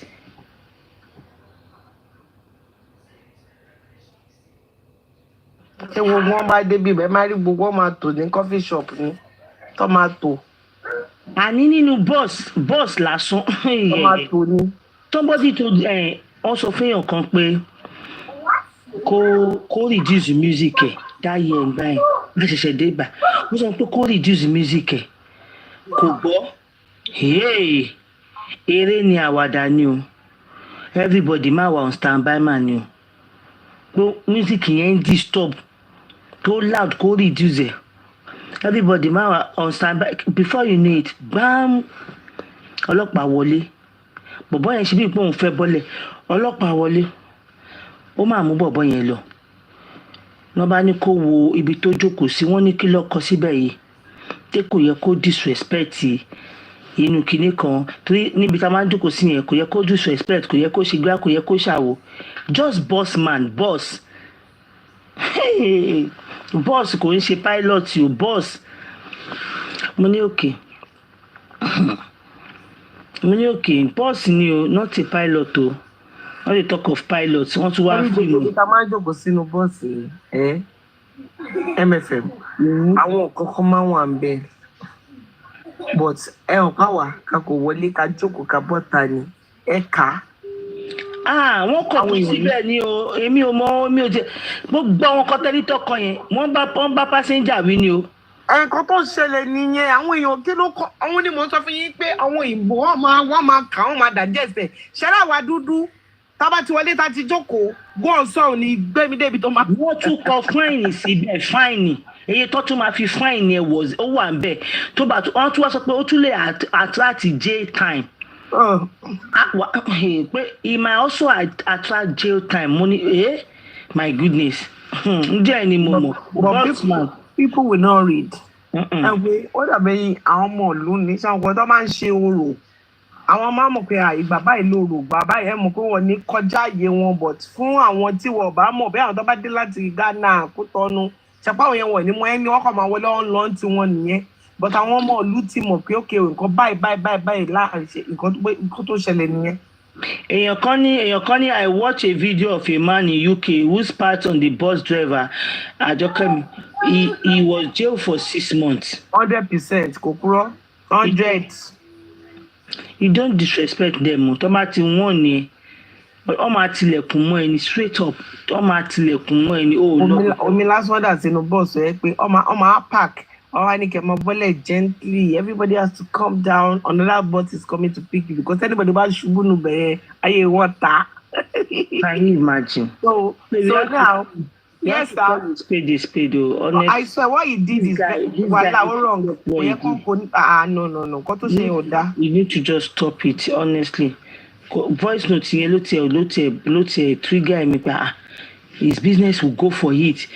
And ṣé mo pé ìyẹn ò ní mọ̀ pé kọ́tọ́hún ti ṣe pé ó ti hold their against him. Before you know it, before you know it, they will start dealing with him. That business might crumble kó jẹ́ pé kò ní gbérí mọ́. They will start dealing with him. Wọ́n lè kó wá san táàsì kan, wọ́n lè kó kinní kan. Mo ló máa dín pẹ̀lú ẹ̀sẹ̀ ẹ̀. Mo ní bó ṣe bọ́ta wà lẹ́yìn ṣe báyìí. Bó ṣe bọ́ta yẹn, òun kọ́ ló bọ́ta. Ìkọ̀kan push bí wọ́n fẹ́ sign ìkọ̀kan fún ni. Ló ṣe bọ́ta bí a signature kan ló ń da dúró tó fi bọ́ta tó fi bẹ̀bẹ̀ tó fi wá síta tó fi bẹ̀bẹ̀ yẹn. At the end of the day, ẹ gbàgbé mo sọ fún yín yẹn. A dín pẹ̀lú madness thing. Ó sì máa bá àwọn èèyàn fà. Ó sì máa bá wọn fà. Ó ní do you know me? This is Wasiu Ayinde. Nobody. Yes, nobody. Nobody tó máa ṣe tó máa lọ free. Imagine. Tẹ̀síwájú ẹni tí ibi tó jẹ́ pé ó dàbí pé ó mú kan. Ẹni tó ń bá sọ̀rọ̀. Ẹni wọn á ṣe And now. Ibẹ̀ ló yẹ kó tó pé ẹni tó ṣàṣe yìí. Àṣé wọ́n ti já bàbá sí recording. Ẹ gbọ́. Ẹ máa gbọ́. You know what? This water, every second I needed it. You don't want to see me shut down. Wọ́n ní fóònù wo ló ń dún báyìí wọlé? Wọ́n ní the owner too is from Ìjẹ̀bú-Òde. Ó yá now, come and pass course lọ. And the person, when he left, he left me on the queue, and he went to kiss the person. They speak for some 2, 3, 4 minutes, and that woman comes and says, "You come body see your account." I said, "Are you fair?" That was my first word to him. Are you fair? You're not fair. If you are fair, definitely you pick one thing out of it. And I am impatient. This is my water. I am a patient. This is my water. This hospital wọlé sí ni. That's what I said to you. Only òun sọ fún pé don't make it national issue. They are dealing with one person. They want to make it national issue. Do you believe in God? Let them bring Bible, Quran. Go ahead, just talk. Don't worry. I said, don't bring it to a national issue. And he says, and the next thing, he instructed one person, don't let him go. I said, oh, is that the way you want it? If that's the way you want it, then nobody's going in. That's it. And it gets to a point, it's not gathering momentum, people are gathering, and I opened this. And I put the contract here for space. I said, this is water. How can you embarrass me? My boss on the street. In government, I can't in government. I said, don't embarrass me. Kí ló sọ pé ṣé náà ṣe nínú gọ́ọ̀mẹ̀ntì ẹ̀ ní ìṣòro náà? And I put the contract here for space. I said, this is water. How can you embarrass me? Shoname, your boss on the street. Okay, Shoname, your boss, Omowummi Shoname on the street. Ṣé the wari content of nǹkan tó ní kó máa gbé kiri? Wọ́n ní it has to also do with the weight of the airline. Gbogbo kan tí airline gbọ́dọ̀ gbé, everything ó ti wà. So tó bá ní pé o fẹ́ mú kan wọlé, it has to do with weight, kò gbọ́dọ̀ kọjá for people's safety o. Kò ṣe pé bóyá pé wọ́n kọ̀ pé don't drink water, don't carry this, don't do this thing. Everything has to be. Ṣẹ́rí kan tí wà tí o ṣe yẹn. Ṣẹ́rí from the screening láti ẹnu ọ̀nà yẹn wàláì. Ṣẹ́rí àwọn people yẹn tó screen yẹn wọlé tó àìṣèwárí pé alcohol wà ń bẹ̀ yẹn. Ó ti kó gbogbo wọn sí trouble. Ṣé mo ṣá? Ó ti kó wọn sí wàhálà, wọn ò ṣe iṣẹ́ wọn rárá because kò yẹ kó gbogbo yẹn. Ó ti kó wọn sí trouble. Wọ́n ní bọ́tà wá sọ ni. Gbogbo wọn bó ṣe wà yẹn internal náà máa deal pẹ̀lú wọn. Gbogbo àwọn tó ń ṣe kinní yẹn o. Yes, because number one. Ọmọ tí ò tọ́ ọmọ tí ò já mẹ́yàn kankan náà wà lẹ́nu ọ̀nà. Ìgbà tí ò já mẹ́nì kankan kí ló tó gbé ìtòrí náà pé ọlọ́mọ ẹ̀ka yìí lọ́jọ́ débi bá ń pọ̀ náà. Wọ́n nílé ìwojú ẹ̀ tó bá jẹ́ pé ọmọ ẹni tí ò já mọ́yàn kankan ni wọ́n ti fọwọ́ lágbá lójú akọ̀kọ̀ pépà fún pòfẹ́sọ̀ àwọn lẹ́nu get out of here. Even Shoname yẹn gan tí ò bá fọ ariwo síta báyìí a ní aṣọ fẹ́ sọ pé òmò Wàsíù ni nígbà tó bá rí bẹ́ẹ̀ ó fẹ́ sọ pé òmò wọ́n ti ọkọ̀ máa fún ní sack letter ni ó máa lọ nìyẹn. Ṣé mo bẹ́ẹ̀? Àwọn tó rí lẹ́nu ọ̀nà iṣẹ́ mọ̀ bí àwọn ọmọ tí ò já mọ́ kankan àwọn ọmọ tó ẹ̀ wọ́n kọ̀ gbòdì iṣẹ́. 100. Ṣé ti understand? So tó bá yẹ pé ọ̀rọ̀ yẹn ò jáde síta Shoname ó lè sáàkì ẹni tó bá pàdé ẹ̀ lọ́nà náà. Àwọn sọ́kò Wàsíù ló fẹ́ kó bá mi ní kí ni gbogbo nọ́ọ̀sẹ̀nsì.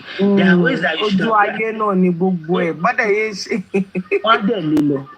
Àwọn pípù yìí nìkan kò jẹ́ kọ́ mọ̀ pé gbogbo bó ṣe ń ṣe yìí kò dáa. Gbogbo bó ṣe ń ṣe yìí it's not fair. Ẹ ti níwọ̀ ẹ ti ní téèyàn mọ́.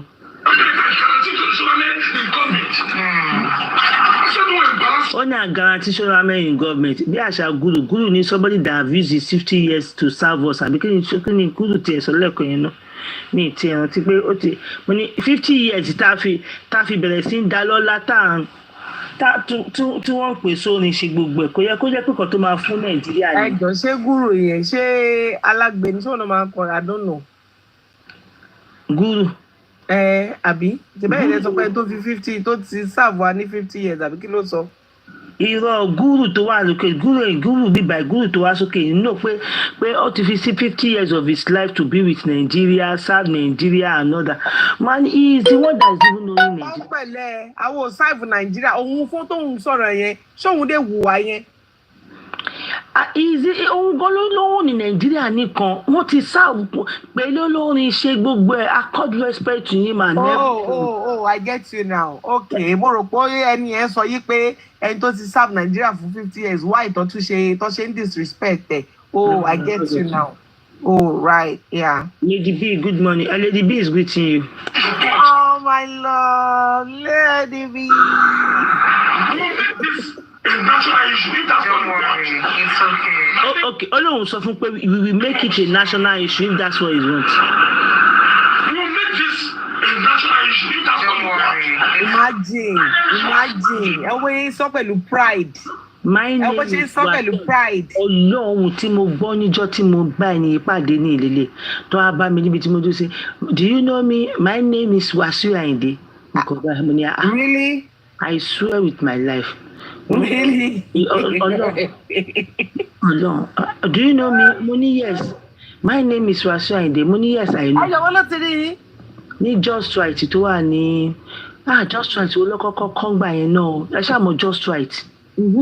Just Right yẹn mo ti gbàgbé ibi tá a ti pàdé so he came to get something gbogbo àwọn ọmọ yẹn ṣáà ń rally round there àwọn tí tájọ ń ṣe tí mo ṣe máa ṣe dáńsà fún wọn rally round there because mo supervise àwọn kan gbà yẹn àwọn tó máa ń ta kiri yẹn ní Just Right yẹn so gbogbo ṣáà ń rally round there wọ́n ṣe gbogbo ẹ̀ èmi ò ṣàṣọ kankan and I'm fond of that tí bá rí celebrity káwọn yẹn máa fò mọ́ wọn ṣe kí ni èmi kì í máa ń ṣe nǹkan ṣáwọn máa wò máa wo attitude tẹ́ni yẹn fẹ́ play padà tẹ́ni yẹn bá ṣe dáadáa máa rẹ́rìn sẹ́ni yẹn máa wave mo kì í yẹn wà lára mi kò sí bí mo ṣe láìkì yàn tó mi kì í fò mọ́ ọlọ́run bẹ́ẹ̀ so the way tí gbogbo wọn ṣe wá ń ṣe kò tiẹ̀ kí wọn ó kàn ná dorí ó kàn lejú ni èmi wá dúró sí kọ́nà mi mo kàn wò he left everybody come and meet me do you know me? Who are you? Do you know me? What is your name? Mo sọ ló kọ mi fún. Do you know me? Mo ní èmi tẹ̀sán yes mo ní yes ó ní ọmọ ìlú òní mi ṣé mi ṣe Yorùbá mo ní mi ṣe Yorùbá ó ní my name is Wasiu Ayinde mo ní yes I know ó dẹ̀ kúrò wájú mi ìkan tẹ́mi kọ́ mọ̀ pé ó ṣe ni pé báwo ni gbogbo èèyàn ṣe máa wà níbí báyìí tó máa kí mi tó máa yọ̀ mọ́ mi ìwọ nìkan ló kí mi tó dẹ̀ dúró. Nígbà tó yẹ pé àwọn tó ń kí ẹ̀gbọ́n you did not even give them attention you did not even ti ẹ̀ wave wọn o kò léjú ni Wasiu ẹ̀rọ̀sà K1 the ultimate ẹ̀rọ̀sà o ti ẹ̀ dá wọn lóhùn o ti ẹ̀ wò wọ́n èmi náà dé yàn wò lọ́ọ̀kan tèmi nǹkan wò my name is Wasiu Ayinde mo ní yes I know ó dé ara lọ yẹn ní ẹ̀bádẹ́ ti kí o ẹ̀bá ṣe kiri kọ́ o ọmọ yẹn kiri ní kíni. Ẹ̀yin tẹ́ kí ló fún yín gbogbo báwọn ọmọ yẹn ṣe bá gbẹ́rù sí mọ́tò tó ní Just Right báyìí kò fún wọn ní 5 kobo 1 naira and kò tiẹ̀ tún wá yọ̀ mọ́ wọn àti gba ẹmu nínú kò tiẹ̀ tún yọ̀ mọ́ wọn and which car was he even using then? One car this thing nobody came with no personal whatever n fún àìrí gbogbo báyìí bá lóde mọ́tò ẹ̀ tó báyìí bá ṣe everything. Say thank you kò fún wọn ní kankan kò rẹ́rìn sí wọn kò ṣe he no dey drop money he no drop shishi tó bá tiẹ̀ drop shishi wá tiẹ̀ tún appreciate àwa bí mo ṣe wá tiẹ̀ wá tó yìí tá àti ẹ̀ tó ìkáwọ́ ẹ̀ àwọn èèyàn ò lè yọ̀ mọ́ mi tó bẹ̀rẹ̀ níbi tí mo lọ kí má tiẹ̀ lè drop 10,000 bí mi tiẹ̀ ṣe wá lórúkọ yìí o tẹ́yà àti ẹ̀ tó o kó tiẹ̀ jẹ́ 10,000 kò drop anything. Hello. Àwọn ọmọ Machedaza yẹn tó máa ṣe ọmọ Machedaza náà ọmọ Machedaza tó máa wà ní Just Right yẹn I was the one that was supervising them. Wọ́n pọ́ọ̀sì kan tí wọ́n ń ṣe they post what they are doing hoping that bí àwọn tiẹ̀ máa rí 50 naira àwọn bẹ́ẹ̀ tiẹ̀ máa rí kíní kan bí máa ní ọ̀ya 10 of you go and share this 1,000 5 of you go and share this 500 kò fún wọn ní ojú débi wípé ó máa fún wọn lówó ọjà tó tún yẹ kó bá wọn rà gan ó wọnú pọ̀ lọ rà ni ó ti bìlí pé bí a tóun bá gbé níta wọ́n máa rí commission àti gba ẹmu kan máa ń wọ ọkùn náà ni pé ẹ try o. ṣẹgbọ́n nobody does that with me and get away with it. My name is Wasiu Ayinde. Nobody does that with me and get away with it. Nobody. Because I didn't go to do for church. I did not. I didn't bypass queue. I didn't jump queue. I didn't do anything. Àwọn èèyàn lẹ́nu gan-an kíyàn ṣáájú ilé ìkó tí máa lẹ́nu. And the next thing I heard was you can't go on that flight. Okay. Only the next thing I heard, you can't go on my flight. Gẹ̀yẹn pọ̀. Ó wà só di ẹni pa. Ó yẹ kí n rí full picture gẹ̀yẹn. Ó yẹ ká tiẹ̀ morúkọ ẹ̀ lórí social media ká lọ yẹ̀ wò. Only next thing I will hear, you can't go on my flight. Hey, Okpo. Any more in my life, the children will feel it. Will feel me. It's okay. You will feel me. It's okay. It is business. It's okay. Are you doing so? Is that all that happened? Sorry? Is that all that happened? That's it. Only Shoname will feel me in his business. Eshama keep playing Ija. Esha don't need to eat alone. One. Emaje playing Ija. Etinyo ni baje. Thank you so much for being sincere. You can't underestimate what these people can do. This are power dunk match. Yeah, Mamumbo. Go ahead, push. VDM someone need drop anymore that will drop 3 and it will be off. Oh, mo fẹ́ lọ síbẹ̀ sí. Dropping for us back to broad. Èèyàn kan send ẹ̀ sí mi sí. Mo fẹ́ lọ ìkọ́tẹ́ ni ẹ send sí mi. Mo ń bọ̀. Ẹ ká ganu sí kílẹ̀ tó mọ mo ń bọ̀. Ẹ kì lọ wọ ẹnìkan send ẹ̀ sí mi sí. Ẹ ká ganu sí o. Èèyàn kan sọ kankan láàárọ̀ mo ti gbàgbé ẹni tó sọ̀rọ̀ yẹn. Èèyàn yẹn ni pé ṣé mo ti gbàgbé ẹni tó sọ̀rọ̀ yẹn. Ṣé kò ń ṣe àbẹ̀fẹ́ àbí gúrù lọ ní pé bí Ìyábọ̀ Òjó ṣe ní levels tó ń sìn ló jẹ́ kẹ́ni ìwò pé òun lè fi trend kóun náà rí owó ṣé àbẹ̀fẹ́ ni àbí somebody said it. All this me and Ìyábọ̀ Òjó Mohbad justice for Mohbad matter. Well, I just want to drop this one here pending when Ìyábọ̀ Òjó will finish from our Omugo when she will come back to Nigeria. Now look everything damage control she work, especially with the one where me and she talk about, right? Now, myself, I be no one talk, but I've seen that when she did her life, she spoke a little about our meeting.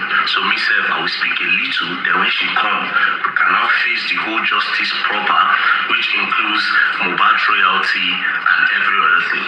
So, báwo ló ṣe máa bá yín fèsì Mohbad royalty? Sọ fún mi pé òun fẹ́ bá yín gba Mohbad royalty oríṣiríṣi Ọlọ́run máa ṣàánú wa o. Like I said, this particular no damage control on top. Understand? Because all these influencers, they no fee, no did it. Alright, so after the meeting at the Commissioner of Police Office, the whole meeting with Naira Marley, Sam Larry, Ìyábọ̀ Òjó, Tonto Dike was there, I was there, where I take tea and biscuits. So after the meeting, me and Ìyábọ̀ Òjó met. On that fateful day, when the meeting was arranged, they asked me for a location. I said there's one apartment to Wuse 2. Then she said that she don't want to come to the apartment, that she will pick a place. Initially, they were the one that said I should look for a place. I paid for the apartment, gave them a location, but they said no, that they want to use our own location that she will bring. Then they said we should come to Somerset. I did with Coco B and Steven. So I drive. Boom. As I reach Somerset, she carried bouncer, her lawyer did there, and 2 other guys. Immediately I enter, I just sight the bouncer. The bouncer just see me say, VDM. Apparently, me and the bouncer, we don't know ourselves for another kind 10 years. And we don't gym together, so he know me. So he just shake, I say, now you dey come? I say, yes. Him just pipe low, he just sit down. So as he sit down, we now went to the conference table where our lawyer sat, 2 other guys, we shook our hands, they shake hands with my own, with Coco B and CPAC. As we just sit down, I just tell them, say, we are here because me and Ìyábọ̀ Òjó wants to meet, right? Please, everybody drop your phones. We don't want a situation where pictures will go online for a reason, because of course, now understanding with the try get, you understand, more now I want to go further with the whole justice for Mohbad matter, right? So they dropped their phone and I said, Ìyábọ̀, let's go and sit down in the other table where me and you can talk face to face and heart to heart, so we'll go iron everything out. So we went to the table and then we sat down. When we sat down, I still told them, I beg anybody no record also. And so everybody just dropped their phone down and then they were just looking at us.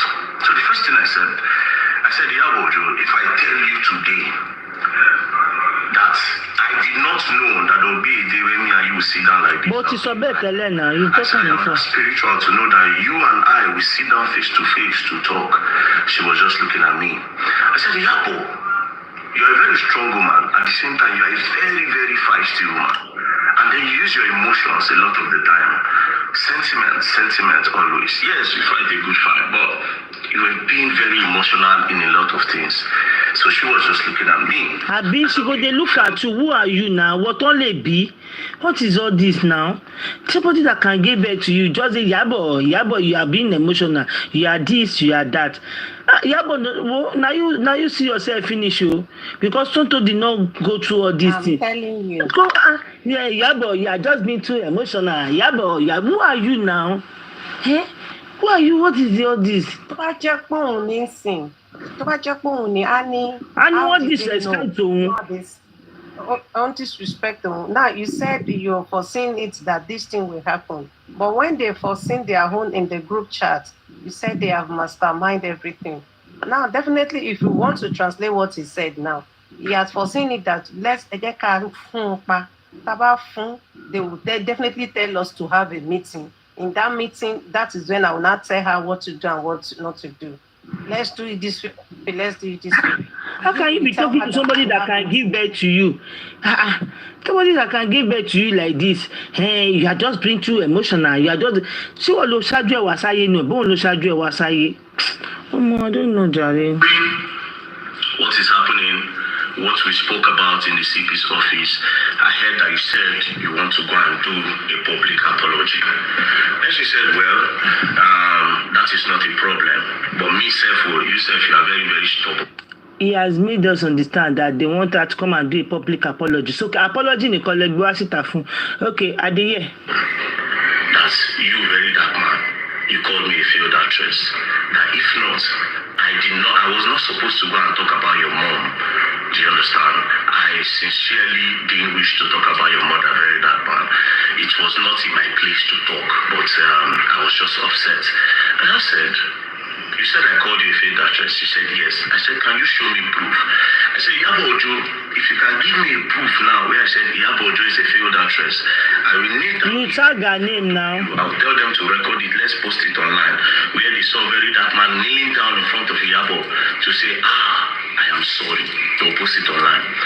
When I said that, she said, I should have a video. I said, where is the video? She says on my phone. I said, let me see it. Immediately I see it, I kneel down, I make a video of me begging you, and they post it online. She now said, that it's not on a video, that it was a text that I wrote. I said, even the caption. Show me that text where I said Iyabo Ojo is a failed actress.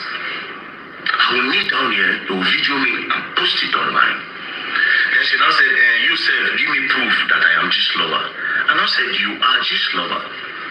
She now said, give me proof that I am Gist lover. She didn't argue. She just said, give me proof that I am Gist lover. And I said, give me proof that Neramali drugged your children in Malian's house. You and him, do you see?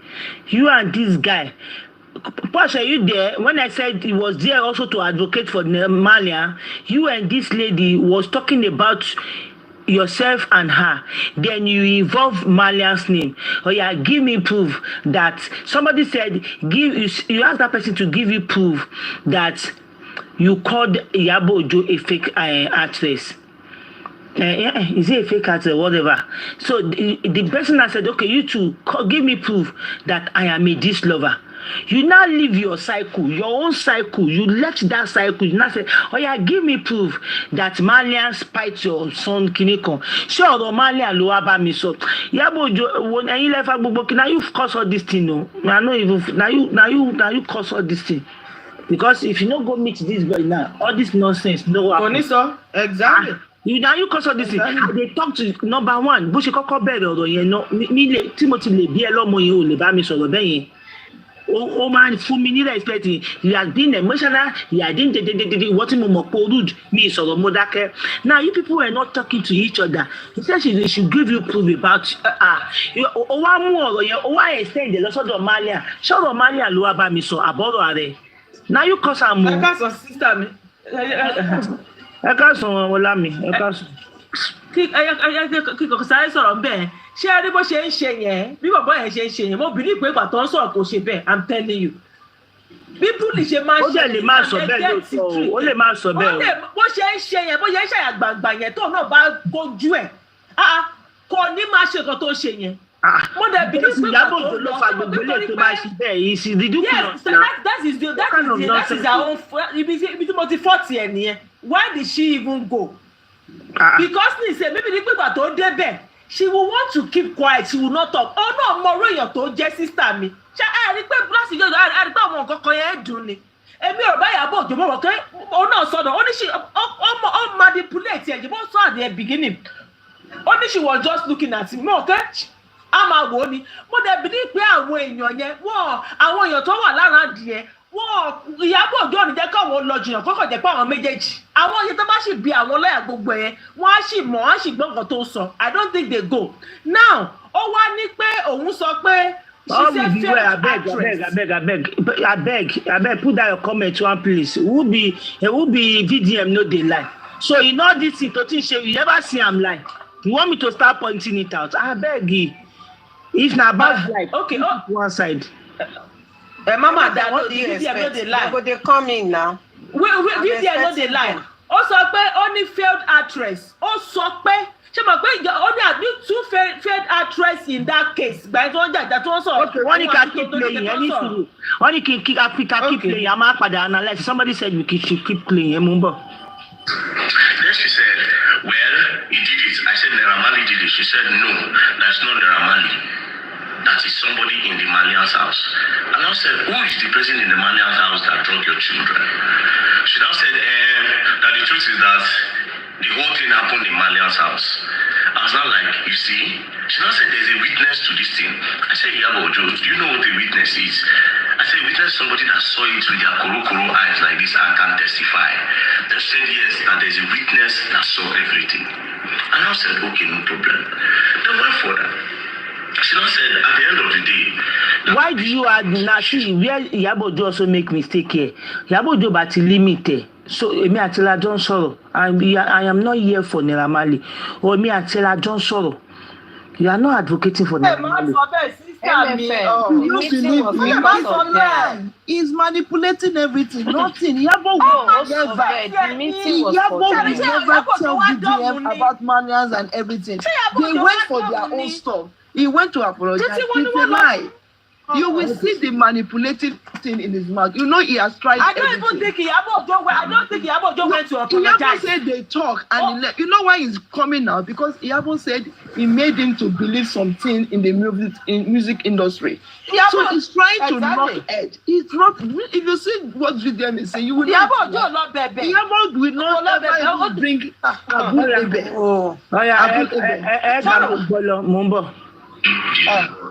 bully Mohbad. These were our words, right? I said, I am convinced that Naira Marley did not bully Mohbad. But as for Sam Larry, there's nothing on earth that can convince me Sam Larry bullied Mohbad. Please, quick one. You see now, he's trying to we still whitewash Naira Marley, still saying that Ìyábọ̀ used her mouth to say this and this. I did not. It's just lying. When you see those manipulative thoughts, you will see it in him. Okay. So you are talking about that you saw. How did you get these videos? Because you see this entertainment industry, while all those things were going on, the people that wanted these guys to fall, they took advantage of it. Ṣé ẹgbọ́n kan tó sọ, ẹgbọ́n kan tó ń sọ, ẹgbọ́n kan tí bàbá yìí sọ nísìn, bó ṣe ship ẹ̀ wọlé, ó lóun sọ pé you see this entertainment. Ṣé máa rí pé ẹni ṣe máa bìnú ẹjọ́ tí Ọlọ́run ṣe rí pé kàn tí Ìyábọ̀ Òjó sọ right. Only the people that wanted this boy to fall, they took advantage of it. The same thing Ìyábọ̀ Òjó said. Sọ sọ bẹ́ẹ̀. Òun ló sọ bẹ́ẹ̀ sí. Ìyábọ̀ Òjó sọ pé the people that want him to fall ló. Ó ní ó tẹ máa gbọ́ mo ń bọ̀ ẹ kì í gbé sẹ́yìn ẹ kà gbé sẹ́yìn ẹni sùúrù. Kò sọ mo ń bọ̀ máa gbé sẹ́yìn few seconds nísìnyí. I said, okay, hold on. Amali did not bully Mohbad. But as for Sam Larry, there's nothing on earth that can convince me Sam Larry bullied Mohbad. Okay. And I said, wait, all these videos you are talking about that you saw, how did you get these videos? Because you see this entertainment industry, while all those things going on, the people that wanted these guys to fall, they took advantage of it. Ṣé ẹ rí pé òun ló sọ bẹ́ẹ̀? Òun ló ṣì fẹ́ wọnú. Ìkan tí Ìyábọ̀ Òjó sọ pé wọ́n ń gbé sí òun lórí nìyẹn. Pé wọ́n fẹ́ kó òun wá sọ. Náà ni bàbá ìkan tí ẹ fẹ́ yẹn. Yes, very dark man ló sọ bẹ́ẹ̀. Ló fẹ́ kó yé bẹ́ẹ̀ pé àwọn nǹkan tó ń rí yẹn o, àwọn kan tó fẹ́ kí Naira Marley ṣubú, ó jẹ́ kó máa yé pé so ó fẹ́ kí wọ́n fẹ́ kí Ìyábọ̀ Òjó accept ẹ̀ pé gbogbo àwọn nǹkan yẹn tí wọ́n náà fi wà emotion yẹn àwọn pípì yẹn ló ń fà á so ó fẹ́ gbé sí lórí àmọ́ pé iṣẹ́ ẹ̀ ni ó fẹ́ gbé sí lórí. Ìyábọ̀ Òjó said before the last video, Ìyábọ̀ Òjó said that thing you guys were putting in my head for almost 4 days. The name that you guys were mentioning for 4 days to make me understand that blah blah blah that happened kiniko. I am not the one that will mention that name. You will come out and mention. Now, what I'm trying to say is that here is that it is not only apology they wanted that lady to come outside and say. Take it or leave it. They wanted that to say this thing don't gbé síta yìí. Wọ́n fẹ́ kó paint ẹ̀ síta náà bẹ́ẹ̀. Oh no, it's not. Wọ́n fẹ́ gbé sí lórí. Wọ́n fẹ́ gbé sí lórí kó sọ. Bò ń wá àgbà tó ń sọ yẹn mọ̀ pé Ìyábọ̀ á máa wò ó ń gbà pé ìwọ nìkan ni kò máa sọ. God bless you. They are pushing the narrative and they also want MFM to push the narrative. MFM, yes, it is not only apology. Ó fẹ́ kí Ìyábọ̀ wá dárúkọ àwọn èèyàn kankan. Kọ́ lè rí pé Ìyábọ̀ ló dárúkọ yẹn, wọ́n wá gbé sí Ìyábọ̀ lórí. They want that to be Bàbá ẹ̀ ló sọ fún náà. Ìyábọ̀ wá sọ fún wọn pé Ìyábọ̀ wá sọ fún wọn pé ṣe ráwọn orúkọ tẹ́ fẹ́ kí wọ́n dáńtà yẹn ẹ̀yin wá fẹnu ara yín sọ. Ṣọ́ọ̀ṣì yẹ yín. Ẹ jẹ́ kí n sọ kankan fún ìkọ̀kọ́ là mẹ́ta jọ ń sọ tá a bá understand pé ìkọ̀kọ́ là jọ sọ pé bọ̀bọ̀ yẹn ló ń sọ. Ìgbà tẹ́yìn ní bọ̀bọ̀ yẹn ló ń sọ kò sẹ́ni tí ò ní bọ̀bọ̀ yẹn kọ́ ló ń sọ ṣáwá ní Ìyábọ̀ ló ń sọ.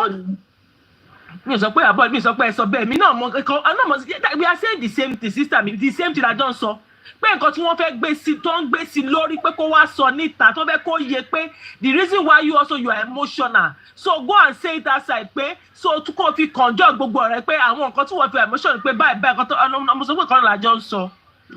Ẹ ṣe dẹ̀ mọ̀ pé there is possibility to jẹ́ pé tí Ìyábọ̀ bá sọ tán people yóò ní báàkì Ìyábọ̀ ṣe mọ̀ pé wọ́n lè padà yí mọ lórí pé ṣe rí bó ṣe bá wa jẹ́ ẹ̀jẹ̀ ẹ̀mí ìtara ẹni tẹ́bà sọ̀rọ̀ la ó dà pé background ń pariwo wọ́n lè padà sọ wípé ṣe rí bó ṣe bá wa jẹ́ ńsìn ó tún fẹ́ bẹ lòmíì jẹ́ kó wá gbé ọkọ ọmọ ẹ̀ síta gbogbo YouTube ló fẹ́ máa dárúkọ gbogbo àwọn olórin ló fẹ́ bring down wọ́n máa push ẹ̀ wọ́n wá yọ ṣé àlẹ́sẹ̀ ṣe mọ̀ pé wọ́n lè ṣe kinní yẹn fún Ìyábọ̀ ṣe mọ̀ pé wọ́n lè ṣe kù. Ó dárúkọ ẹ̀ náà ó dárúkọ àbú ẹ̀ tí gbọ́tọ̀ ẹ máa gbọ́ lọ ó dárúkọ pé Ìyábọ̀ Òjó ẹ máa gbọ́ lọ. Ṣé mọ̀ pé tí Ìyábọ̀ bá bọ́ta tó bá sọ̀rọ̀ you know he said it pé people will start banish her then he will not come out to whitewash her he will not come out kò ní bọ́ síta a kò jókòó sẹ́yìn pé at least ṣe bẹ́yìn náà ti ń rí báyìí sìn ṣe bẹ́ẹ̀ ti ń rí èèyàn tí woman yìí jẹ that is the plan. Gbọ́ tó sọ pé ọmọ ẹ̀ tó sọ pé Ìyábọ̀ Òjó sọ pé ọmọ ẹ̀ ló ń send àwọn bí. Around the video. Do you understand? I was not telling her that why that thing was happening. Do you know that they were telling Zinoliski to leave Malian Records that Naira Marley will not survive it? Another big record label was telling Zinoliski to leave Malians. A dúpẹ́ lọ́wọ́ Ọlọ́run pé o ti ń bọ́ síta wá sọ fún ara yín ṣe ti rí báyìí. A dúpẹ́ àwọn tẹ́ fẹ́ fà wọ̀ ọ̀rọ̀ yìí ẹ fà á wọ̀ ẹ fà gbogbo ẹ̀ wọ̀. And these people, some of them are inside the group chat. She was not like, I said, okay, all the videos that you were getting, who was giving it to you? She said it was her daughter. Most of the videos, it was her daughter that gave her, and then she gave those videos. How can her daughter be? How can she make sure? So possible ni. My data was giving me. Ìyábọ̀ Òjó ní manager. Ó ní manager Mohbad ló ń send you. Ìyábọ̀ Òjó sọ lórí life ẹ̀. You see that how can you say her daughter? You Priscilla. And if Priscilla doesn't sue this guy, then everything will be real. Priscilla needs to take action. Tó bá tiẹ̀ sú ẹ̀ kí ló fẹ́ sọ pé a ní ìyẹn ló sọ náà sísà mi. No, nonsense is that. Our daughter like her. What? Ọmọ náà. That will not ask me my daughter. the mother will not see her daughter. Can you imagine? She wants so exactly everything over Iyabo and her children. Yes. So that I saw very stupid guy. Pọ́fẹ́ Amali wálẹ̀ kó lè gbé Juma Jukes wá. Nǹkan tó fẹ́ ṣe nìyẹn. Wọ́n á máa àtáàkì ọmọ ẹ̀ ní ìsìn báyìí. Wọ́n á máa àtáàkì ọkọ ẹ̀. Ikọ̀ gbogbo àwọn sọ́jà ní ìsìn wọ́n tuntun fi. Ẹ máa gbọ́ lọ. Àfikọ́ náà ń ṣàánú. Said it is fine, Iyabo, you were actually emotional. She now said even at that there's a video that Sam Larry was beating Mohbad. But I said no, there's a video where he came. But have you ever asked yourself that why did they cut that video? And why is Zlatan not talking? Or the music video director, why is he not coming out to say so thing happened so that we can hold Sam Larry by the wrist? Now, this is what she said. Then she said, quickly, let me just... I'm sorry, quickly, please. You know, this guy, if you know, that is why you will know who manipulators are. He said they called so that they can talk about themselves. So you people have talked for 3-4 days regarding Malian's music. Then the time you people want to come so that you can both apologize or you say you want to talk to him, you left everything you were supposed to say about yourself now. You were talking about the other day, I told that lady that he went there to advocate. The last one was to advocate for Naira Marley. The one lady was saying, was it Ramsey? It's a lie. It cannot be. Their lawyer will do that. No BGM. Sheko my advocate for Naira Marley. Again, you see going back again when you're supposed to meet on your own, talk about yourself, and you go. You are not bringing Naira Marley. You're bringing the music industry. You are calling names. You are bringing the daughter. Iyabo came to say the daughter and this. You are entangling after the 4 days. So you are entangling. The purpose of that. Iyabo Juama wo one. Yama wo ni. If she come and she come and talk. More so because they want to say something. They want to still bring Jumadu's music down. That is still their They plan. Cannot. They will not bring it. They will just because they want Nigerians to because what Iyabo did to Malian. That is what and then they want buying data for Nigeria. So come as on people that will listen now. Yes, just like ẹnìkan sọ pé àwọn orin tí wọn tá à ń gbọ́ yìí pé kò ṣe pé ẹnìkankan ló band Naira Marley tó bá kọrin tó dùn kò tó bá ṣe àwọn èèyàn á gbọ́ àwọn tó bá wọn fẹ́ gbọ́ tó bá tẹ̀ lásán tó click lórí YouTube lásán ó ti gbọ́ náà nìyẹn so gbogbo èdè tí wọ́n sọ yìí they cannot bring anybody down àwọn oníṣẹ́ wọn ra data fáwọn Nàìjíríà ni. I believe that what he's doing right now is doing this thing to bring Iyabo out to come and talk about what happened at the meeting. And I don't know if Iyabo is hearing that Queen Mother begging in the name of God. Don't come and debunk anything that I did not tell him this. I did not make mention of my daughter's name. Just leave this boy to the bathroom. You have your evidence. You know your truth. You know what you guys said. When it is time to tender everything. But for now, just allow him to be ranting. We all know that he was still going to say this. Never, even if you come out to apologize, he was like, I'm not going to say what happened to us during the meeting, It's all lies. So just allow him to be moving mad like he started already. Please. Yes, I wish somebody can talk to her. She should just not reply. They call that just lover in the work. Let her just allow them to do their stuff. Let him say everything he wants to say. Anybody who chooses to believe, let them believe what they want to believe. I think that one will be better because if she come out to talk something now, they will go and strategize. She should not debunk. She said this. If he wants to sue her, let him sue her. That is it. It's an omota. That do I know what omota is? I said, I know what omota is. She says, I'm not a street boy. He collects money from boys on the beach. He does this, he does that. I said, do you have proof for that? She says, she does not need proof. Are you crazy? Are you crazy? You are defending somebody that you did not know. You are asking if he saw. Do you need to have proof for Sam Larry before you know Sam Larry is omota? Sheripele you were okay. You are asking if Sam Larry is omota. So omonule ni Sam Larry. Sam Larry fún are God no saying be omota. What are you talking about? You got to feel down here now. Sheripele boy you ori ope. Just like Abu Ebel. Abu Ebel is a rapist. That took me and it was a shock. I said, Abu Ebel. She said, yes, Abu Ebel is a rapist. And the fact That Abu Ebel does not drug girls and rapes girls. And I said, that's a very big allegation. She now said, yes. I said, do you have proof? She said, no, but she knows some girls that have said it. Iyabo cannot be stupid, Koni Dafwe. Iyabo cannot be stupid.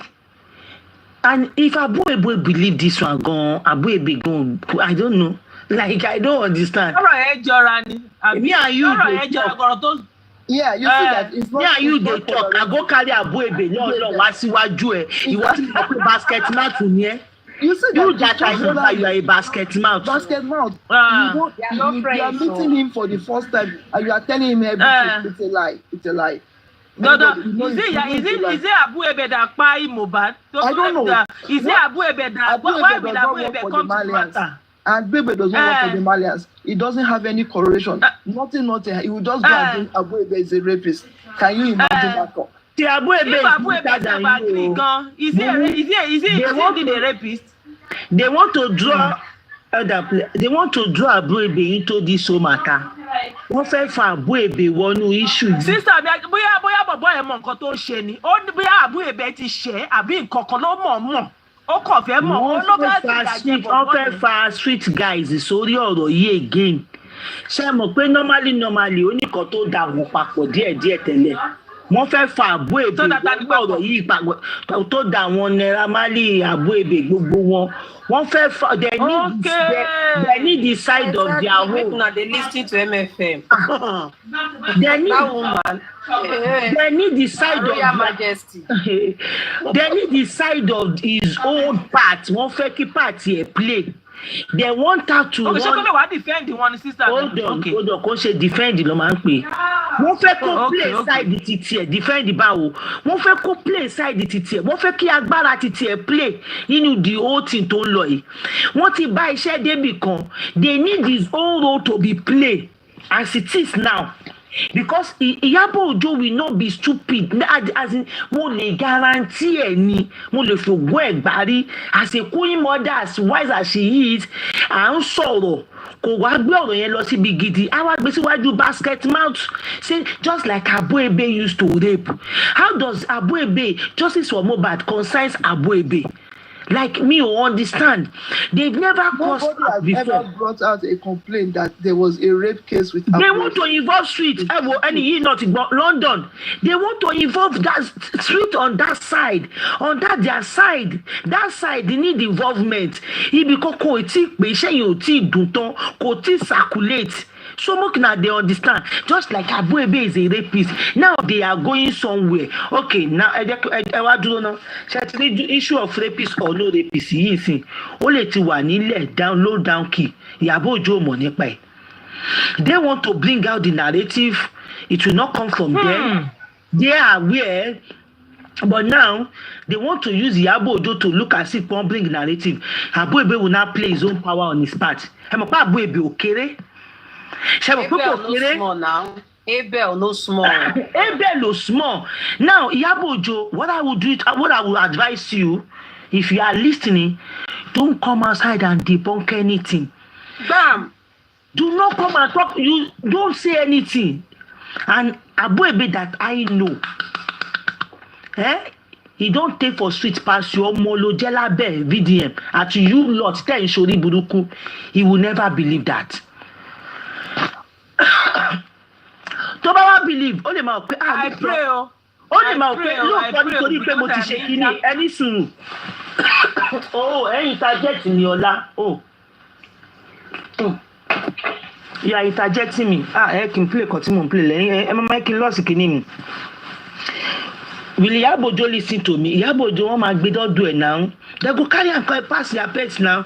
Only you see say they know. Then one man, I want people say something. Elomina advice. Before you know it, it will get to her. Ṣé ẹ mọ̀ nǹkan tó ṣẹlẹ̀ ni pé rapist wọ́n sọ èyí.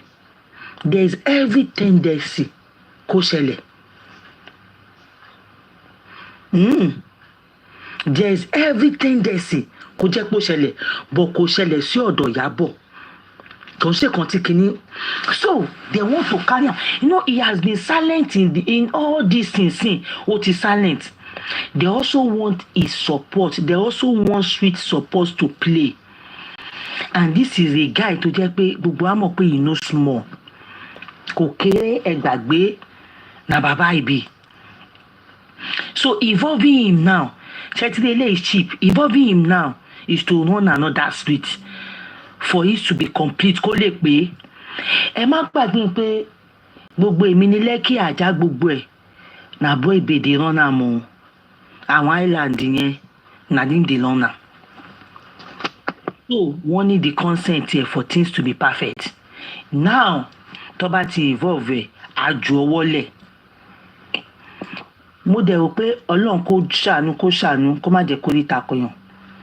Kí Abu Ebe no go fall for am. Especially tó bá jẹ́ pé such thing ti ṣẹlẹ̀ rí. Most especially tó bá jẹ́ pé ó ti ṣẹlẹ̀ rí. Ẹ kí n fún yín example kan. Now mo ti jẹ́ ẹran rí nínú pot. Mo ti jẹ́ ẹran rí ó ti wá pẹ́. Bí ẹni náà mọ̀ pé mo jẹ́ ẹran, ẹni náà mọ̀ pé mo jẹ́ ẹran, but tó ti wá pẹ́. Nígbà tí case of ẹran tán wá sọ pé mo jẹ́ ẹran níyẹn jẹ́, ẹ mọ̀ pé ẹ máa fẹ́ rò pé mo mà ti ṣe rí. I do am true. Àbí ẹni ìfẹ́ sọ ẹni sọ lóòótọ́ ni. For the fact that pé mo ṣe, màmá pé ṣó ní tendency kó leak lóòótọ́ kó dọ́dọ̀ ẹ̀. Ẹ fẹ́ believe, but ẹ bí na streetwise. Tọ́lọ́run bá ṣe make you no believe them. How can Iyabo be stupid to that extent? You that you are a basket mouth. You are not talking about Abu Ebe. Abu Ebe has never involved himself. You did not. Pardon your dada. If Adibi you said, I now said like Abu Ebe. And I said, no. Don't go to that area of Abu Ebe. Abu Ebe too is not good. It's a different case. You guys were just talking. Because Abu Ebe is a rapist. Does that make sense? Sherry-boy, if I'm on the street, one friend involved when they won't run Iyabo Ojo street. And don't forget that he also made they go shoot them. I be made them run am street. Our street in here. Wọ́n ní di ọwọ́ Abu Ebe nínú kí street fi lè pé. Exactly. Thank you, MFM. Okay. Yes. Ó ti rí pé Abu Ebe street in it. Don't forget that Abu Ebe and BDM once stepped on Abu Ebe's toe concerning one or two the property issues and all that. Really? Yeah. You know that guy now, he steps on people's toe. So to repair Abu Ebe, like he is close to Iyabo, and the sister was the one that even organized the baby shower for Prissy in Canada. They are closed, and now he wants to like stylishly put in that so that Iyabo will not get. Abu Ebe. Abu Ebe's sisters, yes, was the one that organized the surprise. Lola Lawu. No, there was an event planner that they give the whole this thing. Like an event planner, like paid to do this, do that. It was Abu Ebe sister. Really? And you know that Abu Ebe is on this case. He wants to talk to women concerning this. So definitely Abu Ebe is not small. In Nigeria, forget that guy is not small. Abu Ebe is small now. It's not small. So he doesn't want the guy to be involved in this whole matter. So he's trying to put him in and turn their back to each other. About Benin, Abu Ebe sister about Benin. Benny, Abu Ebe, yeah. About Benin, Abu Ebe, sister Abu Ebe. I bet how people feel divide and rule, sha. That's a rebellion. So he's trying to do all that just to make sure, like, just about Benin, like, even if Oba Benin can talk to Abu Ebe, like my brother, that's kind of thing. So he quickly come out to talk this. His mission here was to just bring in Abu into this issue. That is why the little he wants to talk in this issue now is to bring in Abu into this thing, so that Abu, in any support that he wants to render, he will quickly withdraw. from that support. And people realize because he already know his secret, that is why he wants to fight for Iyabo in all of this. I know that guy, I know that man is a streetwise, street credibility, father of all them since God bless you, London. The whole mission. We know what to do. First, God bless you. The whole mission is not, it cannot be completed without the involvement of Abuebe. The street way don't want honor. Abuebe said to it. Abuebe said to it. Now king of settlement in B2. So what we try? That much Zlatan one issue in you know Zlatan did not said he's not going to say anything about this.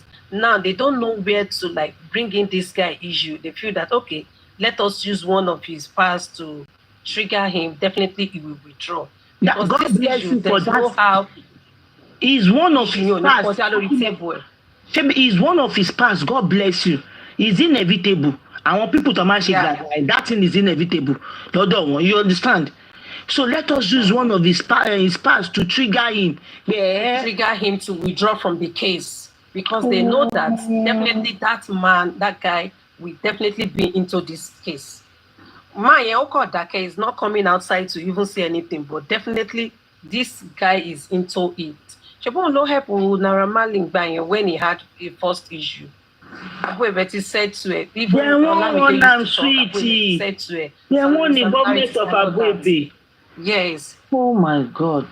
Yes, and Abuebe, I trust him not to even answer them in all of this. He will not rub himself in the mud. He will never rub himself in the mud with all these people, all these dirty people, all these dirty man and the dirty VDM. Say, you know Abuebe is a exactly. Who is Samilari? Where Abuebe? Who is Samilari? What London said now that even Samilari can't do pen where Abuebe. Emma, update very dark man. To wà lórí IG story. Kàkẹ́kà sí wa kẹ́gbọ́n nǹkan tó sọ. Ẹ̀yin náà ẹ bá wa kà mo máa kúrò níbi báyìí ní ọ̀tọ̀. Ẹ kà fún mi tẹ́ bá tún wà. Torí mo máa jáde níbi báyìí nìyẹn, màá tún padà sẹ́yìn.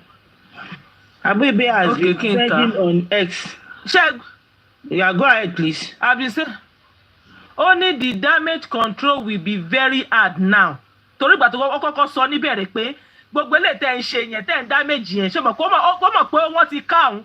So wá ní eléyìí kó tó rí pé sọ̀rọ̀ lẹ́nu eléyìí kò sẹ́nìkan tó lè ṣe damage control because sì ń bẹ̀. So ó ti sọ. So ní sọ wá fi ó wá ní pé the damage control will be very hard now. I wait until she returns. It was simple. I saw you beg, and that was why I agreed to meet you, Iyabo. Because make it make sense. Why will Iyabo agree to meet VDM on a normal ground? Why? If you can come out to lie about the police station meeting, forgetting that there are cameras everywhere, then you are evil. VDM entered interrogation room. VDM said the commissioner of police is my boy. How the mighty fall him. Meanwhile, Mohbad gets money down. Got to Sonny. All those lies cannot hide for long. If you like, sponsor the full country, just like Jimmy, service, lies. So, why is he so restless? Tí wọ́n bá ń claim pé ìwọ sọ tòótọ́, ìwọ tó ti sọ láti jọjọ tó ti ó ń lọ back and forth. Why are you so restless? Why are you so? Ṣé ní ìṣe ni pé àwọn èèyàn ń dìde gan, wọ́n dẹ̀ ń jarú ẹ̀, wọ́n dẹ̀ mọ̀ pé ó ti ń parọ́. Wípé ilé tó sọ sálẹ̀ kan tá a analyse gan, àwọn èèyàn gan tí wọ́n ti pápápá wọ́n ti mọ̀ pé a bà náà. Ó ti sọ gbogbo gbàgbà tó bẹ̀rẹ̀ ọ̀rọ̀ láti bẹ̀rẹ̀. Ó sọ pé ó dárúkọ ọmọ ẹ̀ àkọ́kọ́ oní forcefully onítọ̀ ẹ̀ ló ṣe ń jà. Ní ìsọtún pé he say my daughter send it to me. Kìnìkan. You are just, everybody knows that you are just bringing every day one lie. Mo ṣe mọ̀ kó ṣe máa sọ̀rọ̀ tó sọ pé lásán tó máa sọ ni. So ó náà máa dúró sí tó máa fi dé in 3 months. So mo mọ̀ pé ààrẹ ò ní balẹ̀. Ó máa lọ around nísìn láti máa wo how many bloggers want to support him. Those are he started the boy ẹnìyẹn. He's going around checking comments. Ibi tó wà restless dé tó wáyé pé bully ìkànnì á máa lọ checking comments, checking àwọn tó support ẹ̀ bloggers ṣe ibẹ̀ yẹn ló máa àwọn nǹkan tó ń fún lágbára nìyẹn tó fi ń parọ́ so tó bá wà lọ àárọ̀ tó bá rí pé àwọn èèyàn rí ní báyìí yẹn á tún jókòó á tún wo strategy tó tún fẹ́ mú wá ọ̀la àbíọ̀tún ló sì máa ṣe show because ẹ lọ́wọ́ a ní kò ní nísinmi sẹ́ẹ̀ BDM ò ní nísinmi you will not have peace you will not have peace because Mohbad spirit ẹ̀ máa his spirit will torment you till you give up.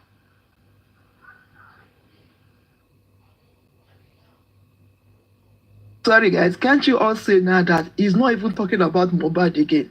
He started from Mohbad, the group chat, from there he led from there to Mali, to himself, now it's Abu Ebe. Then how do they want to get the justice for Mohbad? I just wish Iyabo can just skip it. In a way, we will say it was nice she met him. Because if she didn't meet him, nobody will know how evil these people are. Because he thinks he's spoiling the lady, he's also bringing himself out. For somebody for his own personal lawyer to unfollow him because he knows he's doing a lot of damage control. So we will look at it to say, why did she meet with him this? Because according to what he said they did not go far. So when they knew that they were loyal beside, maybe just give themselves some distance, and you will now come and be saying this somebody that you've never met, somebody you know that is a parrot, all the way you were talking about yourself, Malians, the next thing you now came and she said Abuebe is a rapist. How does that make sense?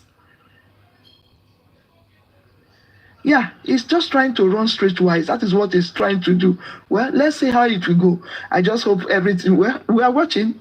Thank you.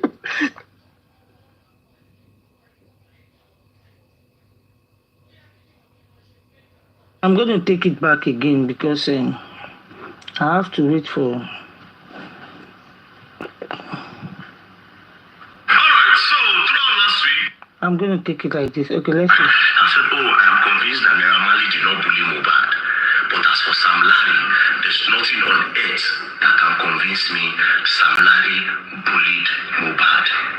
And I said, wait, all these videos you are talking about that you saw, how did you get these videos? Because you see this entertainment industry, while all those things were going on, the people that wanted these guys to fall, they took advantage of it. Do you understand? They were now sending videos and trying to just walk around the video. Do you understand? I was not telling them that why that thing was happening. Do you know that they were telling Zinoliski to leave Malian records that Naira Marley will not survive it? Another big record label was telling Zinoliski to leave Malians. And these people, some of them are inside the group chat. She was not like, hold on, no. Another big record label was telling Zinoliski, and some of them are inside the group chat. Your big record label who are in the group chat. Ṣé ẹ ti rí ọmọ òṣì yìí? Ṣé ẹ ti rí ẹrí ibi tó ń lọ? Mo ṣáà rí pé these people are ọmọ ló mú bọ̀bọ̀ yẹn náà because ọdún náà mi tún fẹ́ kọ́ lọ́mù torí kò níyà. I don't want his fall. Ṣé ẹ ti rí ọmọ òṣì yìí o? Did you hear? Cherry, now they're going to tag it, and we've been hearing that thing. They have been pushing that narrative. That 2 million get easy. God catch you. Maybe you sponsor him while he was doing all what he was doing. You sponsor him down to Nigeria, down to Lagos. Did you guys hear? You see, I came in so I'll be me most now. I can go my ilmo, but to have me. I for me 1 minute.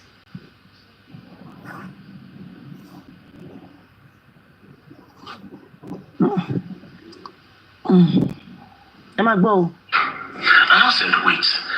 All these videos you are talking you no go post time. They have issue. Maybe at Batinye ti lọ sí wedding Iyabo Ojo ni wàhálà ti burst. Who knows? Hey, personal editor o. That you saw. Ṣé Abu lọ ni? Abu wà wedding Priscilla ni. Davido lọ sí wedding Priscilla. MFM ṣé Abu? No, Abu Davido ni ẹ kà máa bú. Okay, ṣé Abu lọ sí. Entertainment industry, while all those things were going on, the people that wanted these guys to fall, they took advantage of it. Abu and Ivedi Priscilla, no that Abu low. That Abu was there, and from the story, from what we heard, David gave Prissy 500 as a wedding kit. So 500 million. Yes. 500 million. Yes, allegedly. No, news in 500 million. Davido and Priscilla. She was like, wow, this money is not that. Davido and Priscilla 500 million possible now. Davido and Priscilla are friends. He's just trying everything to tangle Iyabod's children in everything. He's just. But go check 500 million. No, I don't think it's. I said that. That is a lie, Jerry. Don't mind them. No, it's a lie. I don't think so. Hey. Do you understand? They were now sending videos and trying to just walk around the video. Do you understand? I was not telling them that why that thing was happening. Do you know that they were telling Zinoliski to leave Malia Records, that Ramali will not survive it? Another big record label was telling Zinoliski to leave Malians. And these people, some of them are inside the group chat. She was not like, I said, okay, all the videos that you were getting, who was giving it to you? She said it was her daughter. Most of the videos, it was her daughter that gave her, and then she didn't really investigate those videos. Then I said, it is fine. You were actually emotional. She said, even at that is... Guys, my ringing tone. Have you ever asked cut that video? And why is Zlatan not talking? Or the music video director, why is he not coming out to say so thing happened so that we can hold Sam Larry by the wrist? Now this is what she said. Then she said, if they say Sam Larry did it, Sam Larry did it because Sam Larry is an Omota. Now do I know what Omota is? I said, I know what Omota is. Video. Raise money from boys on the beach. He does this, he does that. I said, do you have proof for that? She said she does not need proof. Just like Abu Ebel. Now, Abu Ebel is a rapist. That took me, it was a shock. I said, Abu Ebel. She said, yes, Abu Ebel is a rapist. Now, the fact that she does not have proof does not mean that Abu Ebel does not drug girls and rape girls. And I said, that's a very big allegation. She now said, yes. I said, just like that. He can't tell you. Like saying, okay, I don't hear. She said, no, but she knows some girls that have said it. Now, before I continue, Abu Ebel, Babaye, they call you Babaye. Two things. The way Iyabo said it, she's pretty much convinced. She actually said she knows two girls that you have drugged and raped. Abolo she lele, nele fe zag Abu Ebeni now. Sister, take size on her. God bless you. Nele fe zag Abu Ebe Babaye. She say, nele fe zag Abu Ebe, fe zag Davido. No fe on zag Davido. Abe mari pe we lele. No fe gaslight gbogbo omo la won ni now. These people should just ignore him and deal with him, Odaji. Nonsense guy. Want to suffer and want to read on say pong she gragra. Oni iroyin she to talk. They go use you, you go go that place where you won't go. Can you imagine nonsense? Hey, Egba mi o. If truly is a drug, you have to stop that. Why are you to tell him to stop? Are you stupid? If truly you they do him, you got to stop that. Can you imagine? God. And you should get fixing. You have to. Only and if you get it him and you have to apologize. So all of a sudden now, you now believe the Abojo. Maybe you know they believe the Abojo. Now to believe the Abojo Lori Ele. You don't believe the Abojo. Now you believe the Abojo on this. If truly you do it, you got to stop it. And if you have beat him, you have to apologize to them. Are you crazy? Abu Ebe, you are smart. No look anywhere. Now this guy and his cohort may you deal with. They say you be Babaye. Now this guy and his cohort may you deal with.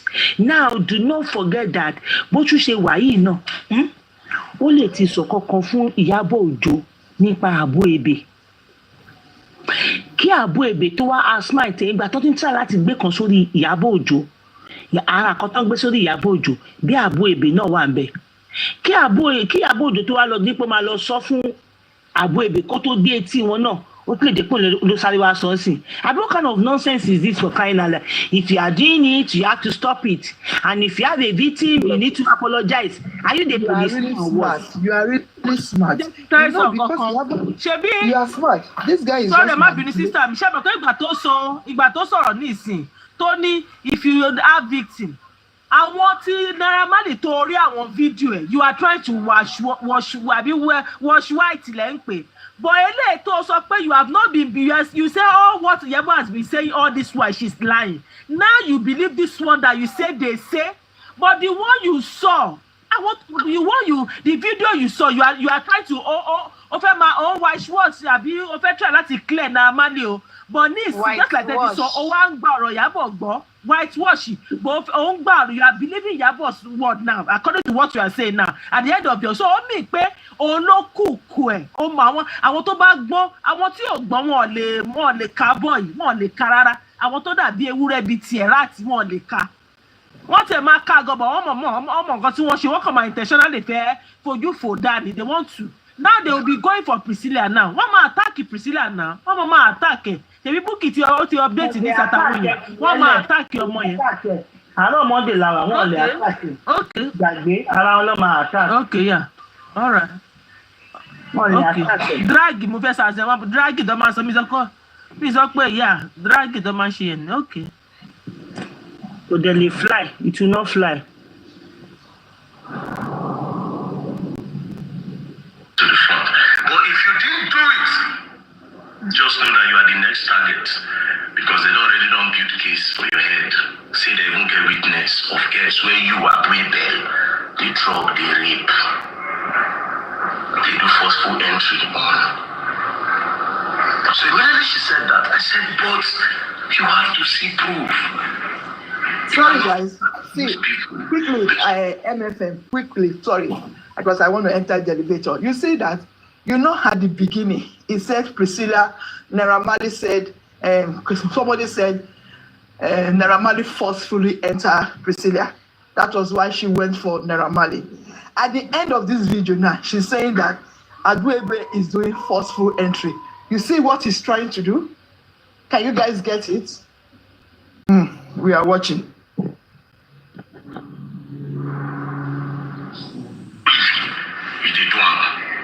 If truly you do you can still stop there. And if you get victim, you have to apologize to those victims and actually bring yourself to the front.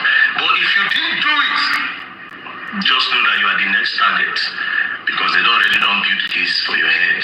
Say they won't get witness of case where you are rebel, they drug, they rape, they do forceful entry on. So immediately she said that, I said, but you have to see proof. You cannot just accuse people based off on what you heard. You were not there. Then she said, Abu Ebe did it. So after Abu Ebe, so or Daniel, like, are you making sense? Ẹ wá rojú ara yín so ó tún wá dẹni pé wọ́n fẹjọ́ Abu Ebe sùn ẹ́ ṣé bí Ìyábọ̀ Òjó ṣe wá gọ̀ tó nìyẹn you guys were there for yourself you want to come and amend some stuff then you involve Naira Marley ó tún wá mú Abu Ebe did it like was it there because of Abu Ebe ṣé wọ́n fẹjọ́ Abu Ebe and you see some people tábà máa rìn káàkiri láàárọ̀ yìí sìn ẹ máa rí pọ́n máa fọ́ fún narrative yẹn àwọn tó wá ń fọ́ tẹ́wá rí bí mo ṣe máa ń wo those people that are falling for mo máa ń wò wọ́n bíi the most mumu tó pọ̀ jù láyé the most cloud of miracle mumu because they keep calling it a manipulative his own manipulative skill is even cheap it's cheap to be manipulated with all this in narrative. MFM, do you have Ìyábọ̀ Òjó ID? Ìyábọ̀ Òjó said it that she refused to enter private house. MFM, do you have Ìyábọ̀ Òjó ID on IG? Ìyábọ̀ Òjó said it that she refused to enter a private house. Play Ìyábọ̀ Òjó video where she said she refused to enter private house with them. Why do I need to play it? I don't What know. does that need to do? What does that I have don't to know. do What are with you what trying you're to saying? say? I don't understand what you're trying to say there, please. And Debatekin, sorry, if people are talking, always say like, please. You don't follow, you don't send gifts, you don't power type. People just say, play it for us. Check this one, not something like, please play this video for us. Not do not put on here. Now you people paying her. Is she working for you guys? Even if you're talking to your employee, at least, please, can you help me with that bottle? Can you help me with that pen? Not just play for us. Okay.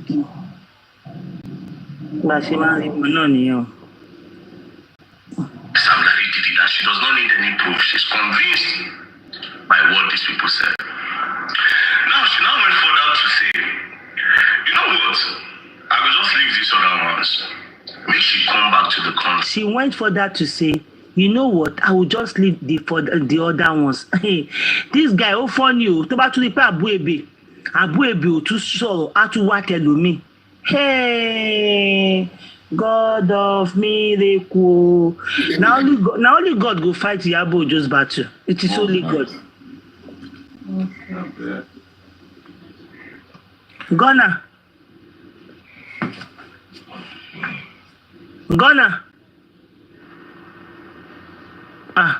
Ta ló gbé Ghana gòkè? Ghana. Anyway. You see this mobile matter with gas space. Now people want to do damage control. This will be hard for you to do a damage control because you were not there. And she can never separate that man lied. Can you imagine? No problem, Gunners. The people who want do damage control, you cannot do damage control, and you, because you are not there, and she can never say that very dark man lies. You must be stupid, because it is obvious, very, very obvious. Iyabo Ojo will not be that stupid to bring a Abuebe case to your front. Why she still dealing with Naira Marley tí ò tí ṣe tán? The one she find herself with Naira Marley she's not yet done with it. How to agree to Abuebe see? Like, I do not understand. Were you guys there because of Abuebe? Did she come to report Abuebe to you? Say Abuebe rape family economy. How does that make sense? And all this nonsense that you are saying you are pushing every day, how does this help justice for Mohbad? You are crazy. You also okay, be a Mali anti-fall fun. You want everybody to be dragged included. It's a lie. Let me tell you something today that you people did not know. Do you know why they drag Elegushi more with Liam? Aside from the petition, do you know why? Because Elegushi come outside to deny Sam Larry. Lẹ́ṣẹ̀rí all those sponsorship of Elegushi ló bí Liam. No, she mo pé ìwọ mọ bó ṣe máa ń deny èèyàn. Ìwọ mọ bó ṣe máa ń sọ pé disclaim. Because that one immediately that thing happened, and that one disclaims. I did not know this boy, yo. We are not by any chance related, though. He's just one of the boys that work there. We are not family, yo. No problem. Because of that annoyance, they put him into that thing. All those trolling of Sam Elegushi and Liam. It was. Do you have proof for that? She said she does not. Now those people from Onsen, Pam, they started doing what they are doing. She can't lie. It was the sponsored one. That is what Wunmi did.